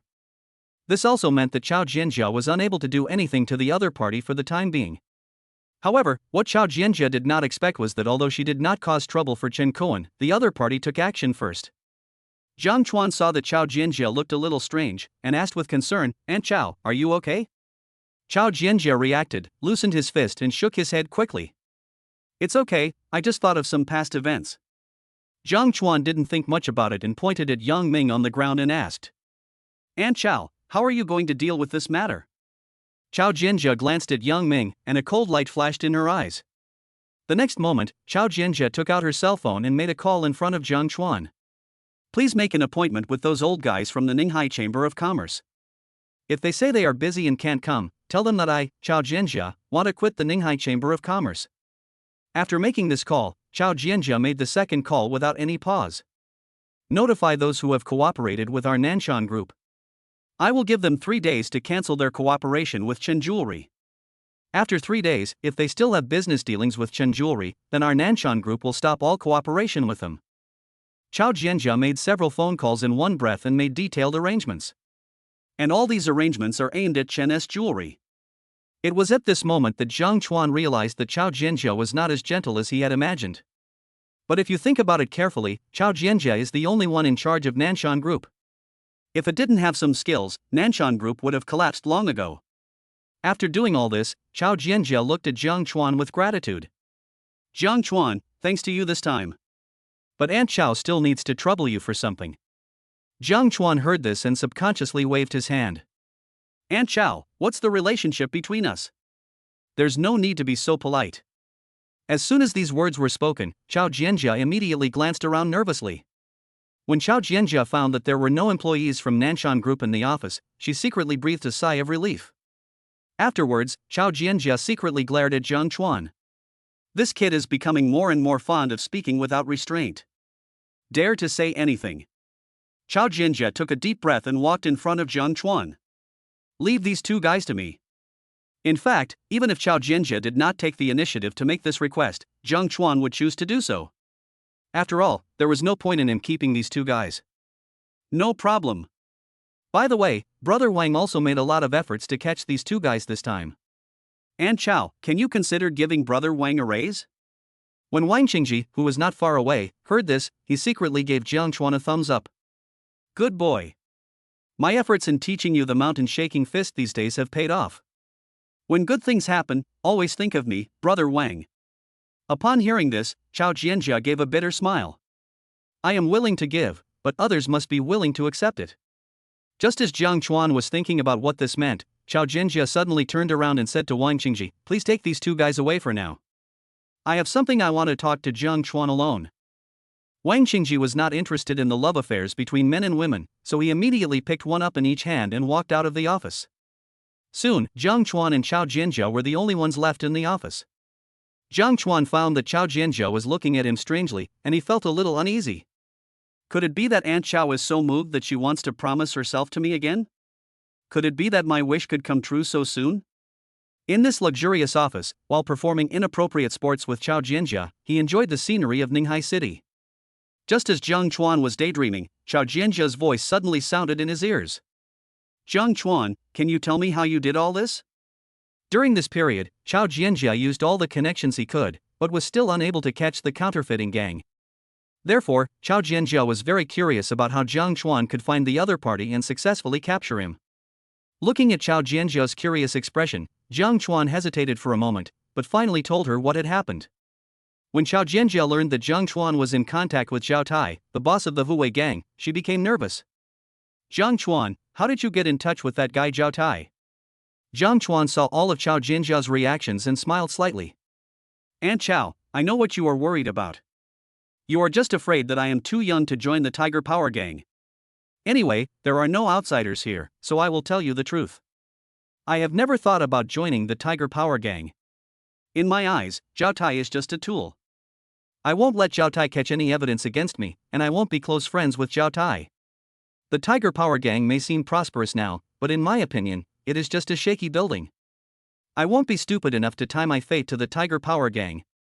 In fact, Zhang Chuan had thought about this a long time ago. Not to mention Zhao Tai, even the other high-ranking members of the Huwei gang have probably done a lot of illegal things. Sooner or later, the Huwei gang will be cleaned up. What Zhang Chuan needs to do now is to maximize his own interests before the Huwei gang has completely settled the matter. Chao Jianjia stared at Zhang Chuan for a long time, and only felt relieved after confirming that what he had just said was true. Since you already know what's going on, I won't say much. I owe you a favor for this matter. If you need me in the future, just let me know. Originally, Zhang Chuan wanted to tell Chao Jianjia not to be so polite to him. But when he thought of Chao Jianjia's temper, Zhang Chuan gave up this plan. Aunt Chao, I guess you'll be busy next, so I won't bother you. After Chao Jianjia nodded, Zhang Chuan turned and walked out of the office. Chao Jianjia looked at Zhang Chuan's departing back, a thoughtful look on her face. Didn't Zhang Chuan say he was unemployed? It's not good to wander around the streets all day. Then why don't I let him come to work at Nanshan Group? In this way, he can also keep an eye on Zhang Chuan to prevent him from going astray. It just so happens that this incident can be used to create momentum for Jiang Chuan, and then take this opportunity to arrange Jiang Chuan into the management team. I believe that if I do this, the directors of Nanshan Group will not dare to have any objection. Moreover, Nanshan Group has been in a state of panic recently because of this incident. I should also explain the cause of the matter to them and stabilize the morale of the troops. That's right. Such a happy decision. Soon, Chao Jianjia made another call. It was also because of this phone call that the employees of Nanshan Group learned that the recent high-quality imitation incident was coming to an end, and the person who resolved this crisis was Jiang Chuan. Even Jiang Chuan did not expect that it was because of Chao Jianjia's plan that he unexpectedly gained a large amount of reputation points. In fact, there is a reason why Chao Jianjia wants Jiang Chuan to work at Nanshan Group, which even she herself is unwilling to admit. That is, she hopes to meet Jiang Chuan today. Chapter 54 I'm still young. After Jiang Chuan left Nanshan Group, he turned around and glanced at the building behind him, with a satisfied smile on his face. I have already captured the person for Chao Jianjia, and I believe that with the other party's ability, there is a way to resolve this crisis. So, I don't have to worry about what happens next. The next moment, Jiang Chuan took out his cell phone and called Wang Qingji. As soon as the call was connected, Wang Qingji's lazy voice was heard. Boy, are you itching again? After spending some time together, Jiang Chuan already knew what kind of person Wang Qingji was, so he didn't take his words seriously. Brother Wang, can I give myself a break and not go to your little room these few days? Wang Qingji on the other end of the phone was silent for a while before he spoke. Kid, I was just planning to call you to tell you about this. I have almost finished teaching you the mountain shaking fist. As for how far you can go in practicing it, it all depends on your luck. When Jiang Chuan heard this, he nodded secretly. As the saying goes, the master can only lead you to the door, but the practice depends on yourself. Wang Qingji has taught everything that should be taught. As for how far you can reach, that depends on your own ability. Soon, Wang Qingji's voice was heard on the phone again. But I also made a training plan for you. First, find a fist-sized tree near where you live, and perform the mountain shaking fist several times a day on that tree. Wait until the day you can break that tree with your bare hands, and then move on to a bigger tree. As Wang Qingji talked about his own training plan, Jiang Chuan's eyes suddenly lit up. Although Jiang Chuan knew that doing so would definitely cause him some pain. But it is also the fastest way to improve your own strength. Okay. Brother Wang, I'll go drink with you someday when I'm free. You can drink, but can you prepare some solid dishes? I don't even want to talk about the peanuts last time. But you eat a lot. That's because you're too stingy and don't buy enough things. After joking with each other over the phone, Jiang Chuan ended the call. The next moment, Jiang Chuan took a taxi and rushed to his residence. When Jiang Chuan returned to the rental house, it was already evening. It was not until this time that Jiang Chuan remembered that he had been busy all day and had not even had time to eat. I should have shamelessly asked Aunt Chow for some food earlier. Jiang Chuan muttered quietly and prepared to get himself something to eat. But at this time, Shen Yuan's voice came from outside. Jiang Chuan, where have you been these days? I haven't seen you for a long time. As soon as the words fell, a graceful figure walked into the room. Jiang Chuan discovered that Shen Yuan was dressed very elegantly today. She wore a brown shawl over a pink knitted sweater, her hips were tightly wrapped in a black leather skirt, and she wore a pair of red high heels. She wears a pair of exquisite Bulgari earrings on her ears, which makes her look elegant and graceful. Aunt Shen, did you meet anyone today? Shen Yuan glanced at Jiang Chuan and found that he looked much stronger than before, and a hint of surprise flashed across his face. Don't interrupt. Aunt Shen is asking you a question. Jiang Chuan answered with a smile as he turned and walked into the house. A friend of mine recently encountered a difficult problem, and I went to help out a little. Shen Yuan quickened his pace and stood in front of Jiang Chuan. Real? Jiang Chuan found that Shen Yuan didn't believe him and couldn't help but smile bitterly. Aunt Shen, what good is there in lying to you? After Jiang Chuan said this, Shen Yuan finally believed it completely. I thought you had become a bad boy after you became rich. You didn't come home for days and nights. Jiang Chuan. Now, we are still just a landlord and tenant relationship. Even if I really learned bad things, it doesn't seem to have anything to do with you. Of course, Jiang Chuan didn't dare say this in front of Shen Yuan. Otherwise, the other party will definitely get angry with him. Shen Yuan followed Jiang Chuan into the house and found it was tidy. He nodded secretly. Xin Yuan had a good impression of Jiang Chuan at first, entirely because of these little details. Jiang Chuan walked around the room but didn't find anything to fill his stomach. A look of helplessness appeared on his face. The next moment, Jiang Chuan turned his head and asked Xin Yuan, "Anshin, what do you want to see me for?" When Xin Yuan heard this, he immediately became unhappy. "What? I can't come to see you if nothing happens?" Jiang Chuan didn't say anything, just looked at Xin Yuan with a smile on his face. Being looked at like this by Jiang Chuan, Xin Yuan felt a little uneasy. This time, Xin Yuan did have something to ask Jiang Chuan. However, the moment he saw Jiang Chuan, Xin Yuan immediately changed his mind. "There's still some time anyway. Observe again." Xin Yuan deliberately puffed out her well-developed chest to hide the embarrassment on her face. "I just came to see if you need any help, is that not okay?" Seeing this, Jiang Chuan knew that Xin Yuan was hiding something from him. But Jiang Chuan didn't ask any further questions. In Jiang Chuan's opinion, if Xin Yuan was willing to tell him, she would tell him even if he didn't ask. "Sure, Aunt Shen. I'm hungry now, can you get me something to eat?" As soon as these words were spoken, Xin Yuan immediately rolled up his sleeves. "What do you want to eat? Aunt Shen will make it for you now." Jiang Chuan touched his shriveled stomach and smiled bitterly. "Aunt Shen, now it's not about what I want to eat, but what I have at home. If I remember correctly, there are only a handful of noodles and a few eggs left at home." "Okay then, Aunt Shen will give it to you." Xin Yuan was halfway through her words when she suddenly reacted and glared at Jiang Chuan. Seeing this, Jiang Chuan explained with a look of grievance. "Aunt Shen, you said that, not me. Besides, I really only have instant noodles at home." Xin Yuan quickly walked into the kitchen to check and found that there was really only a handful of noodles left. He immediately realized that he had wronged Jiang Chuan and smiled embarrassedly.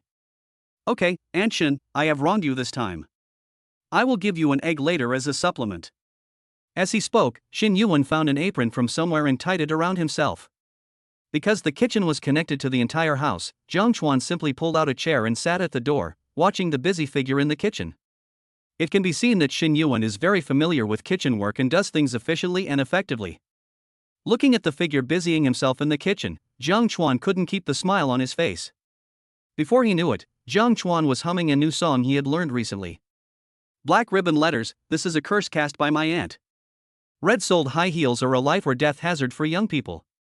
Blurred peach blossom eyes, said to be charming and dangerous. Flaming red lips, so sexy and alluring. Auntie, look this way. My heart is trembling for you. Slim waist, long legs, you'll regret it if you don't love your aunt. With fair skin and beautiful looks, I'd like to be your aunt's ghost. Hello, Auntie, Auntie is wonderful, Auntie, please coax me to sleep. I want a hug, a kiss, and a heart-to-heart with Auntie." In the kitchen. When Xin Yuan heard these lyrics, he immediately took a spoon to Jiang Chuan and tapped his head gently. "Jiang Chuan, what are you singing?" Jiang Chuan touched the place where he was hit and said with a look of grievance.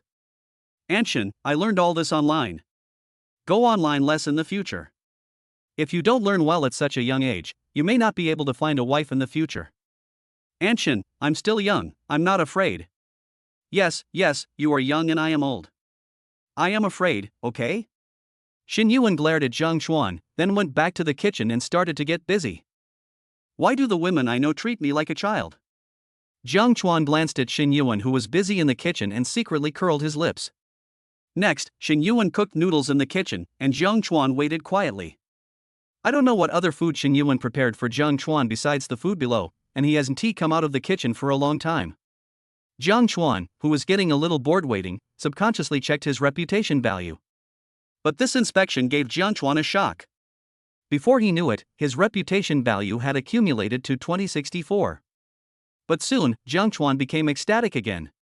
Although he didn't know where these reputation points came from, he knew that he could draw 2 more pieces of future intelligence.